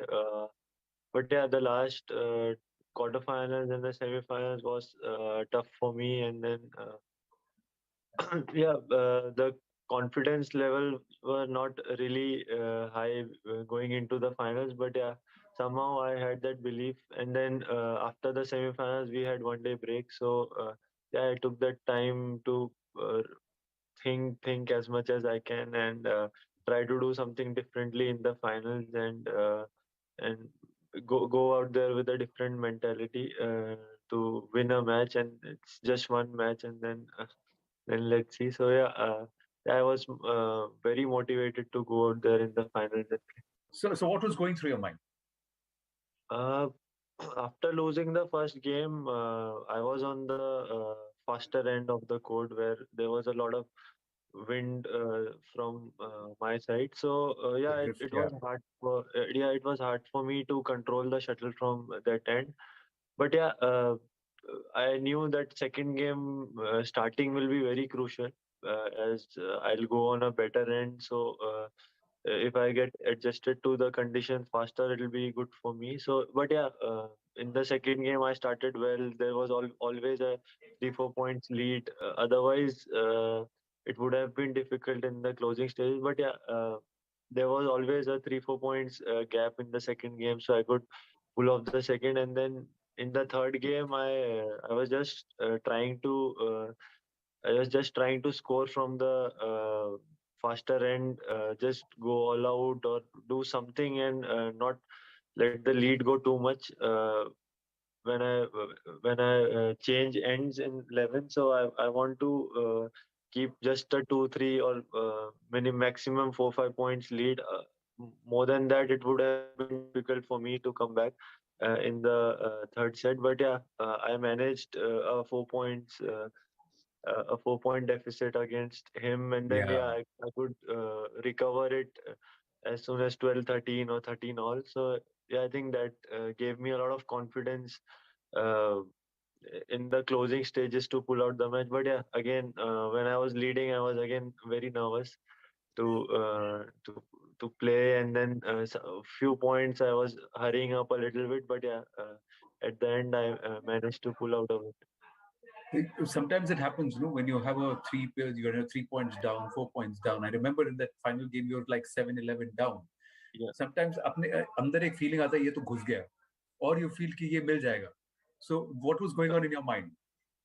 On a regular this thing where there is not a lot of drift or the conditions are even from both the sides, then you feel okay, it shouldn't go like the 4 points lead is too much. But yeah, as I knew I'll be on a better side in the closing stages, so I had that belief that okay, no problem, this 2-3 points doesn't matter, I can really come back in the after the 11 points. So yeah, I always had that belief this time that yeah, I can come back in this match. You had a few tough setups in terms of matches, even in the semi-final. I think you were up against Axelson. Uh, was this the fact that you were not keeping well? I believe you had food poisoning in the run-up to the tournament. Did that affect your game? Did that affect your fitness levels? Was that playing on you? Yeah, I feel in the beginning of the tournament when I played, I wasn't at my 100%. But I had to play the first singles, and then the coming day after the other, the quarterfinals, the semi-finals. So yeah, I felt that the recovery part was a bit slower than normal to recover for next match and go. But yeah, movement-wise, on court, everything I was playing well. But that extra spark wasn't there in those matches. But yeah, I tried to do everything I could to recover that one day gap which we had, and then go out there and play in the final. Okay, the final two questions. One of the things is, like you said, no, that you were feeling a little unsettled. जीतूंगा नहीं जीतूंगा, बड़े player के साथ खेल रहा हूँ, pressure है, all of that, और फिर सेमीफाइनल क्वार्टर फाइनल में अच्छा नहीं किया. All of this tends to play. We are human beings. What is that one thing that always settles you, or what is it that actually made you feel, let me just get into the zone and play my game? I would say the one day break which I got, I took that time off. I didn't do much of playing or much of training in that day. Just to open up my body, I did few things, and then even on court, I went there. I played a few more like half an hour I played, and then I was like, okay, I'm done. I need to get out of here. Just I did some stretching, everything. I opened up my body, and then I was like, yeah, I need to be fresh for tomorrow. And all the things that has happened before, I'm not going to focus on that. And tomorrow is a new day. And I am moving well. I am playing well, and I have beaten Ginting as well before. I knew I was going to play Ginting. So yeah, let me just focus on one match and then see. It's a new day, and just forget everything. It's one more. Like my dad said after the semifinals, that okay, now you have one more opportunity to prove yourself. And yeah, I think in the finals it happened. Absolutely, and you are world beaters. And I have to ask you this: there's some interesting ink on your left arm. What is this ink? Can you show us the ink on your sleeve? What is that? Then this is tribal bull, uh, no, and then there is something written like "never give up," and Oh, lovely. on this side, and then it's a belief over here. Oh, lovely. So you tend to look at yourself and say, bring out the wolf in you when you go out on a hunt. That Yeah, I feel the wolf is like something called a silent killer type of thing, and it's an so I really like the idea of that. So that's why. good. So I wish this wolf many more proud hunts and also glory for India. All the very, very best, Lakshya. Lovely Yeah, speaking with you. Lovely speaking with you. Thank Thank you you. so much. Thank you. Good afternoon once again. I'm Purnima with the news at the top of this hour. Our top story continues to be the Gyanvapi Mosque, which is seeing a legal challenge at the lower court and also petitions being filed in the High Court and the Apex Court here in Delhi. There is some breaking news coming in now. The team of district administration has reached to seal the spot at the Gyanvapi Mosque where the Hindu side has claimed that a shivling has been found. There was a court order after this claim was made by the Hindu side that area must be sealed. The low court's order is expected tomorrow. In the interim, the CRPF and the district administration had been tasked with ensuring that area is sealed, and for that the district administration has now reached. Pranshu Mishra is joining me live from the spot. Details, Pranshu. Yes, Arunima, that's right. The particular pond about which the Hindu side claims that, Lord Shiva's shivling has been found. That area is being sealed. Court ordered to seal that specific area, and we have those inside pictures to suggest and tell our viewers that which is that spot exactly inside the Gyanvapi premises, inside the Gyanvapi Mosque. In fact, this pond from where this shivling has been claimed to have been recovered is bang opposite the entrance of the Gyanvapi Mosque, and now it will be sealed. So this entire area has traditionally, since 1992, it has been under the security net of the Central Paramilitary Forces. CRPF is deployed there, and now that CRPF ring will also include this particular pond. And the other important thing is that though the pond is being sealed, but there is no confusion, there is no ban on namaz being offered. So Muslims can go inside and offer the namaz at the Gyanvapi. The only thing is that the pond which they were using for wuzu, that they will probably now not be able to use. So they will have to look for some alternate mechanism for that, religious cleansing exercise they do before offering the namaz. But the namaz has not been prohibited. Yes, the Hindu side, the petitioner did, plead the court that area should be barred from Muslims to be entered. Namaz should not be allowed there. But those sort of orders have not been given. The orders is only about sealing the particular spot from where the claimed shivling has been recovered, and it is the pond. We have those inside pictures where we can see that pond, and now that pond will be sealed. The team of administrative officials is reaching the Gyanvapi side. It has in fact reached the Gyanvapi side, and that process to seal it off will start very soon. But Pranshu, one worry was law and order. Everything under control in that sense? Yeah, yes, everything is perfectly under control. The Muslim side, on record, we don't have their on record, statement, but they have told us that what is being claimed as shivling is nothing but a fountain inside the particular pond, and they say that wait for the Advocate Commissioner's report to be filed tomorrow. We'll have our own arguments on the witness evidences that has been filed, because it is a case where the evidences would be discussed from either side. Examination and cross-examination will take place. If you talk about the overall mood of the city, it is peaceful, but everyone is glued to the latest developments, the new inputs, the new details which are emerging on this story. But in terms of communal harmony, it prevails. The Kashi Vishnath corridor is open for the devotees. People are going there. That Kashi Vishnath road On one end it's Godolia crossing and the other end is the famous iconic Chowk Bazaar. All that area, the markets are open, the Dashashwamedh Ghat is open, so that entire area is of course peaceful. But yes, security of course is a bit more as compared to other days. Yes, and it's Monday, the day of Lord Shiv, Pranshu. So it's something that the district administration would be satisfied if they manage to ensure that nothing untoward happens. Do hold on. Let's just play out the reactions that we have got so far on this story, starting with Keshav Prasad Maurya. Gyanvapi परिसर के सर्वे में शिवलिंग प्राप्त होने के समाचार से एक शिव भक्त के नाते मैं भी बहुत खुश हूँ। देश का हर शिव भक्त खुश है। सदियों से नंदी बाबा की जो प्रतीक्षा थी कि कब मेरे भोलेनाथ मिलें और कब मैं उनके दर्शन करूं, तो वह शायद अवसर माननीय न्यायालय के आदेश के बाद जो कोर्ट कमिश्नर के माध्यम से सर्वे हुआ, उस सर्वे के बाद जो शिवलिंग मिले उसके बाद वह सब स्पष्टता हो गई है। मैं बहुत न्यायालय के फैसले का स्वागत करता हूं। इस समाचार की खुशी को मैं शब्दों में व्यक्त नहीं कर सकता। जब मैं 20, 19, 20, 21 साल का था तो बाबरी मस्जिद को मुझसे छीन लिया गया। अब हम वही 19, 20 साल के बच्चों की आंखों के सामने दोबारा मस्जिद को नहीं खोएंगे इंशाअल्लाह ताला।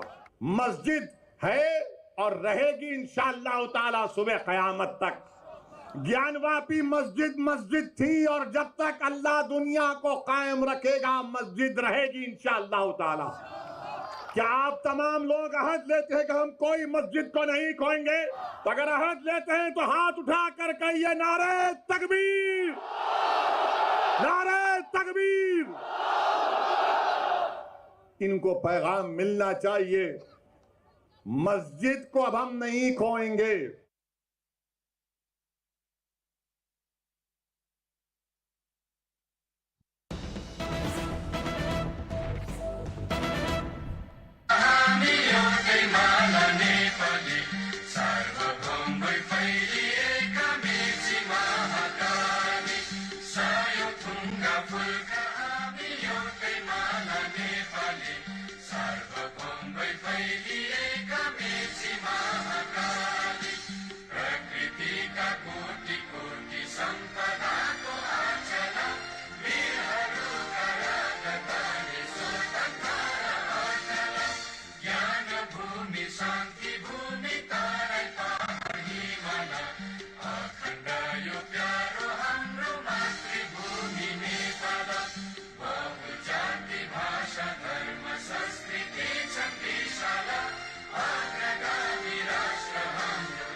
सिंध गुजरात मराठा द्राविड उत्कल गंगा विंध्य हिमाचल यमुना गंगा उज्जल जलधि तरंगा तव शुभ नामे जागे तव शुभ आशीष मांगे गाहे तव जय गाथा जन गण मंगलदायक जय हे भारत भाग्य विधाता जय हे जय हे जय हे जय जय जय जय हे।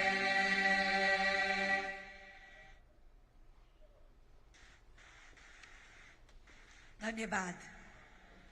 25 से 66 बुद्ध जयंती को यो पावन अवसर अब संघका नायका नेपाल भिक्षु महासंघबाट पञ्चशील मन्त्रोच्चारणको कार्यक्रम रहेको छ।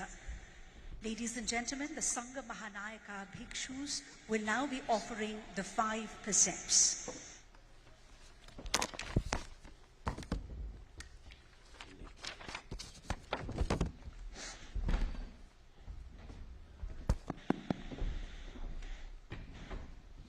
As far as Nepal is concerned, let's listen in. Bhagavato Arahato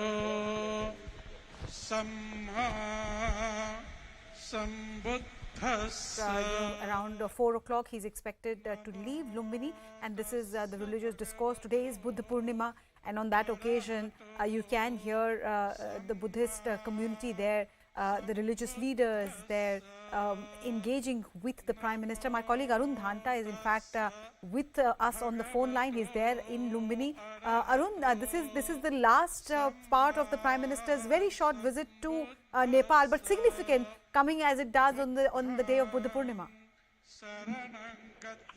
Well, that's right, Purnima. This is the last program of Prime Minister Modi, and in this program, he will be addressing the gathering here.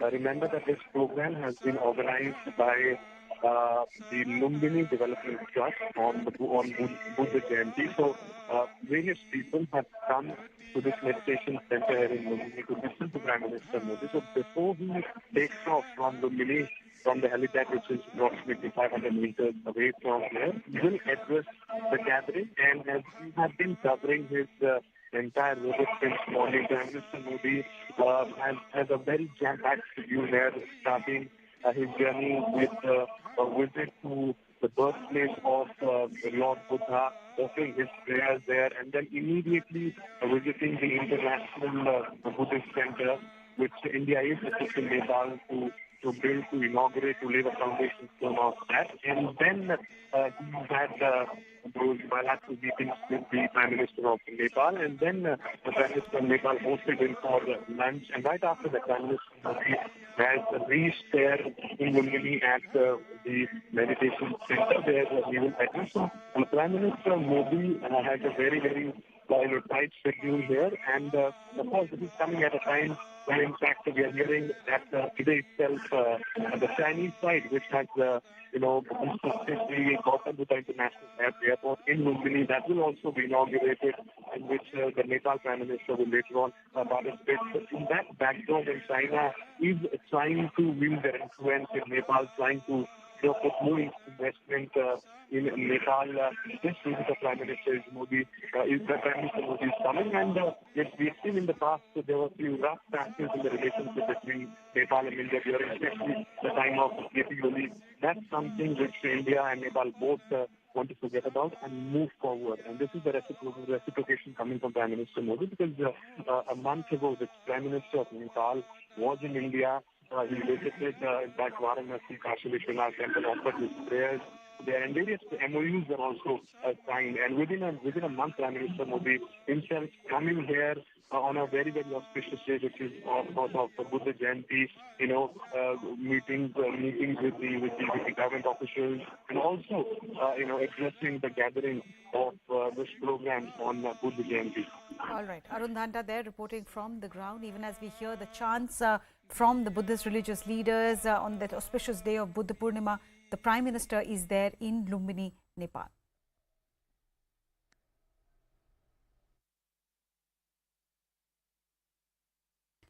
From Lumbini, let me shift my focus back to Varanasi, where there is still a lot of back and forth going on as far as the Gyanvapi Mosque is concerned. The videography is over, and the Hindu side has claimed that at the end of that videography, they have found something which resembles a shivling. They claim a shivling is there inside the pond, the water of which was used for wuzu by those who come to offer their namaz. The Muslim side has claimed that this is not a shivling. This could be a fountain. So tomorrow, the lower court will hear both sides and also listen to the court commissioner.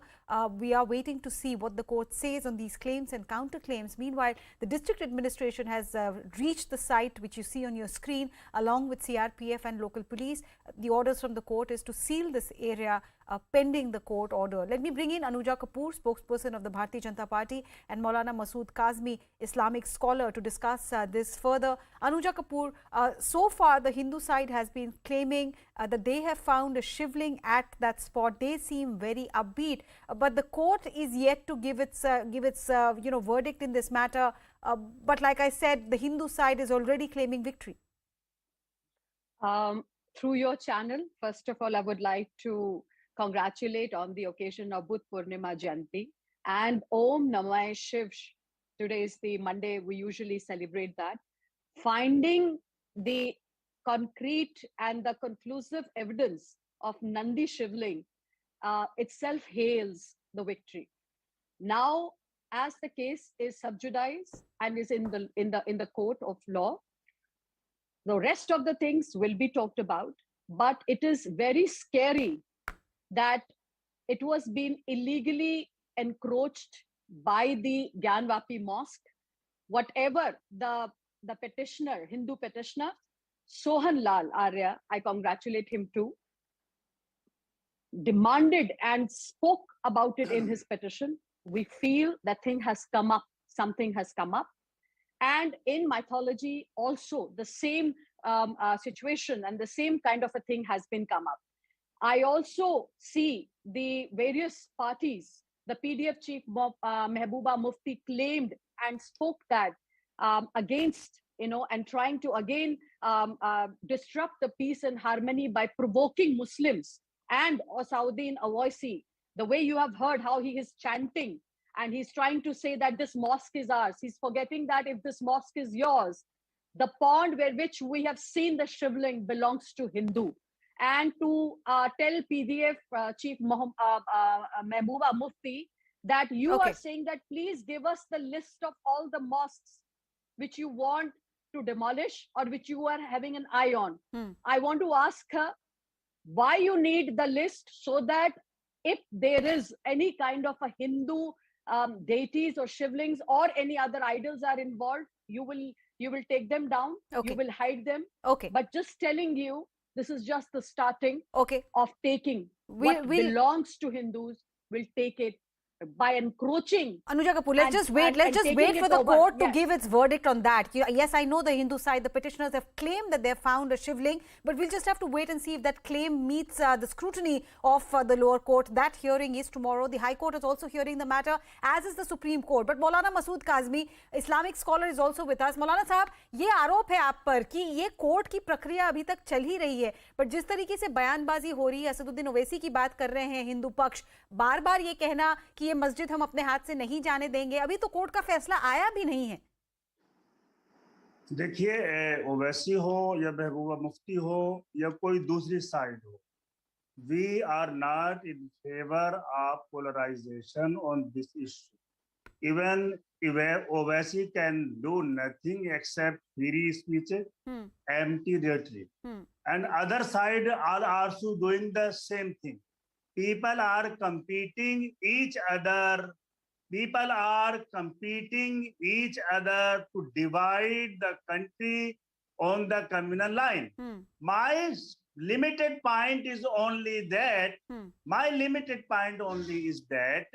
that matter is in the court, and this side is protected side by an act of the parliament, and also protected by verdict of Supreme Court. So whatever the findings are there, one side Mandir side is claiming that they have found something, Muslim side saying that there has been nothing found. So then tomorrow matter will be put before honorable court. Court will decide. But my point is that when this side is protected, and you know, and we also know that this side is protected, and that no altercation, no conversation can take place on this side. Also, no new parampara can be initiated in this side. So why such a hue and cry? Okay, Maulana Sahab, except further polarization the society. Maulana Sahab, I have a question. Right, I have a question to ask you. I mean, while we are waiting for the court to figure out, this is a civil suit, this is a suit which is contesting the title of the mosque, who does the property really belong to. That aside, because you're an Islamic scholar, help me understand, the Hindu side is claiming that in that pond from where water is taken from Wazu, they have found a shivling. What does Islamic scripture, what does Islamic law rule really say? If you find any idol, any picture, anything in the mosque premises, can you still offer namaz there? No, first of all, you have to establish that whether the findings are the shivling or something else. Muslim side is claiming that this is not the shivling. This is the fountain of the wuzu khana. In all the wuzu khana, there are fountain made by the stone. So there. So it has to be established. It has to be established with the expert committee. What are the findings exactly? Okay. This is only just claiming. One side is claiming something, another side is claiming something else. Right. So we cannot come to any conclusion at this stage. And I think making free speeches, communalization is not in the favor of the country. Right. And co-panelists also knows is very well. If Mandir sides want to demolish that masjid, they should go to parliament and they should ask the parliament to make another law. They should ask the parliament to abrogate that Places of Worship Act of 1991. Then they can make the way. Got your point.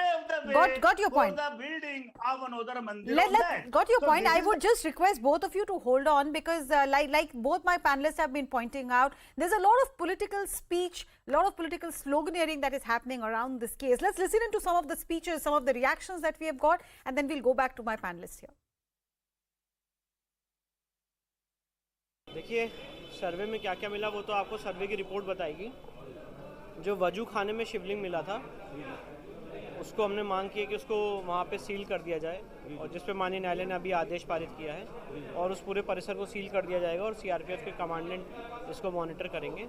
मैं अभी इतना ही बोलना चाहता हूँ। बहुत बड़ा दिन है और नंदी भगवान के ठीक सामने शिवलिंग मिला है, तो बहुत बड़ी उपलब्धि है।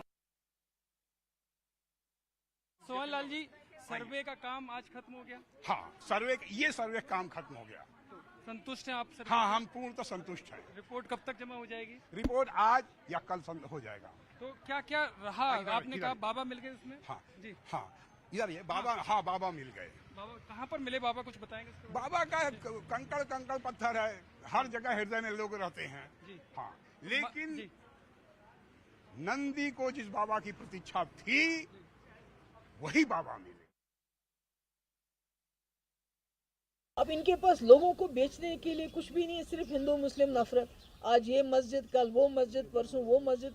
मैं तो बार बार अपने मुसलमान भाइयों से कहती हूँ कि इनको बोलो एक ही बार हमें मस्जिदों की लिस्ट बताओ जिस पे आपकी नज़र है, क्योंकि मैंने पहले भी कहा हम जहाँ सजदा करेंगे हमारा अल्लाह वहीं है। मगर इनको शर्त ये है कि अगर किसी मस्जिद में इनको कोर्ट के ज़रिए या किसी ज़रिए ये साबित होता है कि इसमें जो पहले भी बाबरी मस्जिद में तो कुछ भी साबित नहीं हो, मगर क्या ये हमें गारंटी देंगे बीजेपी वाले कि 2 करोड़ नौकरियां जो इन्होंने बोला है साल की, उससे नौजवानों को 2 करोड़ नौकरियां देंगे? ये इन लोगों के कहने से फैसला नहीं होगा, फैसला कोर्ट करेगी। रिपोर्ट जब आएगा, रिपोर्ट आने के बाद उस पर ऑब्जेक्शन इनवाइट होता है, जिसको आपत्ति होगी आपत्ति दाखिल करेगा। वजू खाने का सर्वे हुआ है और उसको पानी निकाल के हुआ बस। साहब ये बता रहे हैं मस्जिद की दीवारों पर त्रिशूल के निशान मिले हैं, ऐसा दावा किया जा रहा है। अरे भाई, उनका दावा है, हमारा कहना नहीं है। So, like I said, both the Hindu and the Muslim sides are claiming, one side claims that they found a shivling at the Wazoo pond, the other side claims it is a fountain, but there is a lot of political back and forth that is going on this issue. Anuja Kapoor, you heard the PDP, PDP chief there saying that this is, the politics around this is happening. The surround sound that you're hearing is only to divert attention from real issues of job, of employment, of, price rise. That's the charge that is being made. I feel pain to listen Mohama Mufti on this kind of a polarization which she's trying to do, and she's trying to paint center black and blue and red. What has she done when she was in the system, when she was ruling Jammu and Kashmir? We have seen a lot of terrorist activities. She could not protect the people of Jammu and Kashmir. Now they are trying to rule back, and the people are not going to accept them. So what is there that she needs to speak? She will speak something political. She will speak something which is her advisories are telling her to speak. we are not afraid of this. What Modi ji's government has been doing in what they have done for Jammu Kashmir by abrogating Article 370 and 35A is itself is an applauding step. And now we are also putting Kashmiri Pandits in High Court, in headquarters of the Tehsil and district areas in Kashmir. So we are trying to already take over the problems which Mufti's government has been doing since 70 years back also. So what Bhajpa is doing, they should be rather applauding it, because if they really want to consider the future of Kashmir, they should allow Bhajpa do what they are doing best, because we know how to bring back the peace and harmony in Kashmir. We are not trying to disrupt it. You have seen many terrorist attacks which have been happening. People during Mufti's time, people used to hide these terrorists in their homes. Now we are taking them out. We are trying to bring back these youth into employment. What they have done, give us some time. It is just a matter of time. We'll show the world, we'll show people around what Bhajpa is capable of in bringing Kashmir to it's a beautiful tourist place once again. Okay, Maulana Masood Kasmi, the other part of the PDP chief's statement, where she said that if the Hindu side feels that there are a list of masjids which belong to them originally, or it was a mandir and it was subsequently converted into a masjid, give us the list and we will hand it back to you. Is the Muslim side prepared for this kind of reconciliation? देखिए, we are not, I am not here to comment on the political parties' stand. They are doing politics, Mehbooba Mufti, Owaisi, and some others. I am here only for this masjid and mandir issue. हमारा point ये है कि देश की for the peace and prosperity of the country, people should come forward, and the the mandir people, mandir committee should come out, and what the mosques are in their list. They should put forward, and Muslim side can think that because of the peace of the country, for God's sake, खुदा के वास्ते इस मुल्क को हिंदू मुस्लिम के नाम पर मत बांटिए. एक बाबरी मस्जिद हिंदू बांट रहे हैं, बात आप लोग को मिल गई, जाहिर है नहीं बांट रहे हैं. और ये बहुत खुशी की बात है कि जिस तरीके से आप ऑन एयर अपने आप को बिल्कुल न्यूट्रल होकर बताने की खुशी कर रहे हैं, वो गलत है. बिकॉज आप पोलराइज कर रहे हैं यहाँ डिबेट में बैठकर, ये होगा नहीं. दूसरी बात, आपने कहा कि ज्ञानवापी मॉस्क जो है वो सुप्रीम कोर्ट के ऑर्डर के हिसाब से, आपको ये बात हम बता दें कि वो एक 15 Okay, I have to interject here because I have some breaking news coming in from the Allahabad High Court. The Gyanvapi hearing that the Allahabad High Court was listening to the petition that was being heard there, that has now been adjourned to Friday 12 p.m. So this is something that the High Court was suggesting, whether it should hear this matter or let the Supreme Court first decide, and now the matter has been adjourned to Friday 12 p.m. Pranshu is with me. Pranshu, can you just take us through what all happened in the High Court there?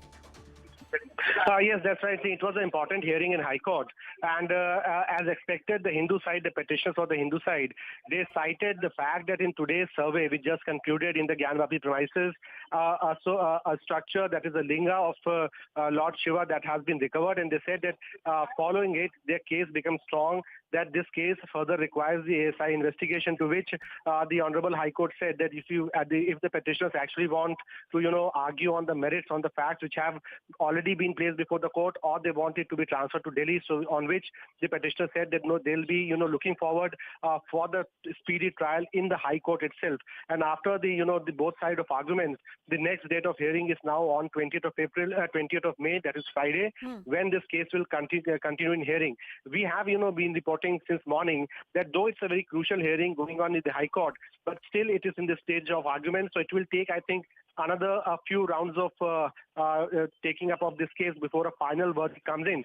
Now, why this case is important is primarily because, see, this case is hearing on the petition that was filed by Sunni Central Waqf Board and Inzamia Committee, the Anjuman Inzamia Committee, which has asked for stay on the lower court order ordering for the ASI probe. The High Court has initially given a stay, and subsequently the hearing was going on because the larger plea is that the entire suit of 1991, in which, in the case of Lord Vishweshwar Mahadev versus the Gyanvapi Mosque, where the Hindu side has demanded a claim over the Gyanvapi Mosque, they say that this entire case is illegal, should be quashed because it is against the laws prescribed in the Places of Religious Worship Act of 1991. So this is the play, and we'll have to see what court has to say on next hearing on Friday, that is May 20th. But before that, Pranshu, before the next hearing on Friday, the lower court would have given its opinion on this videography that has been conducted. Also, the Supreme Court is seized of the matter tomorrow, isn't it? Would that impact the hearing on Friday? Well, see, technically all the cases are different. Now, the case which is pending before the lower court, the Civil Judge Senior Division Court, on which we have been reporting for past several days, that is of Ma Shingar Gauri versus the Gyanvapi case. Now, coming to the point that can court actually give some orders so early seems unlikely, but the sort of speed which we have been seeing, the developments we have been seeing in this case, the fact is that tomorrow the Advocate Commissioner-led panel has to submit its report. It will be a long report, almost 10 to 12 hours of videography. Depending upon it, the analysis, the report will be prepared. So court most likely, it seems, will require time to go through this evidence. And remember, it is the facts which have been collected. They are just evidences that will be placed before the court. Then comes the stage where the both sides, Hindu side and the Muslim side, will go into arguments and counter arguments on these facts. And after those arguments is complete, only then the court can actually come out with certain ruling. So immediately some ruling coming out, that seems unlikely. And you are also rightly saying that tomorrow is also a crucial hearing in the Honorable Supreme Court, where the petition of Anjuman Inzamia Committee seeking the ban on the proceedings of the lower court in the present case, that has been sought for. So it will be interesting to see what happens in lower court in Varanasi tomorrow, and simultaneously also what orders are passed by the Supreme Court in the same case during hearing tomorrow. Right. Pranshu Mishra, thank you so much for joining us. My guests continue to be here with me. Maulana Masood Kasmi, Islamic scholar. Anuja Kapoor, spokesperson, BJP. Maulana Masood Kasmi, to you first. The Allahabad High Court has now adjourned this matter till Friday the 12th. This is the matter in which the petitioners from the Muslim side, the Sunni Central Waqf Board and others, were seeking a stay really on the matter as it is going on in the lower court. But that has not happened really. So the lower court's videography, the claim, counter-claim about what has been found during the videography, that continues. Yes, of course, that tomorrow, both of tomorrow the commissioner, Advocate Commissioner will submit his report, and Honorable, the court will also hear the other side. Another side counter claim from the masjid side, and whatever the decision of the court will be, should be all the side are bound to accept that. So nothing is that going by legal without any provocation, nothing wrong in that. Single point is that we are only instigating peaceful Indian community to indulge in communal. This is not at any cost in India's favor, in our nation's favor. Right. We have already paid a very heavy price for communalization, for Hindu-Muslim, for Babri Masjid Ram Mandir issue. So there should be an end for such type of issues. Let the parliament decide, let the Supreme Court decide. This side, Gyanvapi Masjid is protected side. If Hindu Paksh, that Hindu Paksh is my Paksh, Mandir side wants, they should go parliament and should ask the parliament to abolish that Places of Worship Act and come with another act paving the way for the construction of the mandir on the Muslim, on the masjid side. Okay, all right. So tomorrow the lower court will hear this matter. The Supreme Court will also hear this matter tomorrow. On Friday, I really have run out of time, Anuja Kapoor. We would continue this discussion Just on a quick another minute. day. I just want to put a I law just forward. have 10 seconds. I just have 10 seconds. If you can summarize in that. Just want to put forward, and I think people should know on this. According to the Ancient Monuments and Archaeological Site, in 2007 also, the High Court of Himachal Pradesh has said that 100 years and old ancient monument site or any structure, if it is 100 years and old, it is not coming under the ambit of this Worship Act. Okay, let's see if the Supreme Court agrees with you, Anuja Kapoor there. Thank you so much, lady and gentlemen. I have really run out of time. Thank you so much. And Deputy Chief Minister of Uttar Pradesh is also speaking on this matter. We'll listen to him and then slip into a very quick break. कायम है, कायम रहेगा। किसी को भी उत्तर प्रदेश के अमन चैन से, शांति व्यवस्था से खिलवाड़ करने की अनुमति नहीं होगी और जो भी निर्णय माननीय न्यायालय का आएगा उसका हम लोग अनुपालन सुनिश्चित करेंगे। Thank you sir. तो ये थे ब्रजेश पाठक, डिप्टी सीएम उत्तर प्रदेश सरकार। इनका साफ साफ ये कहना है कि देश में न्यायालय है, संविधान है, देश न्यायालय और संविधान से चलता है और कानून व्यवस्था किसी भी तरीके से किसी को बिगाड़ने की अनुमति उत्तर प्रदेश में नहीं दी जाएगी। वीडियो जर्नलिस्ट निजाम अंसारी के साथ Amit Kumar Singh, news 18 India, Lucknow.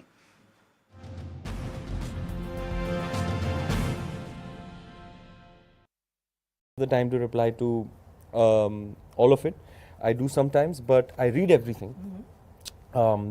They've taken the time to write to me, and I don't. I read every day. I don't miss anything. So a lot of times they're like, you should post more.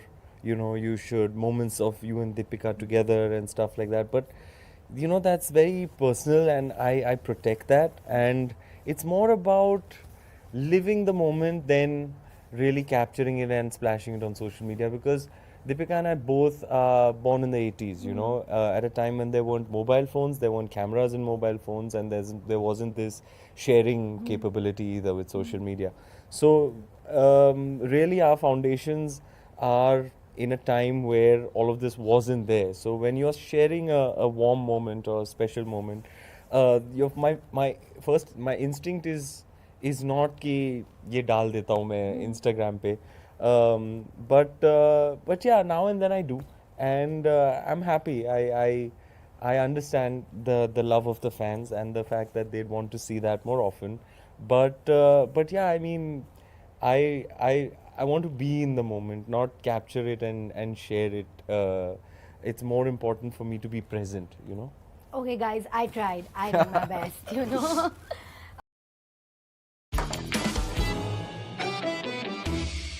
Emergency in Sri Lanka, folks, you know all about it. It's been a horrible few weeks. The last week has been the worst.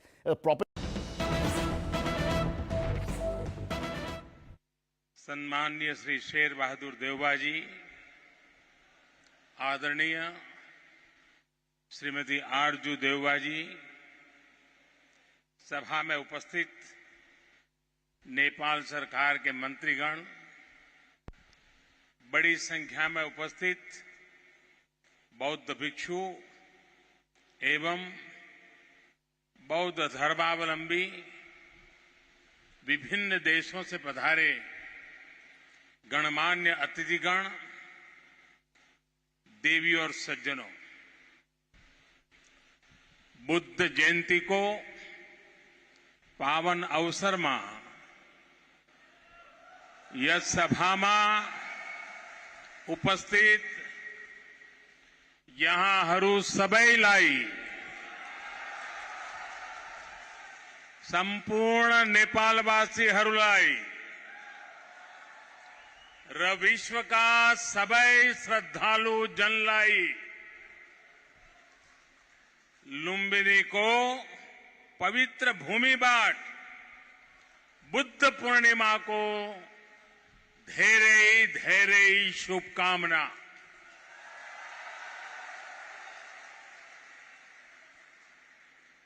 मुझे पहले भी वैशाख पूर्णिमा के दिन भगवान बुद्ध से जुड़े दिव्य स्थलों पर उनसे जुड़े आयोजनों में जाने का अवसर मिलता रहा है और आज भारत के मित्र नेपाल में भगवान बुद्ध की पवित्र जन्मस्थली लुम्बिनी आने का ये सौभाग्य मिला है। कुछ देर पहले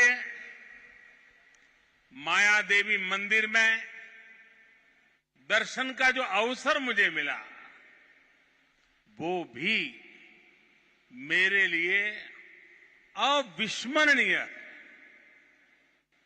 वो जगह जहां स्वयं भगवान बुद्ध ने जन्म लिया हो, वहां की ऊर्जा, वहां की चेतना, ये अलग ही एहसास है। मुझे देखकर भी खुशी हुई कि इस स्थान के लिए 2014 में मैंने महाबोधि वृक्ष की जो सैपलिंग भेंट की थी, वो अब विकसित होकर एक वृक्ष बन रहा है। साथियों, चाहे पशुपतिनाथ जी हो, मुक्तिनाथ जी हो, चाहे जनकपुर धाम हो या फिर लुम्बिनी में जब जब नेपाल आता है, नेपाल अपने आध्यात्मिक आशीर्वाद से मुझे कृतार्थ करता है। साथियों, जनकपुर में मैंने कहा था कि नेपाल के बिना हमारे राम भी अधूरे हैं।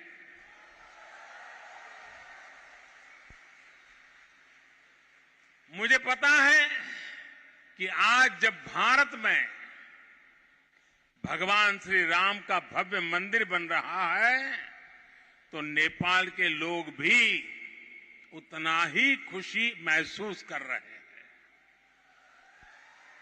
साथियों, नेपाल यानी दुनिया के सबसे ऊंचे पर्वत सागर माथा का देश। नेपाल यानी दुनिया के अनेक पवित्र तीर्थों, मंदिरों और मठों का देश। नेपाल यानी दुनिया की प्राचीन सभ्यता, संस्कृति को सहज कर रखने वाला देश। नेपाल आउँदा मलाई कुनै राजनीतिक भ्रमण भन्दा अलग एउटा छुट्टै आध्यात्मिक अनुभूति हुन्छ। भारत और भारत के लोगों ने हजारों सालों से नेपाल को इसी दृष्टि और आस्था के साथ देखा है।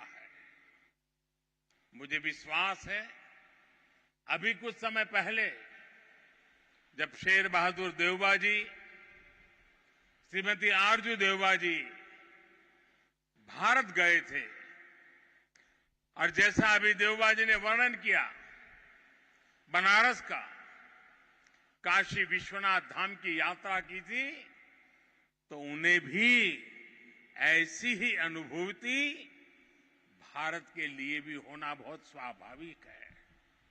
साथियों, ये सांझी विरासत, ये सांझी संस्कृति, ये सांझी आस्था और ये साझा प्रेम, यही हमारी सबसे बड़ी पूंजी है। और ये पूंजी जितनी समृद्ध होगी, हम उतने ही प्रभावी ढंग से साथ मिलकर दुनिया तक भगवान बुद्ध का संदेश पहुंचा सकते हैं, दुनिया को दिशा दे सकते हैं। आज जिस तरह की वैश्विक परिस्थितियां बन रही हैं, उसमें भारत और नेपाल की निरंतर मजबूती होती मित्रता, हमारी घनिष्ठता संपूर्ण मानवता के हित का काम करेगी। और इसमें भगवान बुद्ध के प्रति हम दोनों ही देशों की आस्था, उनके प्रति असीम श्रद्धा हमें एक सूत्र में जोड़ती है, एक परिवार का सदस्य बनाती है। भाइयों और बहनों, बुद्ध मानवता के सामूहिक बोध का अवतरण है। बुद्ध बोध भी है और बुद्ध शोध भी है, बुद्ध विचार भी है और बुद्ध संस्कार भी है। बुद्ध इसलिए विशेष हैं कि उन्होंने केवल उपदेश नहीं दिए, बल्कि उन्होंने मानवता को ज्ञान की अनुभूति करवाई। उन्होंने महान वैभवशाली राज्य और चरम सुख सुविधाओं को त्यागने का साहस किया। निश्चित रूप से उनका जन्म किसी साधारण बालक के रूप में नहीं हुआ था, लेकिन उन्होंने हमें यह एहसास करवाया कि प्राप्ति से भी ज्यादा महत्व त्याग का होता है।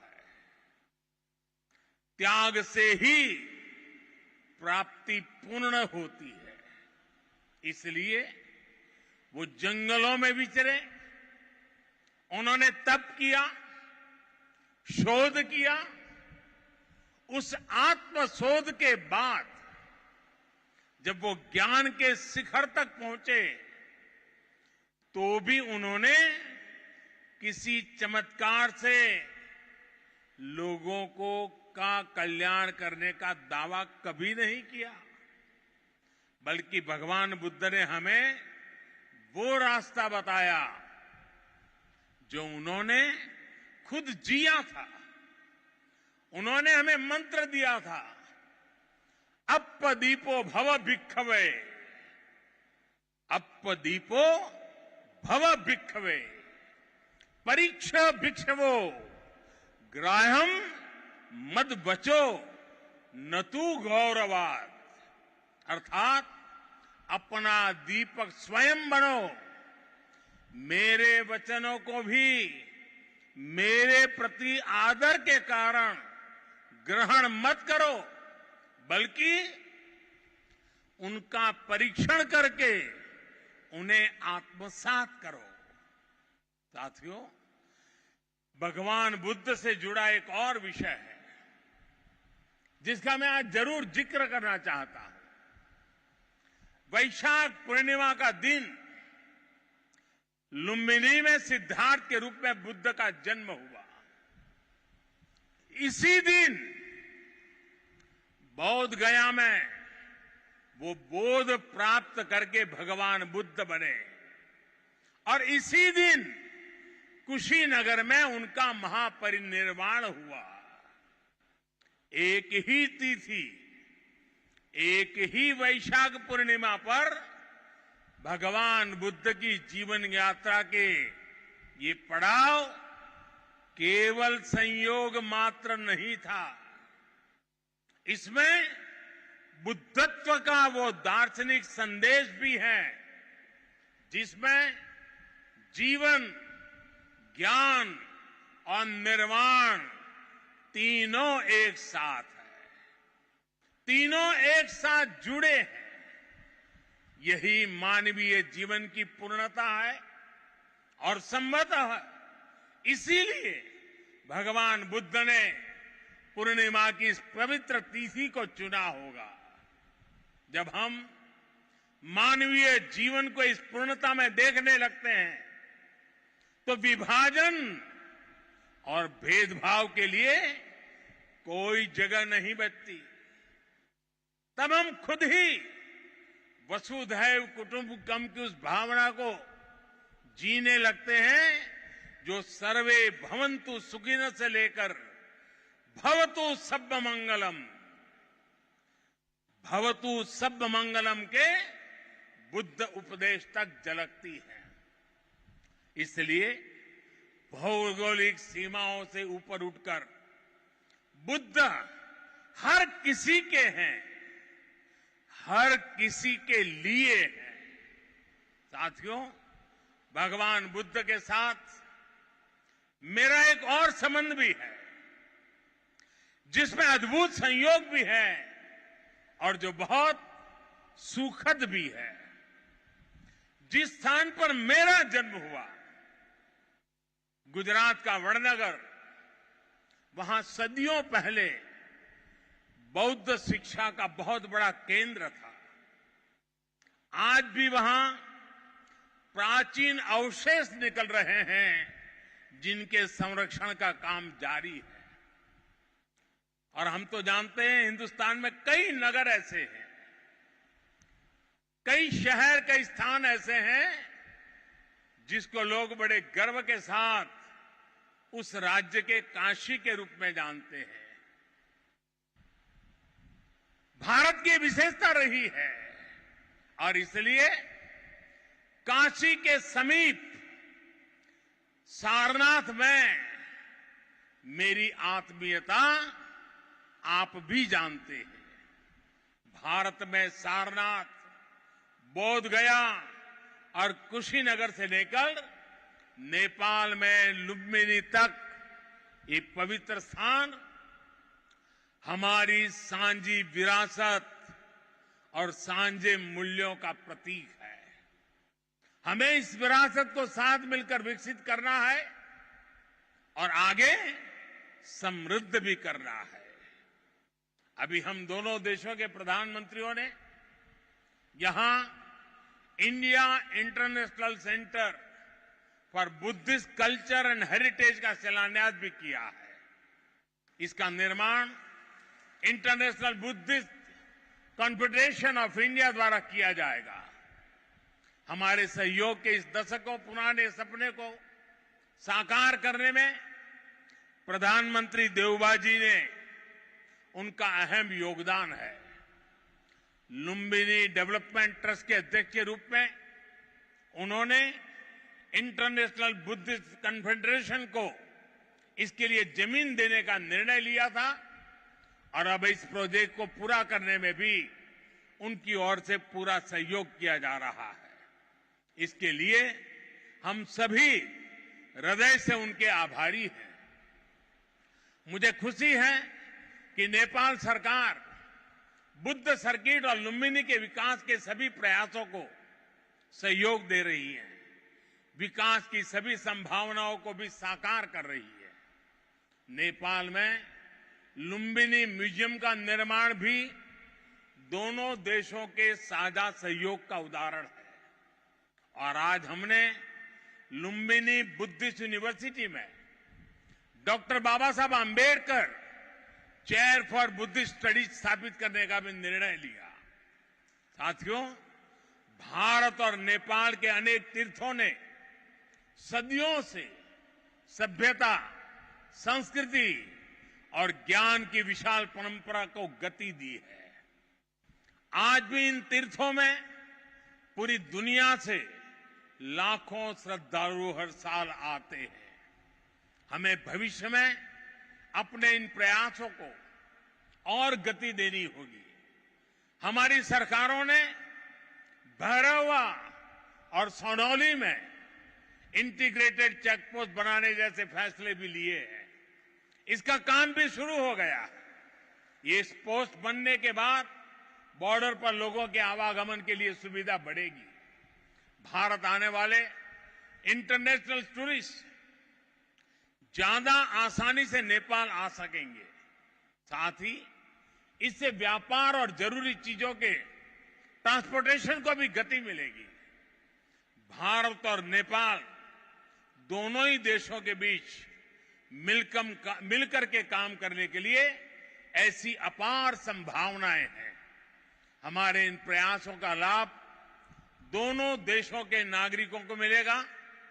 साथियों, भारत और नेपाल बीच को संबंध हिमालय जस्ते अटल छे। हिमालय जति के पुरानो छे। हमें अपने इन स्वाभाविक और नैसर्गिक रिश्तों को हिमालय जितनी ही नई ऊंचाई भी देनी है। खान पान, गीत संगीत, पर्व त्योहार और रीति रिवाजों से लेकर पारिवारिक संबंधों तक जिन रिश्तों को हमने हजारों सालों तक जिया है, अब उन्हें साइंस, टेक्नोलॉजी और इंफ्रास्ट्रक्चर जैसे नए क्षेत्रों से भी जोड़ना है। मुझे संतोष है कि इस दिशा में भारत नेपाल के साथ कंधे से कंधा मिलाकर काम कर रहा है। Lumbini Buddhist university, Kathmandu university और त्रिभुवन यूनिवर्सिटी में भारत का सहयोग और प्रयास इसके बड़े उदाहरण हैं। मैं इस क्षेत्र में अपने आपसी सहयोग के विस्तार के लिए और भी कई बड़ी संभावनाएं देखता हूं। हम इन संभावनाओं को और भारत नेपाल के सपनों को साथ मिलकर साकार करेंगे। हमारे सक्षम युवा सफलता के शिखर पर बढ़ते हुए पूरी दुनिया में बुद्ध की शिक्षाओं के संदेशवाहक बनेंगे। साथियों, भगवान बुद्ध का कथन है, सुप्प बुद्धम प्रभज्जन्ति सदा गौतम सावका एसम दिवाचरत्तो च भावनाए रतो मनो। अर्थात जो हमेशा मैत्री भावना में, सद्भावना में लगे रहते हैं, गौतम के वे अनुयायी हमेशा जागृत रहते हैं। यानी वही बुद्ध के वास्तविक अनुयायी हैं। इसी भाव को लेकर आज हमें पूरी मानवता के लिए काम करना है। इसी भाव को लेकर हमें संसार में मैत्री भाव को मजबूत करना है।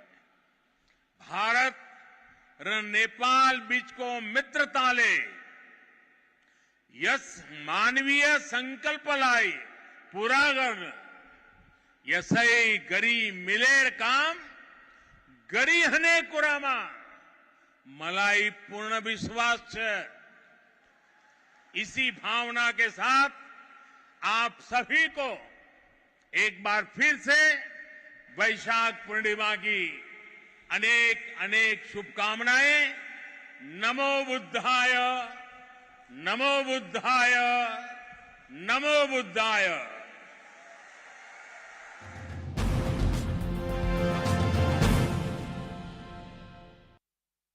The clothes. Like when I was locked up trying to create Bajirao, I had asked for a dhoti, I had asked for the, the thread, I had asked for some props.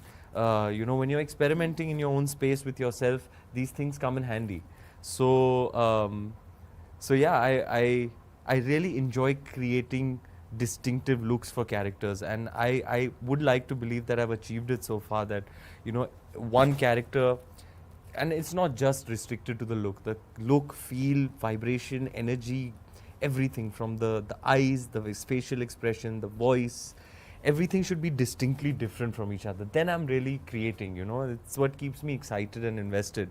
So yeah, starts with the physicality, but yes, I make it a point, and it is ever so important to me in my process to have in my filmography characters that are distinctly different from each other, and that of course means they also look very different from each other. I love how heavily invested you are in the character, in the look. There's always something to learn from you, Ranveer, every single time. Thank you. This is a family film, Jayesh Bhai Jordar. So I want to start off, how's your family doing? My family is doing great. My family is, touchwood, Jai Jhulelal, everything is good, and they're traveling and they're enjoying life.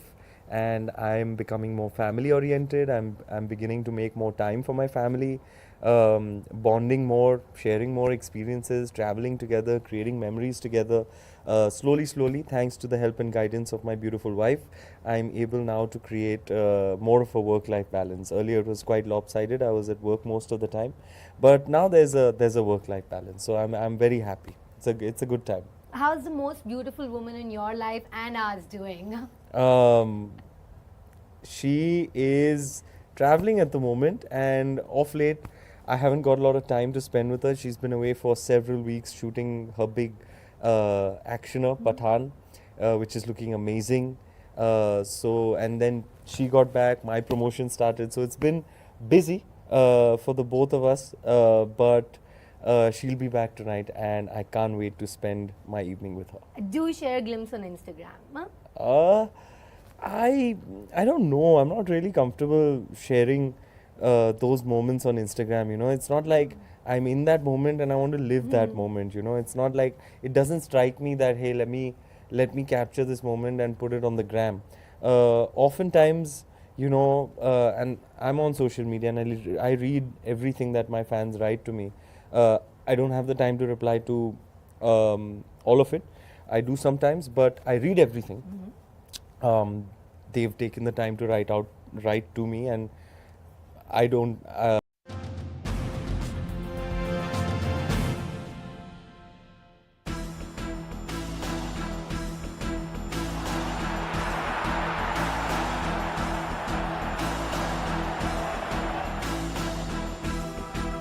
First thing that we did immediately after the team got announced is that we made a WhatsApp group, and then we named it as It's Coming Home. But when we started the first game and we were leading and we lost, then there was a lot of crowd for India. Then I was like, okay, let's do this now. So we have to plan. It was on 30th April that we made the group. And Pranoy made it, the name of the group was It's Coming Home, TUC, Thomas and Uber Cup. What they've done is amazing. Well, I expected them to do well. I think it's an amazing victory.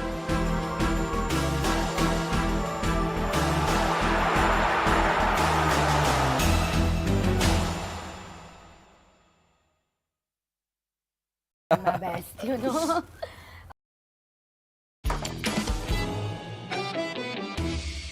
Emergency in Sri Lanka, folks, you know all about it. It's been a horrible few weeks. The last week has been the worst. A proper emergency. People are angry, they're upset. And in fact, we've had a few people dying. We've had lots of beatings, fightings, frustration, anxiety, stress. Let's meet our alleged Indian diplomat over there, His Excellency Deputy Ambassador R.V. Sangha. Don't Google, there's no proof. Excellency. Namaste, India. Namaste. Help, help. Sorry, sir, did you say help? No. I was saying, tell. What do you want me to tell? Okay, I thought I heard help. Okay. Sangha sahab, please ये बताओ कि situation या परिस्थिति अब कोलंबो में कैसा है?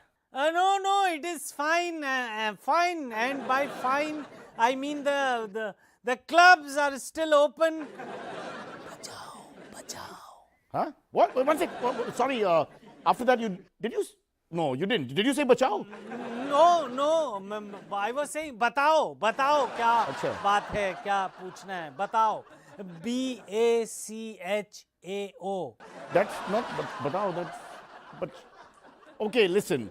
7 people killed, 200 injured. Rajapaksa, the finance minister, resigns. Citizenry is up in arms. This is not true. People are upset, yes, but not to such a degree.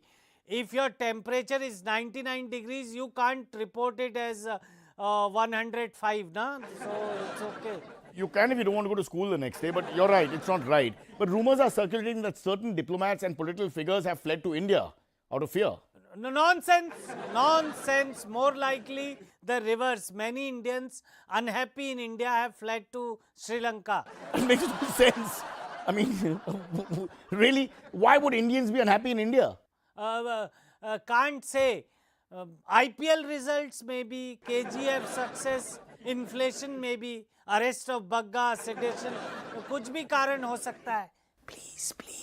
Please help.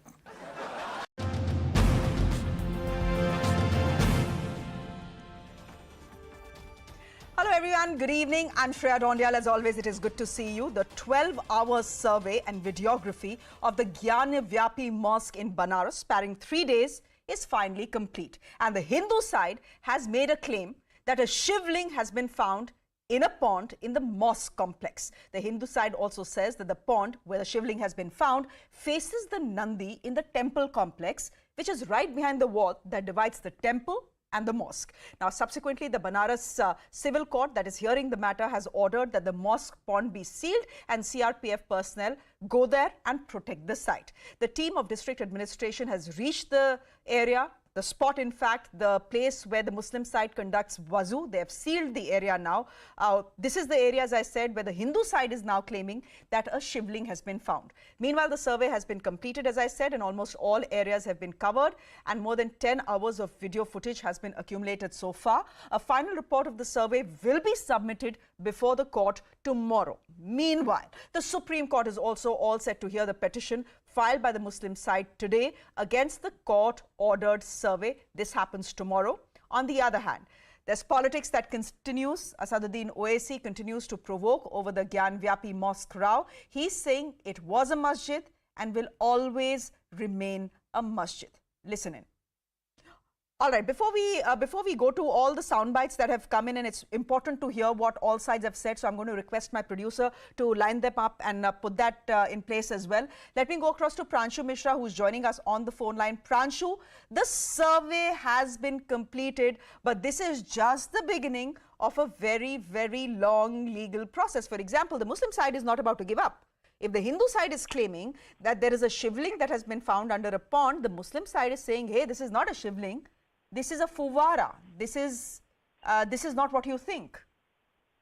Yes, Shreyasi, absolutely. See, I mean, cutting across the immediate euphoria and the excitement which is being sounded by the Hindu side, if you stick only to how our courts function and how the legal proceedings goes on. So the legal side is that once the advocate commissioner submits his report and the evidences before the court, they are in the form of an evidences. And then these evidences will clearly be subject to, the arguments and counter-arguments by both the petitioners and the respondents. That process is going to take time. So the idea here is, for example, even, if there's something which is being called as a shivling by the Hindu side, is being claimed as a shivling by Hindu side, is simultaneously being termed as just as a mere fountain by the Muslim side. So that process of proving who is right and who is wrong, that is the process of arguments and counter-arguments that will definitely take place in court. So immediate ruling coming out from the lower court, that seems highly unlikely. And therefore, we are saying that, this is just the building block of the larger legal battle. Now, why the larger legal battle? Because the Marsh Gauri case versus Gyanvapi is just one aspect. There's already another petition which languished in court from 1991 to 2021 in the Lord Vishweshwar Mahadev versus the Gyanvapi case. That case, we have already reported how initially the lower court ordered for the ASI survey, then High Court stayed it. At the moment, High Court is again hearing that case and the hearing is going on. Again, one aspect of it is now opening up in Supreme Court, where Anjuman Islamia Committee has challenged the lower court's ongoing proceedings and its sought a stay. So clearly, the lower court orders will subsequently be challenging the High Courts, and from High Court, party can go to Supreme Court. So clearly, it's a long-drawn battle, but the important point is, and we have often, told our viewers here in News 18, the Hindu side strategy seems to be that evidences which have been collected in this survey of Marsh Gauri versus the Gyanvapi case will definitely be used as an evidence in the other cases of the larger debate around Kashi Vishwanath and the Gyanvapi corridor case. Reason being that this is for the first time that code-monitored official documentation of that site has been done.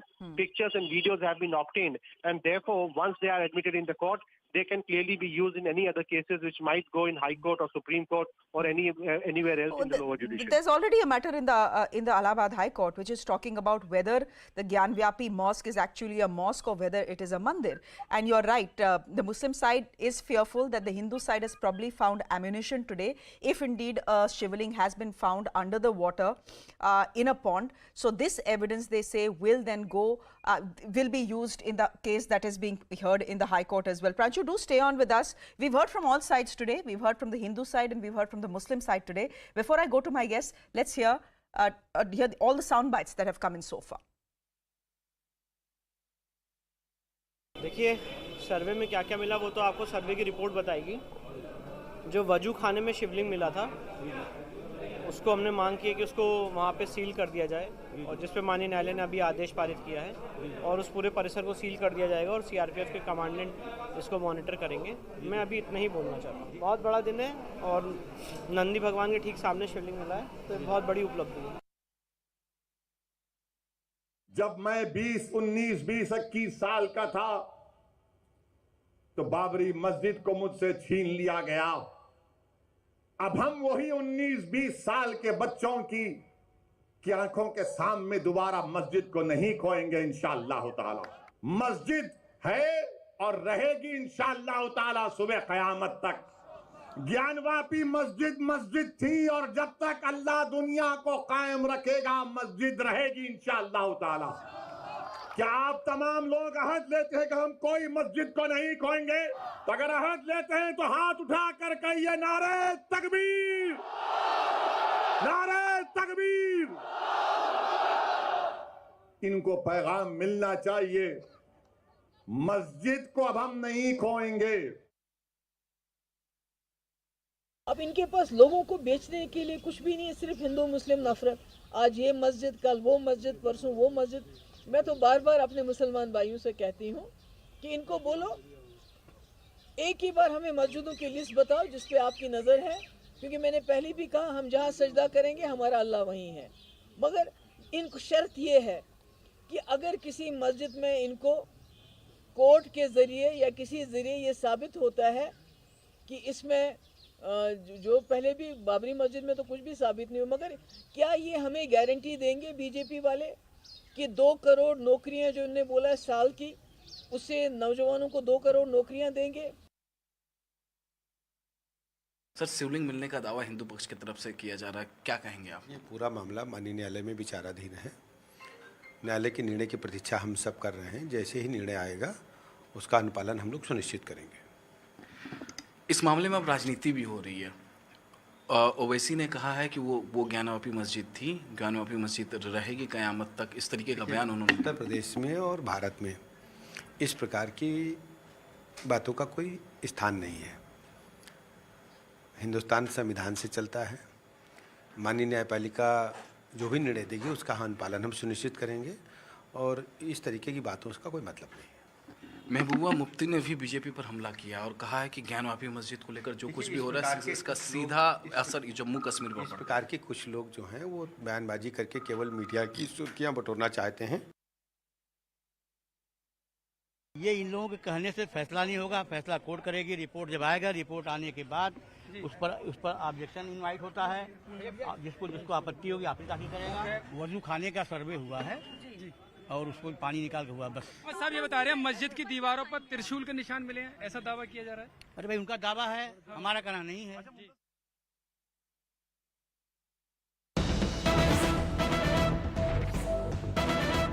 मेरी सरकार से गुजारिश है कि कश्मीरी पंडितों को वापस कश्मीर में बसाने के लिए जो भी सुरक्षा व्यवस्था करनी पड़े वो करें। इसके लिए जितना भी खर्च हो वो खर्च किया जाए। प्रदर्शन करने वाले कश्मीरी पंडितों पे लाठी नहीं चलाई जाए। हमें उन्हें गले लगाना है, वो हमारे अपने हैं। उन पे टीयर गैस के गोले नहीं छोड़ने। और आतंकी और देश के दुश्मन ये समझ लें कि अगर उन्होंने कश्मीरी पंडितों की तरफ गलत इरादे से देखा भी तो उन्हें बख्शेगा नहीं भारत। आज देश के विभिन्न राज्यों में कश्मीरी पंडित बसे हुए हैं, दिल्ली में भी हैं। हम सबको मिलके उनकी सुरक्षा और उनके पुनर्वास का एक साथ मिलके काम करना है। पूरा देश अपने कश्मीरी पंडित भाई बहनों के साथ खड़ा है। जय Hind. There you have it. Interesting that 2 days after Rahul Bhatt's killing in Kashmir, near Srinagar in Sheikhpura, you have Delhi's Chief Minister Arvind Kejriwal step out and say that Kashmiri Pandits need all the security they can get. That if you want to relocate them to the valley, that if you under schemes want them to work there, as Rahul Bhatt was, as 9,000 more Kashmiri Pandits are, then you need to provide them absolute security. What Arvind Kejriwal is also saying, essentially politicizing the killing of Rahul Bhatt, and it has become a huge political potato as well, an embarrassment for the BJP as it were. But what Arvind Kejriwal is saying, that if there are people, if there are terrorists who are watching this, let them be warned. And we'll hear Arvind Kejriwal once again, but he's saying let them be warned. If they touch a Kashmiri Pandit or try and harm a Kashmiri Pandit, then India will tell them what it means. Let's listen into Arvind Kejriwal once again speaking on Rahul Bhatt's killing. इस बात से चिंतित है कि कश्मीर में आज भी कश्मीरी पंडित सुरक्षित क्यों नहीं है। बहुत सारे कश्मीरी पंडित युवाओं को वहाँ एक स्पेशल पैकेज के तहत नौकरियों के लिए भेजा गया था। ये लोग वहाँ शांति के साथ रहना चाहते थे, वो उनका घर है, वो वहीं अपना घर बसाना चाहते हैं, अपने बच्चों के साथ रहना चाहते हैं। इस हादसे के बाद वहाँ रहने वाले सभी कश्मीरी पंडित भयभीत हैं, डरे हुए हैं। इस हादसे पे नाराज़गी जताने के लिए जब वो लोग प्रदर्शन कर रहे थे तो उन्हें रोका गया, उन पे लाठियां बरसाई गई, टीयर गैस छोड़े गए और उन्हें उनकी ही कॉलोनी में ताला बंद कर दिया गया। क्यों? ये सही नहीं है। जिन अफसरों ने भी ये किया उन्हें तुरंत बर्खास्त किया जाए। ये राजनीति का वक्त नहीं है, ये राजनीति का नहीं, देश का मुद्दा है। कश्मीरी पंडित सुरक्षा चाहते हैं, उनके परिवार, उनके लोग वहाँ सुरक्षित महसूस नहीं कर रहे। और अगर कश्मीर में रह रहे पंडितों को वहाँ सुरक्षा नहीं मिलेगी तो फिर देश के दूसरे हिस्सों में रह रहे कश्मीरी पंडित वहाँ वापस आकर कैसे रहेंगे? किस भरोसे पे वो वापस अपने घर कश्मीर में आके रहने की सोचेंगे? मेरी सरकार से गुजारिश है कि कश्मीरी पंडितों को वापस कश्मीर में बसाने के लिए जो भी सुरक्षा व्यवस्था करनी पड़े वो करें। इसके लिए जितना भी खर्च हो वो खर्च किया जाए। प्रदर्शन करने वाले कश्मीरी पंडितों पे लाठी नहीं चलाई जाए। हमें उन्हें गले लगाना है, वो हमारे अपने हैं, उन पे टीयर गैस के गोले नहीं छोड़ने। और आतंकी और देश के दुश्मन ये समझ लें कि अगर उन्होंने कश्मीरी पंडितों की तरफ गलत इरादे से देखा भी तो उन्हें बख्शेगा नहीं भारत। आज देश के विभिन्न राज्यों में कश्मीरी पंडित बसे हुए हैं, दिल्ली में भी हैं। हम सबको मिलके उनकी सुरक्षा और उनके पुनर्वास का एक साथ मिलके काम करना है। पूरा देश अपने कश्मीरी पंडित भाई बहनों के साथ खड़ा है। जय Hind. Okay, so that is Arvind Kejriwal essentially saying that I don't want to politicize the killing of Rahul Bhatt, and this is not a matter for politics, this is a matter that concerns the entire country. Let me get quick reaction. Shehzad Poonawala of the BJP is joining us, so is Sushil Pandit. Shehzad Poonawala, Arvind Kejriwal kuch galat to bol nahi rahe? He should have just begun by apologizing for calling the genocide of Kashmiri Hindus fake in the assembly. I think if he would have started with that, everything else should be beyond the realm of politics, I agree. But perhaps he should have begun with a humble apology for the kind of behavior he showed in the assembly. That can never be justified, even as fake crocodile tears. But that was against a film. That wasn't against Kashmiri Pandits, was it, Shehzad? If the film is depicting the killing of Justice Ganju, the killing of B.K. Ganju, the killing of Girija Tikku, and then you call that the film is fake, that means Justice Ganju wasn't killed. Even today, Kashmiri Hindus are being hounded because they are Hindus and because there is Islamic Jihad.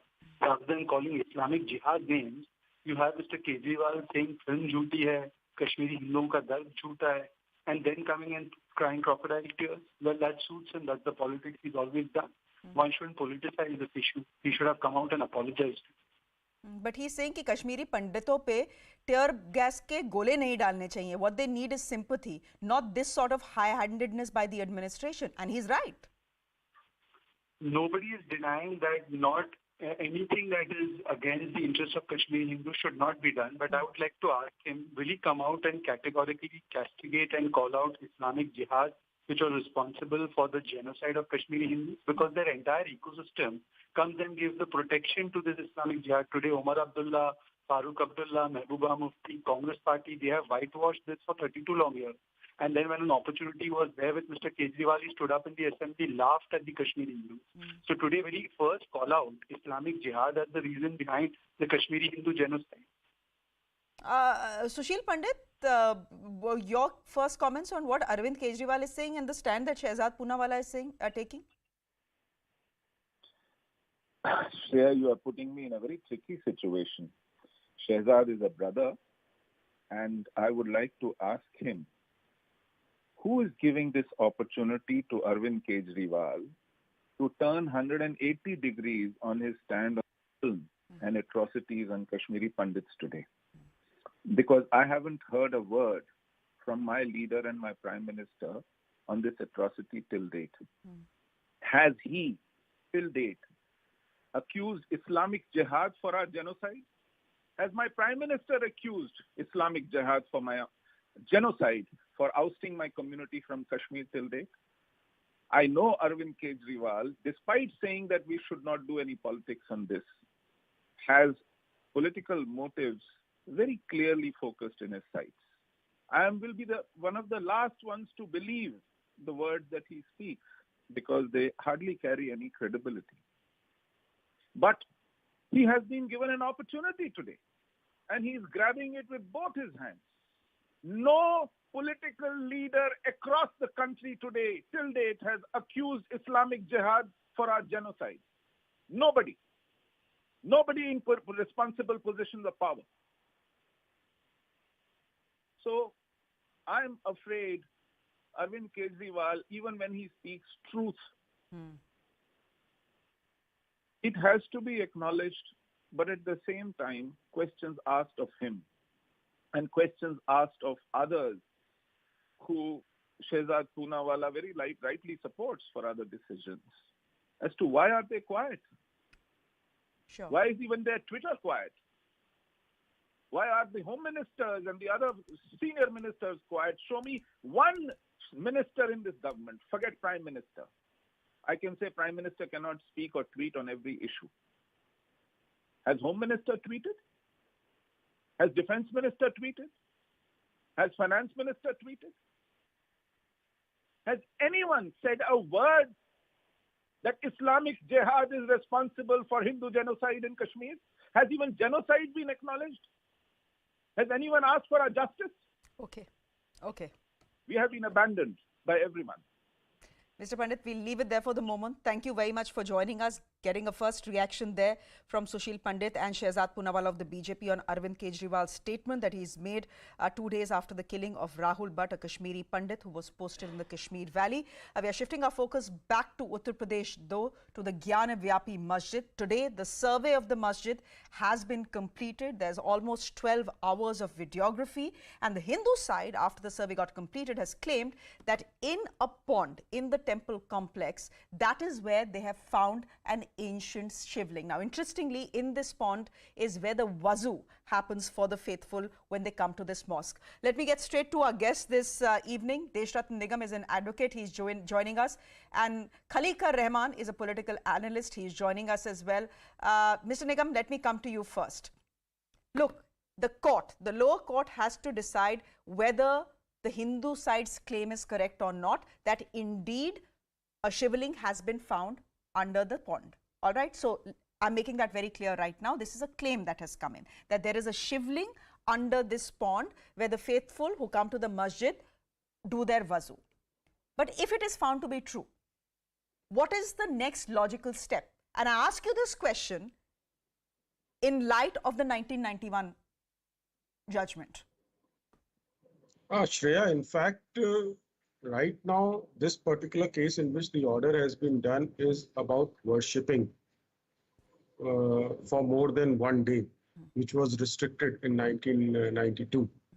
The fact remains that the women who had gone there, they had done and they had clearly stated they want to worship. However, an application has been filed for survey of the entire area, which is absolutely necessary to know the truth. Absolutely. Some people are running away from truth. Now, whether it is a shivling or not, see, it is common people of Varanasi know of the shivling existed there. And the Nandi is also looking at that shivling. And what is surprising is the Muslims knowing fully well that the shivling is inside that pond, because it's known well known over Varanasi. They were doing cleaning and washing their hands and feet in that particular pond, which is what shocks my conscience as well. However, to come to the complete picture, people are talking about 1991 Act. There is a 1983 Act of Kashi Vishwanath Act, which is prior to 1991 Act, which endowed the entire area to Kashi Vishwanath Temple.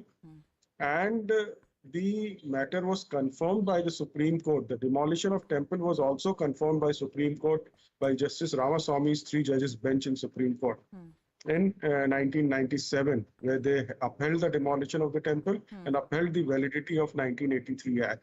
Now, 1983 Act is prior to the Act of 1991. Hence, that would prevail. Now, secondly... No, why would that prevail? Logically, it's the 1991 Places of Worship Act that will prevail, right? No. Let me tell you, this question has not gone to the court. 1983 Act is a prior act in time. Then 1991 Act, and it's a UP Government's Act. It has been upheld by the Supreme Court. Now, if there is any conflict between the two acts, the one which is prior in time and has been upheld by the Supreme Court, because this aspect has not been considered in 1991 judgment of the Supreme Court. Now, this has to be considered afresh. Okay. And that has endowed the entire area along with everything to the temple, and they created the entire board for management of the Kashi Vishwanath temple. Now, even Deen Muhammad had also gone for declaring it as a mosque complex in 1932, and in 36 he lost the case. He went to the High Court, he also lost the case, and subsequently this 1983 Act came. So it's not as easy as people are trying to make out that 1991 Act will, openly and clearly apply. It has to be Mr. interpreted Nigam, by the... okay, that is legalese, but my question to you was simple. If the Hindu side is if the Hindu side is correct, and there is indeed, if the court tomorrow says there is indeed a shivling under that pond, what is the next logical side thing that the Hindu side would want? See, the fact is, most of the courts, in fact, the High Court also refused. Why? Because the nature of the place, according to the courts, has not yet been established. Once the nature of the place, whether it is Muslim or Hindu, of the entire complex is established, although I feel it has already been established by Supreme Court in 1997 judgment. However, that is why they are not interfering with anything, the survey or whatever the orders which are coming. Okay. And once it is established, then only, 1991 Act will come into play. Okay. In my opinion, it is not as simple that 1991 Act is there and nothing can happen. The 1997 Supreme Court judgment has to be read properly, and in that light, things have to be interpreted. Okay. Rahman Saab, come in here. You're a political analyst, but again, I'm putting the question here. We live in polarizing times. We live in difficult times. I think there is no denying that fact. But fact is that there is the Shringar Gauri in the masjid complex. We all know that because once a year, the doors are open for women to come and pray there, right? Now, surveyors have also found that there is enough, enough Hindu symbolism all around the mosque. Now, the Hindu side is also claiming that there is a shivling under the pond where the Muslim side does wazu. If indeed there is a shivling facing the Nandi, what does this tell you and what should happen next? Should the Muslim side say, okay, यहाँ पे मंदिर था, ये मंदिर का part है, and let our Hindu brothers come and pray to this shivling and to the Nandi and to Shringar Gauri, in the best culture and tradition of India? See, let me tell you, we are all Indians first, and we respect the sentiments of all the religions, all the faiths. And then the Act of 1983, which was passed by the UP Assembly, which my esteemed co-panelist was talking about, that has been superseded by the Act which was passed by the Parliament in the year 1991. Correct. That is the Places of Worship Act, 1991, wherein it was very clearly mentioned that the nature and the characteristic of the place of worship will remain same, will not be changed.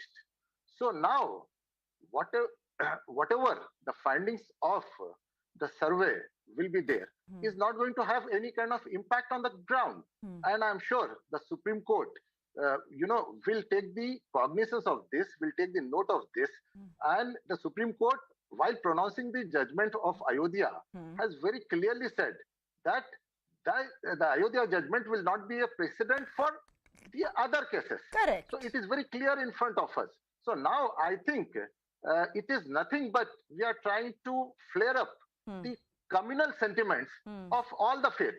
So in my view and in my understanding, it is better that we stick to the Places of Worship Act 1991, and we all respect that, we all follow that, and let us go by that act. So there is no point, because first of all, the survey which was done itself was in, the blatant violation of the Places of Worship Act 1991. No, why? This Why? is what I It is a lower. It's a lower court that has ordered it. So why is it in blatant violation of the 1991 Act? And just for the benefit of our viewers, what essentially the 1991, and we have two advocates on the panel. Just correct me if I'm wrong, but essentially what the 1991 Act means is, Places of Worship Act means is that as of 15th of August 1947, whatever the character of the place, whether it's a masjid or a mandir, it has to be maintained. That is absolutely all right. So that's what I've told my viewers. Now tell me, how does that violate the 1991 Act, this survey? See, now because you are again going back and trying to dig all the, skeletons, which the Places of Worship Act 1991 has already sealed it as on 15th August 1947. Okay. So there is, no scope even for the law to go. And that too, the lower courts are taking all this, judgment. They are all pronouncing this, which, I'm really unable to understand that the judiciary has to be, especially at the lower level, more responsible and more people sensitive. No, the Can fact I come is, in? you can come in, but the fact is that the Supreme Court is now seized of the matter today. But the fact is that if the Supreme Court felt something wrong was happening, it could have easily taken suo motu cognizance. They didn't, right? The Allahabad High Court that had at one point of time, the Allahabad High Court that at one point of time had said a big no to the survey, also let it go on. Let me also tell you, because even in the case of Babri Masjid, even the ASI, had done the complete survey, which was again not up, considered by the Supreme Court. The Supreme Court did not, consider that and did not take that into account. The Supreme Court just simply dismissed Okay, that. we are talking legalese, but my question to you was different, and I'm going to ask you that question again. But Mr. Ratan wanted to come in. Go ahead, Mr. Nigam. First thing about Ram Mandir case, the Supreme Court upheld the Allahabad High Court order where Dr. K.K. Mohammed's survey of the ASI was upheld and relied upon. And therefore, please do not misguide and please read the judgment properly. And it is on that. I'm not misguiding, sir. I'm not misguiding. So no, don't intervene, please. I've read the judgment not once, but I've read the judgment many times. It has upheld the judgment of the Allahabad High Court except the last portion where the three-way distribution was made. Instead of a three-way distribution. I'm referring you to the ASI. Yes, ASI also. No, the entire ASI evidence is the base of finding it that there was a Hindu temple below. Please understand that is the basis of the entire Allahabad High Court judgment, which has been upheld by the Supreme Court. Now let me come to present point. Let me come to Eknath, Rahman Sahib, you want to make a counterpoint? Mr. Nigam, let him make that counterpoint very quickly, please. Go ahead. Let us not try to have a rerun of the Babri Masjid again. I mean, that's what my request. Let me answer. Let me come back. Okay.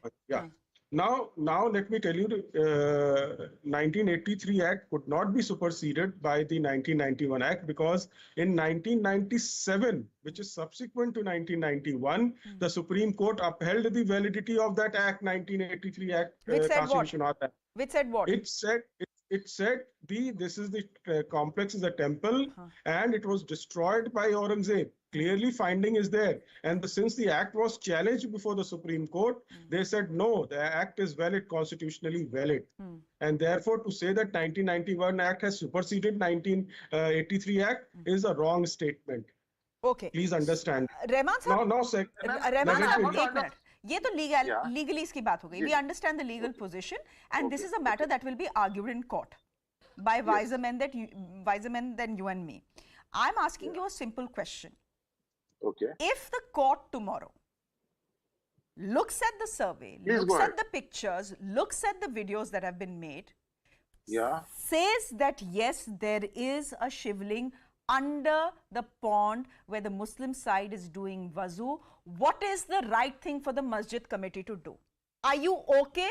Will the Muslim side be okay to continue doing wuzu in a pond where there is a shivling that is sacred to the Hindus? What should the masjid committee be doing? Instead of running to the Supreme Court and running to the High Court, they have every right to do it.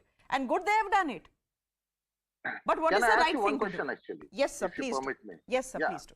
See, because you have, and you in the sense, it is not you, but so many panelists and so many people have been saying that the mosque was demolished. If the mosque was demolished, mosque nahi, mandir. The mandir was demolished. I'm sorry. The mandir was demolished. The temple was demolished, and after that, for the last so many centuries. The namaz is being offered there, and if the temple was demolished at that time, do you think the people who demolished the temple at that time would have left any mark for the people today to find out? So this is a logical question actually. The marks are there, and the videography will prove it. The survey will prove it. A survey that you've called illegal and unconstitutional will prove it, sir. It is absolutely. It is absolutely illegal. I'm saying that. I mean, I'm saying it on record. For the reason is because it is in total violation. It is the blatant violation of the Places of Worship Act 1991, where the Supreme Court. But मैं आपसे सवाल तो देखिए रहमान साहब आप मेरे को इधर उधर घुमा रहे हैं. मेरा सवाल इतना सिंपल है, आप घुमा रहे हैं मेरे को. मैं आपसे पूछ रही हूँ, मैं सीधा बोल रहा हूँ आपको. देखिए 1991 में through the act of parliament, the place of worship, the characteristic and the nature of the place of worship has already been sealed. You cannot reopen that. You cannot go back. You cannot do any survey.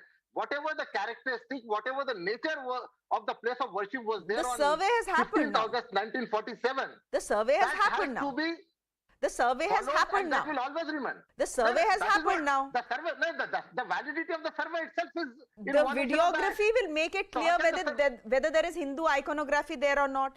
There is Shringar Gauri there. There are serpents there. A temple gong there. All those pictures have come out. Let us not go into all these aspects, man. I am telling you. This is the aspect that the court is going to go into tomorrow, sir. Why will we not go into it? The fact is that I have asked you a simple question. Rahman साहब time नहीं है, मेरा producer मुझे बार-बार बोल रहा है wrap the chat, break पे जाना है. मैं आपको 20 सेकंड दे रही हूँ और आपसे ये पूछ रही हूँ, what is the right thing for the Mandir committee to do if tomorrow the High Court actually comes out and says that yes, इस pond के अंदर शिवलिंग है? क्या करना चाहिए मस्जिद को, मस्जिद कमेटी? नहीं, मस्जिद committee Masjid committee will have to stand on the same stand. They should not change their stand. Okay, that is what you feel. You feel that they should keep the doors of the masjid closed despite. I mean, we don't know what the court finds and what the court says tomorrow. But why the doors of the masjid be closed? I think the doors of the masjid be open, and the court should take a note of this, and they should pronounce the judgment so that everyone can.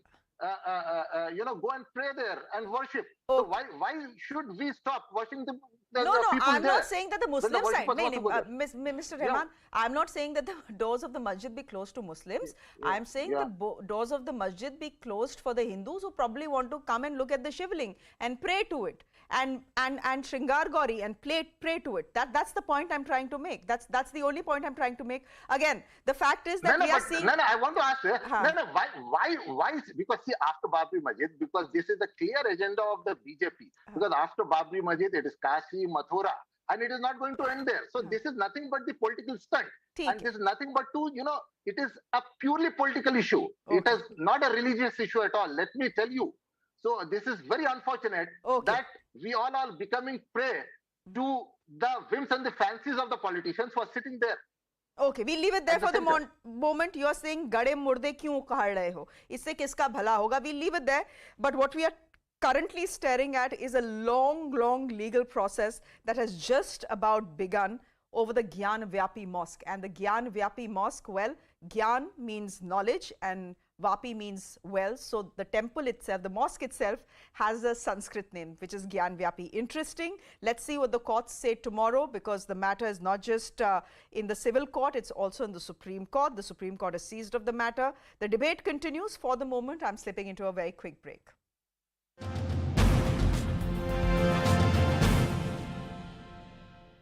It is fine, fine, and by fine, I mean the clubs are still open. Bachao, bachao. Huh? What? One sec. Sorry. After that, No, you didn't. Did you say bachao? No. I was saying batao क्या बात है, क्या पूछना है, batao. BACHAO. That's not batao. But okay. Listen. 7 people killed, 200 injured. Rajapaksa, well, the finance minister resigns. Citizenry is up in arms. This is not true. People are upset, yes, but not to such a degree. If your temperature is 99 degrees, you can't report it as 105, na? So it's okay. You can if you don't want to go to school the next day, but you're right, it's not right. But rumors are circulating that certain diplomats and political figures have fled to India out of fear. No, nonsense. More likely the reverse. Many Indians unhappy in India have fled to Sri Lanka. It makes no sense. I mean, really, why would Indians be unhappy in India? Can't say.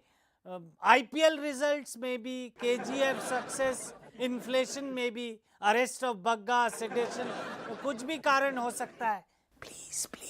Please help.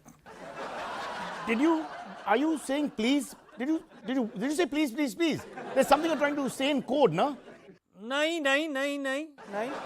One sec, you're saying yes with your face and no with your mouth. Yes. No, I can't understand. Now you're saying no with your face and yes with your mouth. Please tell me. Okay, please tell me. I will try and make this short. You seem to be in some trouble. Do you want to come to India? Do you want to come home? Is there something we can do? No. Which is it, yes or no? Bhai.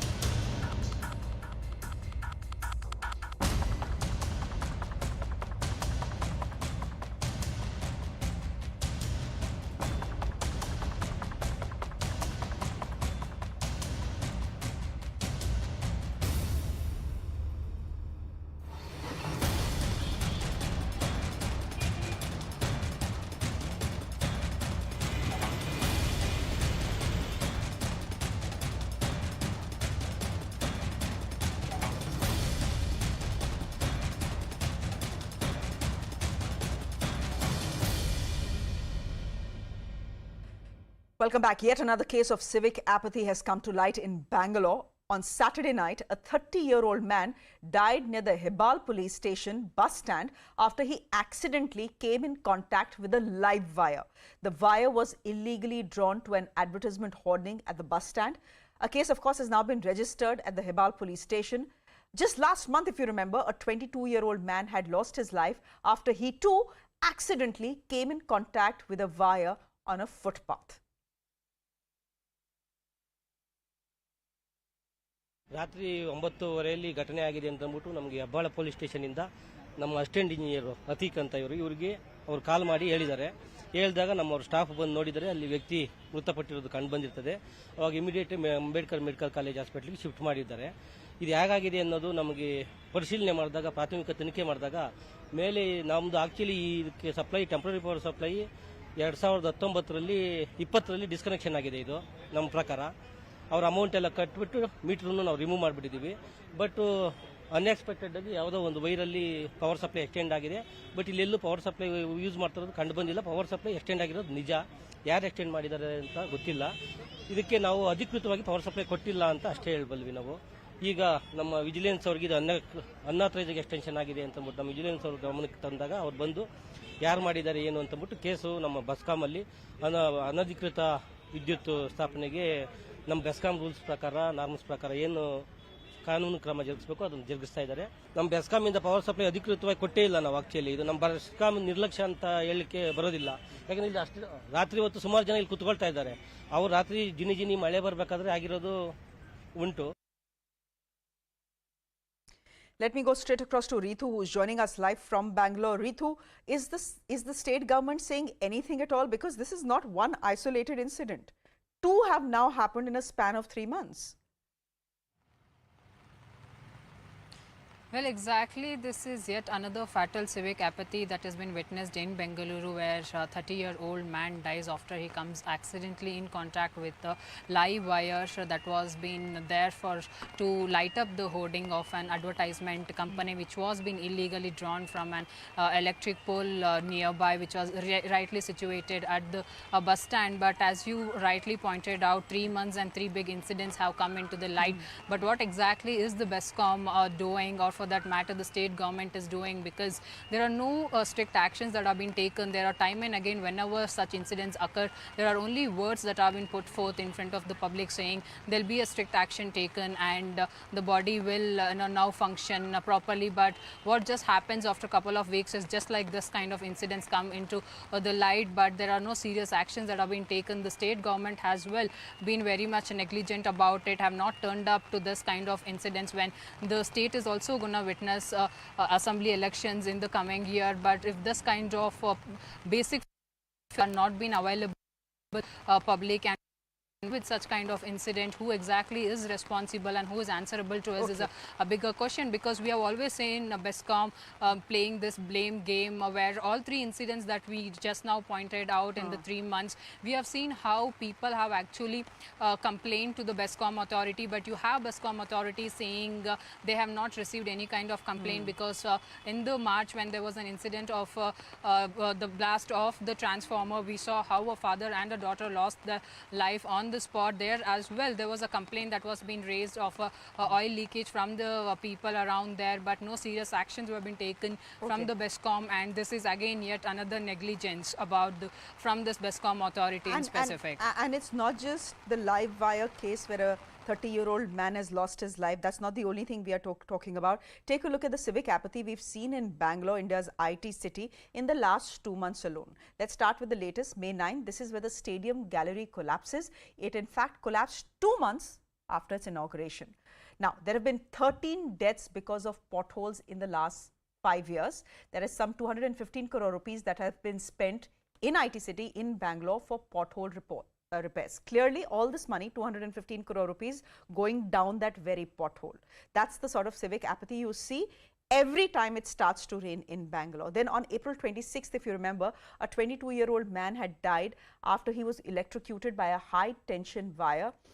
This was the first of 2 tragedies, and then we've seen one on May 14th as well, which is what we are talking about. And again, mid-April, Bangalore, if you live there, even if you don't live there and watch television channels, you'll know that there is always massive water logging that happens because of rains there. This is a regular feature, and it's a regular nightmare as well. The civic apathy that has now come to define India's IT city.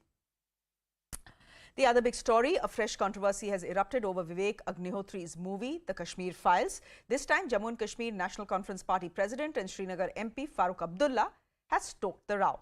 He is blaming Kashmir Files, the film, for recent attacks in Kashmir, and also said that he told the Lieutenant Governor after he met him that the movie is false and has spread animosity amongst the youth here. We've also heard from PDP Chief Mehbooba Mufti, who is also saying that the movie had a narrative and it spread hate in the valley, whose repercussions we are now seeing. क्या सच है कि एक मुसलमान एक हिंदू को मारेगा, उसके बाद उसका खून जो है वो चावल में डाल के कहेगा उसकी बीवी से तुम ये खाओ? क्या हो सकता है? मैंने कहा ये फिल्म बेबुनियाद फिल्म, जिसने न सिर्फ नफरत मुल्क में पैदा की है, बल्कि यहाँ हमारे जवानों में भी नफरत हुई है कि हमारे तरफ कैसे सोच रहे हैं। जो मुसलमानों पे जुल्म हो रहा है इस वक्त हिंदुस्तान के कोनों में, वो हमारे बच्चों में भी एक लहर पैदा कर रहा है। ऐसी चीजों को बंद करना चाहिए। चाहे वो एनसी है, कांग्रेस है, पीडीपी है, यहाँ सिक्योरिटी फोर्सेस के साथ मिलके एक माहौल बनाया था कि अब कश्मीरी पंडित को मारा नहीं जाता था। आपने देखा 2010 में पीक अनरेस्ट, आपने 2016 में देखा पीक अनरेस्ट, मगर कोई खुदा ना खास्ता किलिंग नहीं हुई। मगर जो ये इस वक्त उन्होंने माहौल बनाया है, खासकर कश्मीर फाइल्स बनने के बाद, जो उन्होंने नफरत एक लोगों के दिलों में डाल दिए हैं, जो ये जो बिल्कुल एक नैरेटिव के साथ ये माइंडसेट चेंज कर।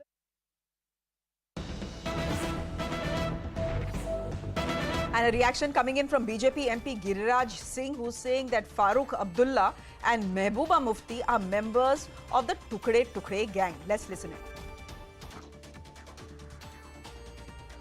देखिए, ये टुकड़े टुकड़े गैंग के सदस्य लोग हैं। Kashmir file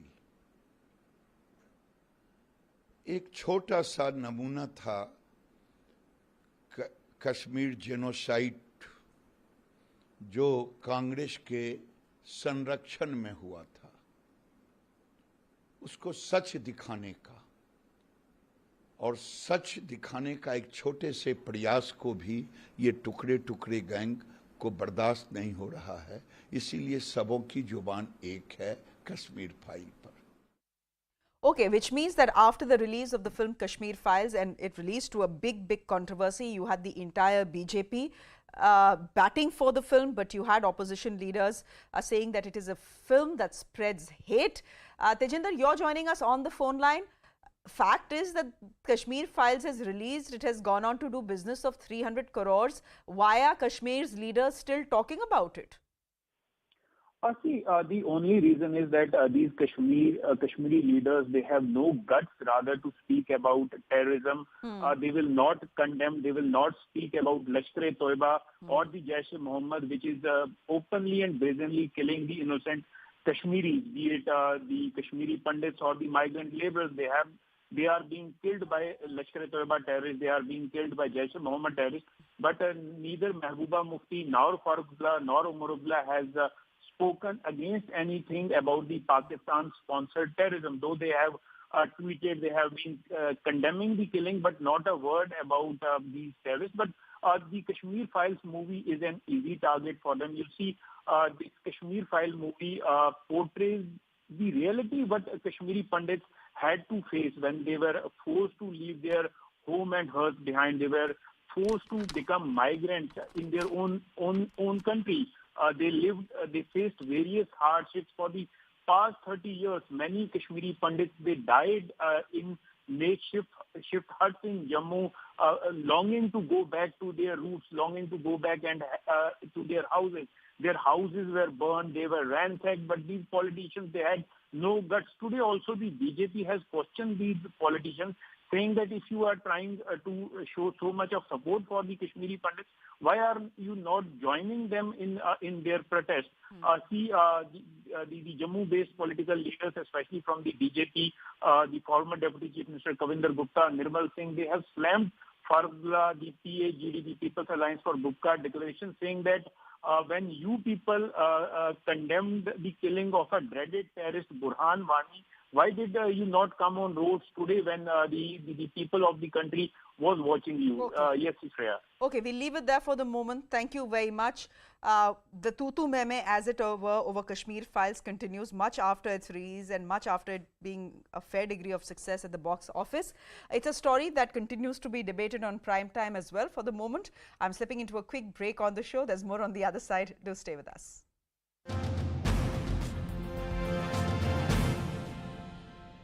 Please. There's something you're trying to say in code, no? No. One sec, you're saying yes with your face and no with your mouth. Yes.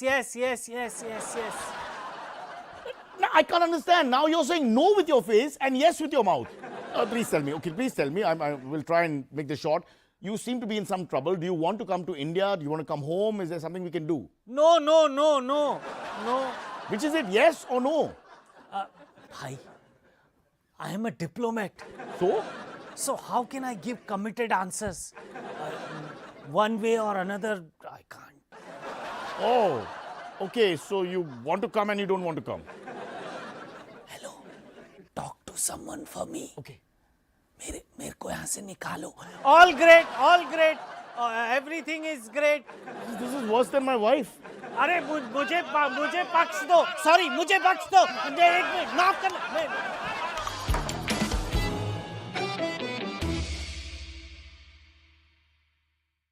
Hello and welcome. Usually I tell you to sit back and relax, but that's not possible today. I can't either. I'm on the edge of my seat because here's a man whose energy is so infectious. I just can't even. Ranveer bhai just can't even. I can't even. Madam मुझे देखो मैं कितना relax बैठा हूँ. आप भी relax करो यार. गप्पे शप्पे मारते हैं. Okay, but let us look at you. Really look at him. Let's take a moment. Look work at me. of art. A work of art. Look, Indeed. a work of art. Yeah. You say? My, I'm flattered. You've become synonymous with fashion and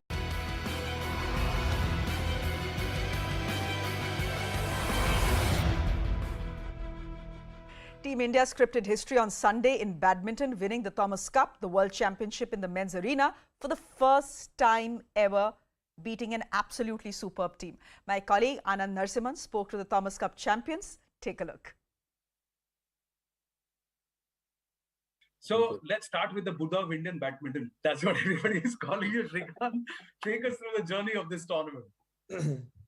Well, frankly, we didn't get enough time to, practice as a team because the team got announced very late and we were also playing a lot of tournaments. So me, Satvik, Chirag, we were in Philippines for Badminton Asia Championships and then we went back from there. We only had about 3-4 days before we came here. So, and then the team also got announced really late.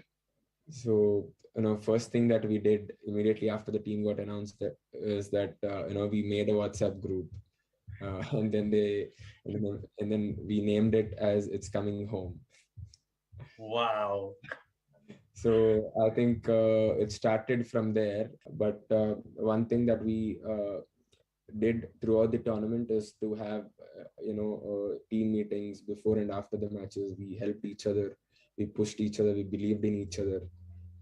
Even if somebody is having a bad day, we try and one of the player from the team used to go and talk to them and then motivate them, and then because we all know that each of us have done really well. That is the reason we are part of this Indian team. But Chirag, this "It's Coming Home" WhatsApp group name, whose idea was it?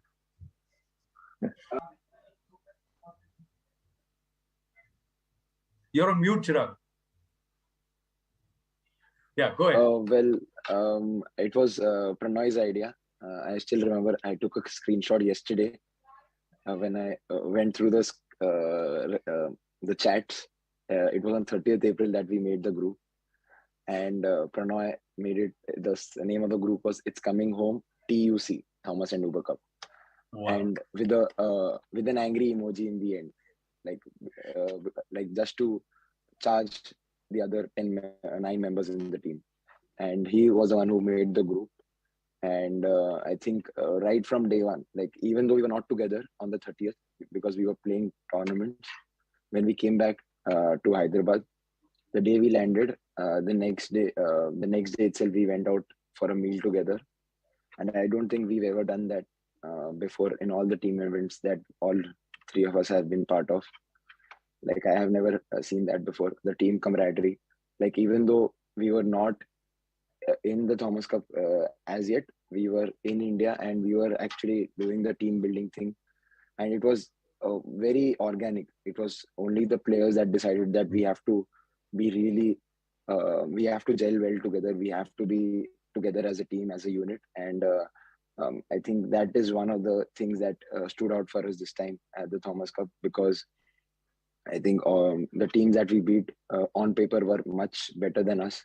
All the teams that we beat, but the will and the zest to win was much more in our team than their team, and I think that was the X factor that we had. But Satvik, tell me, who was about to cry? Why?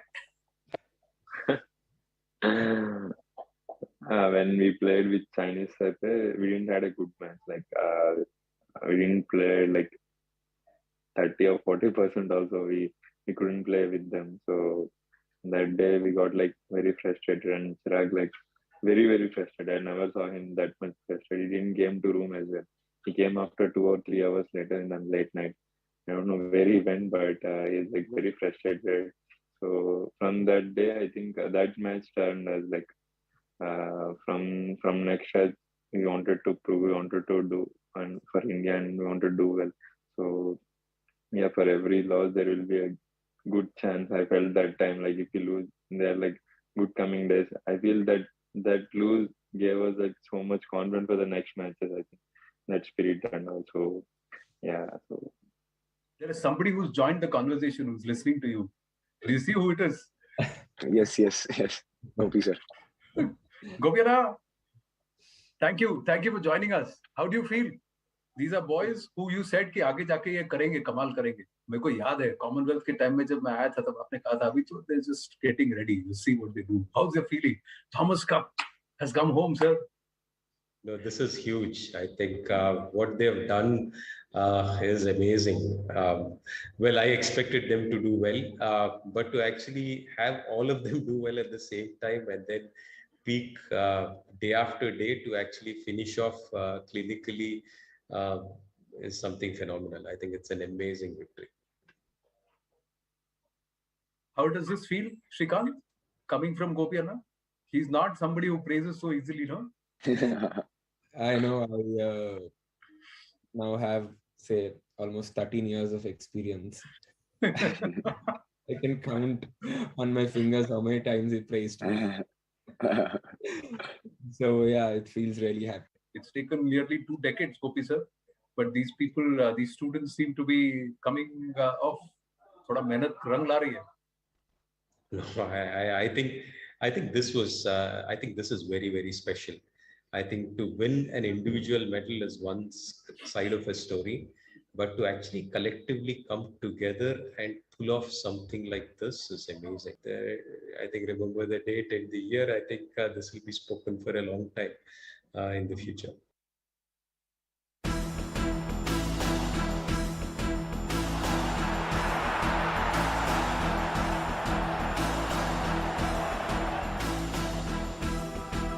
First thing that we did immediately after the team got announced is that we made a WhatsApp group, and then we named it as "It's Coming Home." But when we started the first game and we were leading and we lost, then like there was a lot of crowd for India. Then I was like, okay, let's do this now. So we have to play. It was on 30th April that we made the group. And Prannoy made it, the name of the group was It's Coming Home, TUC, Thomas and Uber Cup. What they have done is amazing. Well, I expected them to do well. I think it's an amazing victory.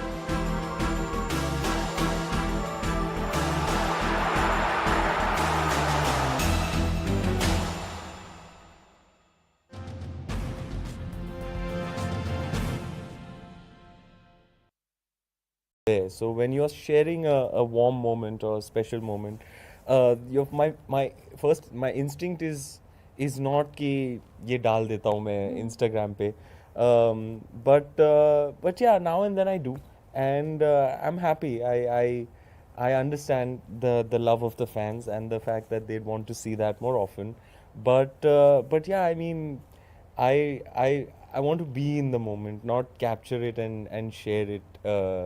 It's more important for me to be present, you know. Okay, guys, I tried. I did my best, you know.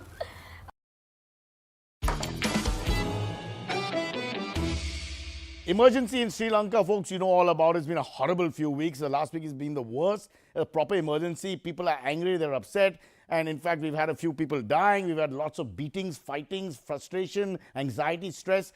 Let's meet our alleged Indian diplomat over there, His Excellency Deputy Ambassador R.V. Sangha. Don't Google, there's no proof. Excellency. Namaste, India. Namaste. Help.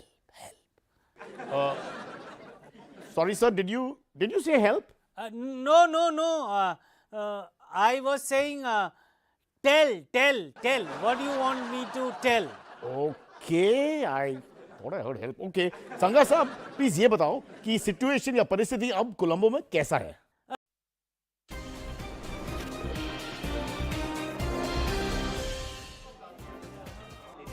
Namaste, you're on The Nation at 5. I'm Anand Narsimhan coming to you live from the newsroom here at CNN News 18. Ladies and gentlemen, the spotlight is on two big developments through the day. One is that the champions of India have spoken to us here at CNN News 18, and we'll play that conversation out in the latter half of this edition of The Nation at 5. But the other is the big revelation that has happened at the Gyanvapi Parisar in Kashi. The revelation that has prompted the local court to order the securing and the safety of the pond area in the Gyanvapi Masjid complex area, where, as per the order copy, a shivling has been sighted or seen. And that shivling has now been identified, it's been videographed, and because of that, and it's been called Mahatvapurn Saksha in the order copy, an important evidence, a very, very crucial evidence. This, even as the Gyanvapi survey, which went on for more than 12 hours, spread over 3 days, came to a conclusion. It was done under the aegis of the Advocate Commissioner appointed by the court. There was another Advocate Commissioner who was appointed after initial objections were raised on Ajay Dant Mishra as the only Advocate Commissioner. And they say that there was cooperation from both sides. The Wadi and the Prativadi Paksh, the Hindu Paksh and the Muslim Paksh, in presence of them is what everything was conducted. More importantly, it took more than 2 hours to empty this water pond, this pond area, which is called kuwa, pond or a tank, which is used largely as wuzu or to purification area by those who went to pray inside the mosque. But when they emptied the water, there was some resistance to empty this water because there were fish in that pond too. Those fish were safely then emptied into Ganga, into the Ganges, the Ganga River, Ganga Maya, there not so far away. And then it took about 2 hours to pump the water out, and then that entire area was photographed. What was photographed, as per its claim in the order copy, is that there was a shivling. Now, the Hindu Paksh believes this is a crucial evidence. This is very, very key. And they believe this is proof that there was a mandir and that the Nandi who's sitting facing the shivling or in a particular direction is actually facing this water tank, and it is indeed the Swayambhu or the Jyotirling of Baba Vishwanath. Meanwhile, the politics is on with OAC jumping in to come out and say that this was always a masjid and this will be a masjid, and trying to invoke certain clauses of the Places of Worship Act 1991, which has been countered by the Hindu Paksh, and there are others who have called OAC as trying to be a super jinnah. And this comment coming in from Giriraj Singh. Meanwhile, this is the crucial evidence that we'd like to share, the massive mega revelation, ladies and gentlemen. Have a look at this. This is the aerial view of the shivling. The shivling has been found in this area. This is a covered area. This is a covered area that has been unearthed right next to the, you see the 3 gumbas, that's a mosque. This square block is the covered area. This square block, this covered area, is the tank or the pond that's been artificially created. It's not a natural one, it's been created, under which, and this was what was emptied, and here is where they say the shivling was found. Now let's try and see the ground view. As we see the ground view, these are the pictures of this tank that have been taken. These are the pictures of the tank that have been taken, and this has been like this since 1991-92 when the Places of Worship Act came into play. This was shared with us by R.P. Singh, a press photographer or a photojournalist who had taken these pictures when the survey of this area and final pictures were taken before the barricading happened. And this is the tank. Quite a big tank. The water has been emptied from here, and this is where the claim is that the shivling has been found. Now the crucial aspect, that is the Nandi view. Many have said, where is Nandi facing? This is the famed Nandi bull who's sitting in a direction which is away from the Kashi Vishwanath temple that was built by Ahilyabai Holkar. And Nandi is facing in the direction of the tank, and there is a wall that actually separates the Mandir Parisar, as we see now, and the Masjid complex or the Gyanvapi area. And many believe that Nandi is not facing the current shivling because Nandi is facing the actual original shivling, that is the Jyotirling. Now we will have Alok Kumar, Senior Advocate, International Working President of the Vishwa Hindu Parishad, joining us in just a bit. But first I'll go to Shailendra Kumar Pandey, who's the Vyas of the Vyas Peeth. Shailendra Kumar Pandey ji, namaste. हमारे से बात करने के लिए बहुत बहुत धन्यवाद. मैं सबसे पहले आपसे जानना शैलेंद्र कुमार पाठक जी, नमस्ते. मैं आपसे शैलेंद्र जी, मैं आपसे ये व्यास। हाँ जी, शैलेंद्र कुमार पाठक व्यास जी, नमस्ते। मैं सबसे पहले आपसे जानना चाहूँगा कि आपकी क्या पीढ़ी दर पीढ़ी वहाँ माँ श्रृंगार गौरी की पूजा करती आई है? जी, बचपन से तो हम खुद ही अपने नाना जी के साथ बैठते रहे हैं, श्रृंगार गौरी माँ की पूजा करते चले आ रहे हैं। और हमसे पहले जो है कि हमारे नाना और उनके परनाना और के पूरे हमारे खानदान में लोग 400 वर्षों से पूजा करते चले आ रहे हैं। तो ये विधि क्या होती थी, कैसे करते थे आप पूजा? तो क्या हाँ, हम लोग महान ज्ञानवापी लिखते हैं और पूरे ज्ञानवापी हाथे के मालिक हैं और माता श्रृंगार गौरी का पूजा अर्चना करते हैं। 92 के पहले लगातार करते चले आ रहे थे, 92 के बाद से बंद होने के बाद से साल में एक बार पूजा करते हैं। तो 92 से पहले आप कह रहे हैं कि लगातार वहाँ पूजा होती थी, तो वहाँ कहाँ पर पूजा होती थी और अंदर आप जाते कैसे थे? ये मस्जिद के पश्चिमी दीवार पे बना हुआ जो आकृति है उसमें पूजा होती थी। और वहाँ एक तहखाना था, तहखाना है, वो खुला हुआ रहता था, आप गए हैं उस तहखाने में? जी नहीं, आपको बता दें कि जो श्रृंगार गौरी का मंदिर है वो मस्जिद के पश्चिमी दीवार पे पीछे की तरफ में है, स्थित है। उसी पे मुकुट लगा करके हम लोग पूजा अर्चना करते थे, दीवार पे अंकित है वो। अच्छा, और जो तो दीवार पे जो गेट वेट सब बंद था, अच्छा, गेट वेट तब बंद था। पर उससे पहले आपके नाना वहाँ पर जब पूजा करते थे तब वो तहखाना खुला हुआ था 92 से पहले, वहाँ नीचे जगह पे, वहाँ आपको आप कभी गए हैं? तहखाना जो है 92 के पहले खुला रहता था, उसकी कोई दिक्कत नहीं। हम लोग के पास तारीख 2016 तक तारीख थी हमारे पास। और फिर उसके बाद और तो अपना हम लोग जाके करते थे हमारे नाना। अच्छा, और वहाँ क्या था, आप कभी गए हैं उस तहखाने में? आप जब छोटे थे, आपको कुछ याद है? छुटपन में आप गए हैं? हाँ, बचपन में गए थे हम लोग। अभी भी हम लोग जो रामायण का जो सामान रखाता था तहखाने में, उसमें हम लोग जाते थे, देखते थे। एक ताली प्रशासन की हमारी लग के खुलता रहा गेट, उसमें बांस बल्ली जो उसमें रखाता रहा रामायण का, वो रखाया जाता रहा। तो उसमें हम लोग गए अंदर तक, बहुत अंदर नहीं जाते क्योंकि घुप अंधेरा था। तो अंधेरा होने का ज़्यादा अंदर नहीं जाते थे, बाहर तक थोड़ा सा अंदर जाके हम लोग जहाँ तक सामान रखाता है वहाँ तक जा सकते थे, वहाँ जाके देख के चले जाते थे। तो उसमें वही है जो खंबा बना हुआ है, खंबे के ऊपर आकृतियाँ हैं वो सामने नज़र आती हैं। ऊपर से भी जो खंबे बने हुए हैं मस्जिद के, उस पर भी आकृतियाँ नज़र आती हैं साफ साफ। और तहखाने में भी है, उसमें भी है, उसमें कुछ खंडित विग्रह भी थे उस समय, थोड़े छोटे मोटे। बस यही सब हम देख के चले जाते हैं, बाकी हम लोग अंदर जाते नहीं, ज़्यादा अंदर जाते नहीं थे। लेकिन ये परिसर के बाहर एक कुआं जैसा था, एक छोटा सा पॉन्ड, तालाब जैसा था, आपने वो देखा है? परिसर के बाहर नहीं, वो ज्ञानवापी मॉस्क के अंदर है वो। हाँ, ज्ञानवापी मॉस्क के अंदर ही तो मुक्ति मंडप के, हाँ, जो पॉन्ड है जो उसमें उन लोग अपना वो करते हैं, अपना हाथ पैर धोते हैं उसमें, जो अपना वो करते हैं शुक्रवार के दिन आकर के, हाँ, वजू करते हैं जो उसको कहा जाता है। हाँ, तो उसमें आज जो कहा जा रहा है, तो अभी हमको भी सूचना मिली उसी माध्यम से कि आप लोग के समाचारों से माध्यम से सूचना मिली हमको कि वहाँ पे भी एक शिवलिंग मिला है हम लोग को। तो बहुत खुशी की बात है हमको कि हमारे हिंदू धर्म को साक्ष्य मिला और हम लोग का जो चला आ रहा है 32 वर्षों से संघर्ष, उस संघर्ष को पूर्ण विराम मिलने की उम्मीद है अब।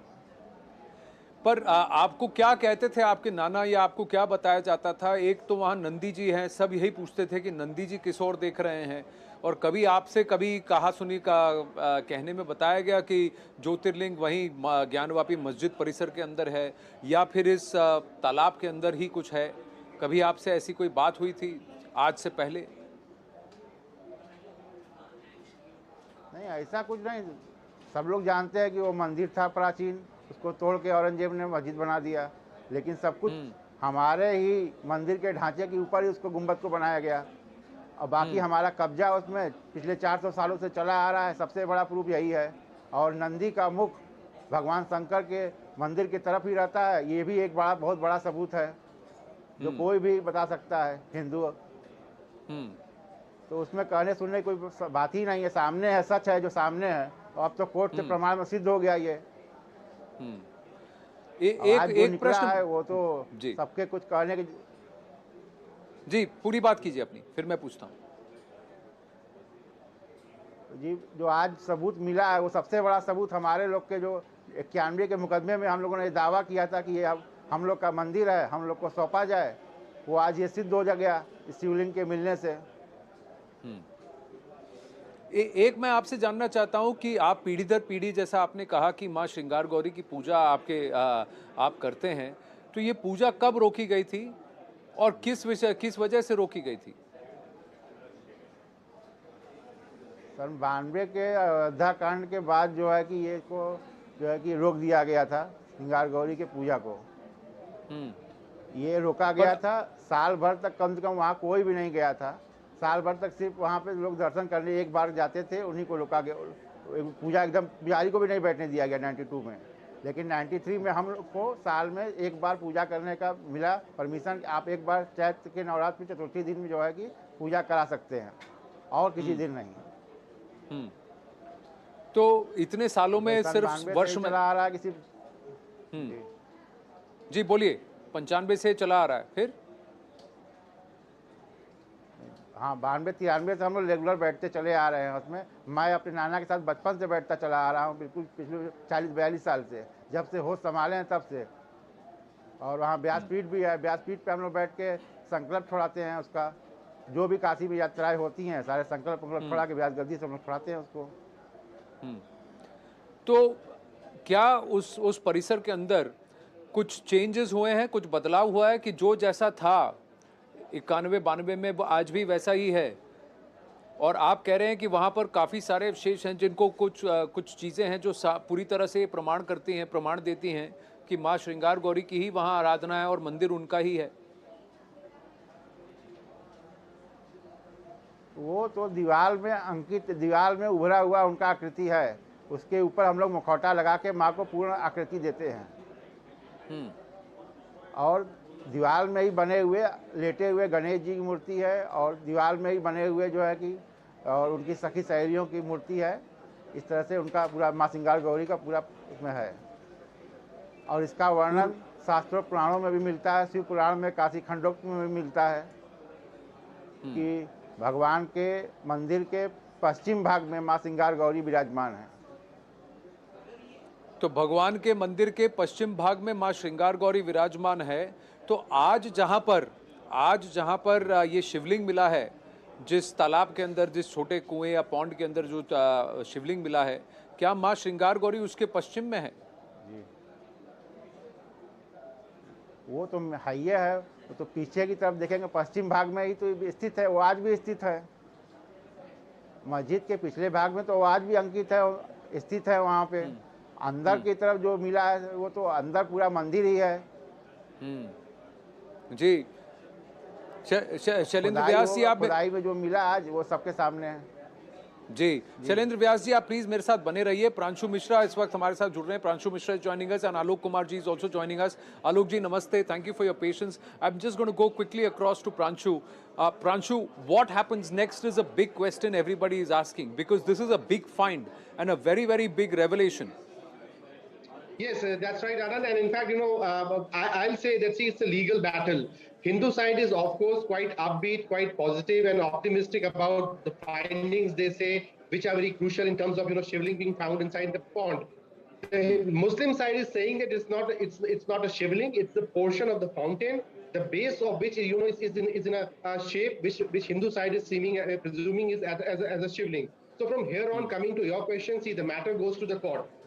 The civil judge has ordered for this, advocate-led panel to gather evidences. So what all detail has been ordered in terms of survey, videography, which are saying is ultimately the evidence in the eyes of the court. Now, whenever you produce any evidence in the eyes in front of a court, then both the respondents and the counter-respondents go into arguments and counter-arguments. So what will happen is that once this evidence is tabled in the court, is produced before the court, the Hindu side will make its arguments, Muslim side will come with its own counter-arguments and set of claims and will deliberate and discuss on each and every finding, including the shifting, and it will take a cycle of time to decide upon to what actually this evidence actually means and what it relates. ultimately the court will have to give its ruling. But meanwhile, there's a lot which that else can happen. For example, what happens in Supreme Court tomorrow? Will Supreme Court allow the proceedings to go on? Whether it will reject the Anjuman Islamia Committee's petition? What the Supreme Court says will clearly impact the proceedings that are going in the court. And then third thing I think is important is what Mr. Jiten is also saying, what Vishnu Jan also said, that the findings which have been found today, once they are admitted in court, they become court documents.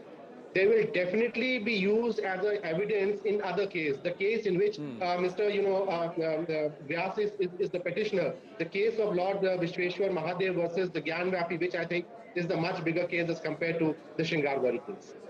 Yes, it is, but it is the Shingar Gauri case which has helped the survey and this crucial evidence, as is being claimed by the plaintiff or the petitioner, has been stumbled upon.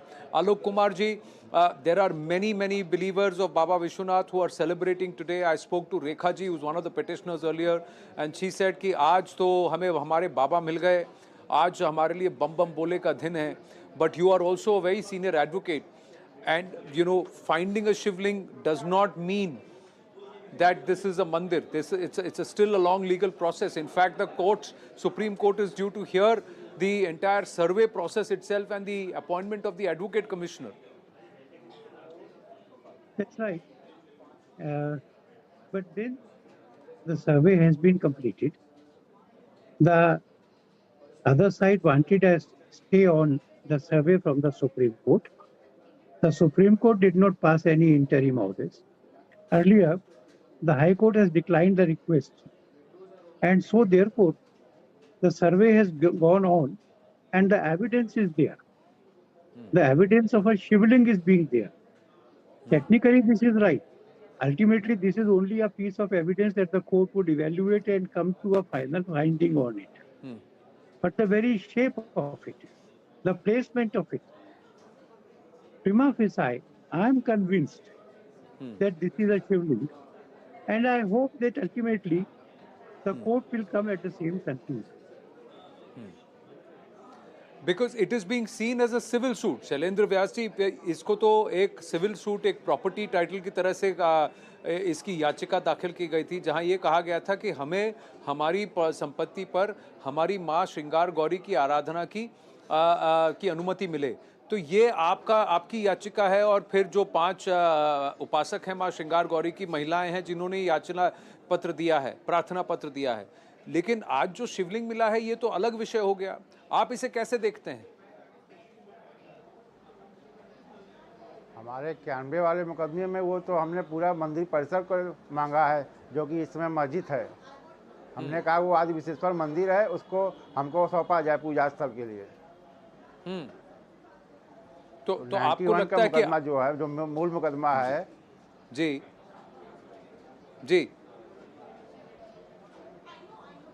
बोलिए वाले मुकदमे में हम लोग को हमने ये मुख्य मांग यही रखा था कि जो प्राचीन मंदिर हमारा आदि विशेश्वर मंदिर है, उसको जिसके ऊपर मस्जिद को निर्माण कर दिया गया है, उसको हमको वापस किया जाए, क्योंकि वो हिंदुओं का प्रमुख स्थल है, तीर्थ स्थल है वो. और ये विषय जो है, ये विषय इलाहाबाद हाई कोर्ट में इस पे एएसआई का जो सर्वे ऑर्डर किया गया था उस पर स्टे है, उस पर भी सुनवाई चल रही है. तो आपको लगता है सारे विषय अलग अलग हैं लेकिन कहीं ना कहीं एक साथ जुड़े हुए हैं? जी, ये श्रृंगार गौरी का मसला लेके ये लोग आए थे कि हमको दर्शन करने का रोज परमिशन दिया जाए, उसके लिए ये चल रहा था. मगर ये और दोनों में चाहे तो दोनों चीज जो है कि एक ही है. Alok ji, how would you see this? Because the court Varanasi court is looking at it and said treat it as a civil suit. So in a civil suit we have to do a survey. There is a matter about a survey by the Archaeological Survey of India in the Allahabad High Court. And then of course this matter, the Muslim Paksh has taken it to the Supreme Court challenging the appointment of the Advocate Commissioner itself.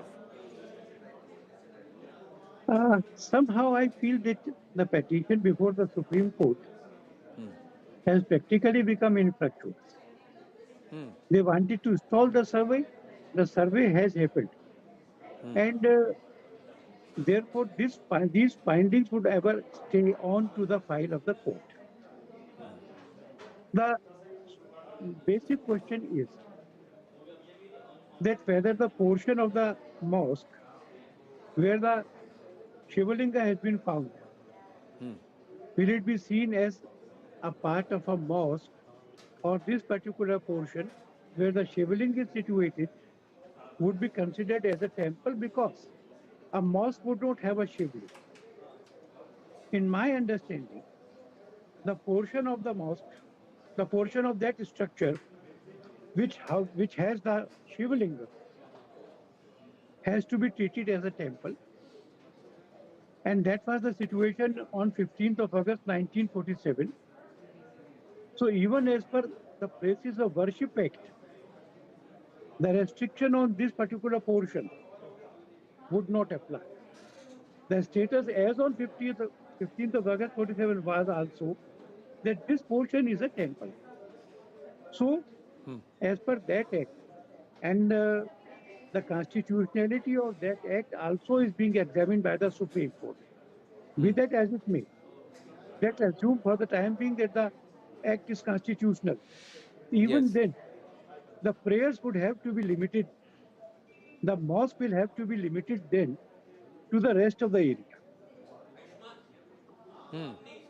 True, but people like Asaduddin Owaisi have come out and said, and they have given the argument of the Places of Worship Act 1991, and they have also turned around and said that ye masjid tha, masjid hai, masjid rahega. So how do you want to respond to that, Alok ji? There are two parts of that statement. One of the Places of Worship Act, I have answered that. That the portion of that total structure on which the Shivalinga stands has to be constituted as a temple and not as a mosque.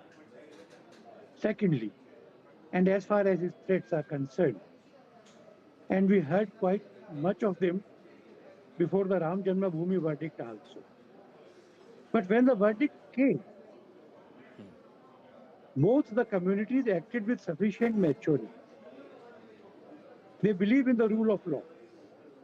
There was no agitation, there was no violence, there were no riots after the Ram Janmabhoomi judgment. I believe that the people of India, both communities, have now come to believe that courts are the final arbiters, and if the courts decide, then whatever overseas may like to do, the communities will obey the court orders, and I have no apprehensions on that count. So can I say that the plea is not that the masjid should be removed, but wherever the Shivlinga has been found and where there is Ma Shringar Gauri, Hindus should be allowed to worship? Is that how you are... This is as I understand the suits. And as far as Shringar Gauri is concerned, as my friend was pointing out, Shringar Gauri is on the back side of the wall, back wall. That is the side that is on the road. And on that wall is engraved a figure of Shringar Gauri. Twice in a year, that is the Chaturthi of the Navaratras, the Hindus are allowed to worship it. Till 1992, there was no restriction. But even now, on 2 days in a year, the Hindus worship it. And that was the position in 1947 also. So Shringar Gauri is a separate matter. That's a separate right. That's not inside the structure. That's onto the side of the street. And that, I think, is a clear-cut case where the Hindus would win. So you're saying Ma Shringar Gauri and the case of Baba Vishwanath or the Shivling being found here, two separate issues. As far as Ma Shringar Gauri is concerned, if you can allow them twice in a year, why not all through the year?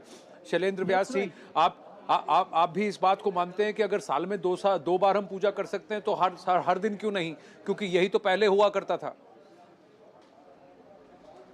जी, ये तो 92 के पहले का जो है सब 365 दिन पूजा होती चली आ रही थी, तो 92 के बाद ऐसा हुआ है कि जो रोक दिया गया।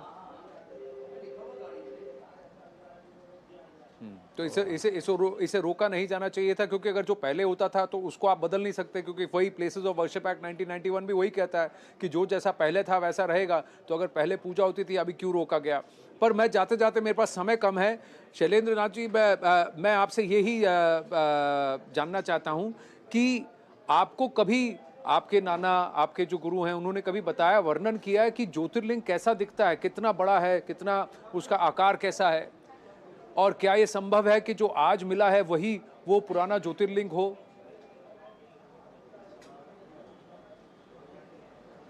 नहीं, देखिए, ये बहुत पुरानी बात है। 1669 में मंदिर को तोड़ा गया था, तो 1669 के बाद उनकी उम्र इतनी तो नहीं रही, 400 सालों का पहले की बात है वो। तो उतना तो वो भी नहीं, वो भी सुनते चले आ रहे हैं अपने पूर्वजों से, उन्होंने ये बताया था जो। बाकी ये कि शिवलिंग तो वहाँ था ही ना, शिवलिंग को लेके पुजारी कुएं में कूद गया था। जो चली आ रही है बात, जो हम लोग अपने पूर्वजों से सुनते चले आ रहे हैं, जो वहाँ का इतिहास कह रहा है, वो यही कह रहा है। अब चूंकि ये मंदिर था, चारों तरफ मंदिर के अवशेष पड़े हुए हैं, तो उसमें कहाँ क्या क्या निकल रहा है वो तो खुदाई में पता चल ही रहा है, सामने आ गया सब खुद ही। और ये हमको ये कहना था कि ये जो है कि ये मेन जो है कि हिंदुओं का प्रमुख तीर्थ स्थल था, तो ये मंदिर था, और ये मंदिर की बात प्रमाणित होती है। ये हमने मुकदमे में भी किया है, और ये सिंगार गौरी के इसमें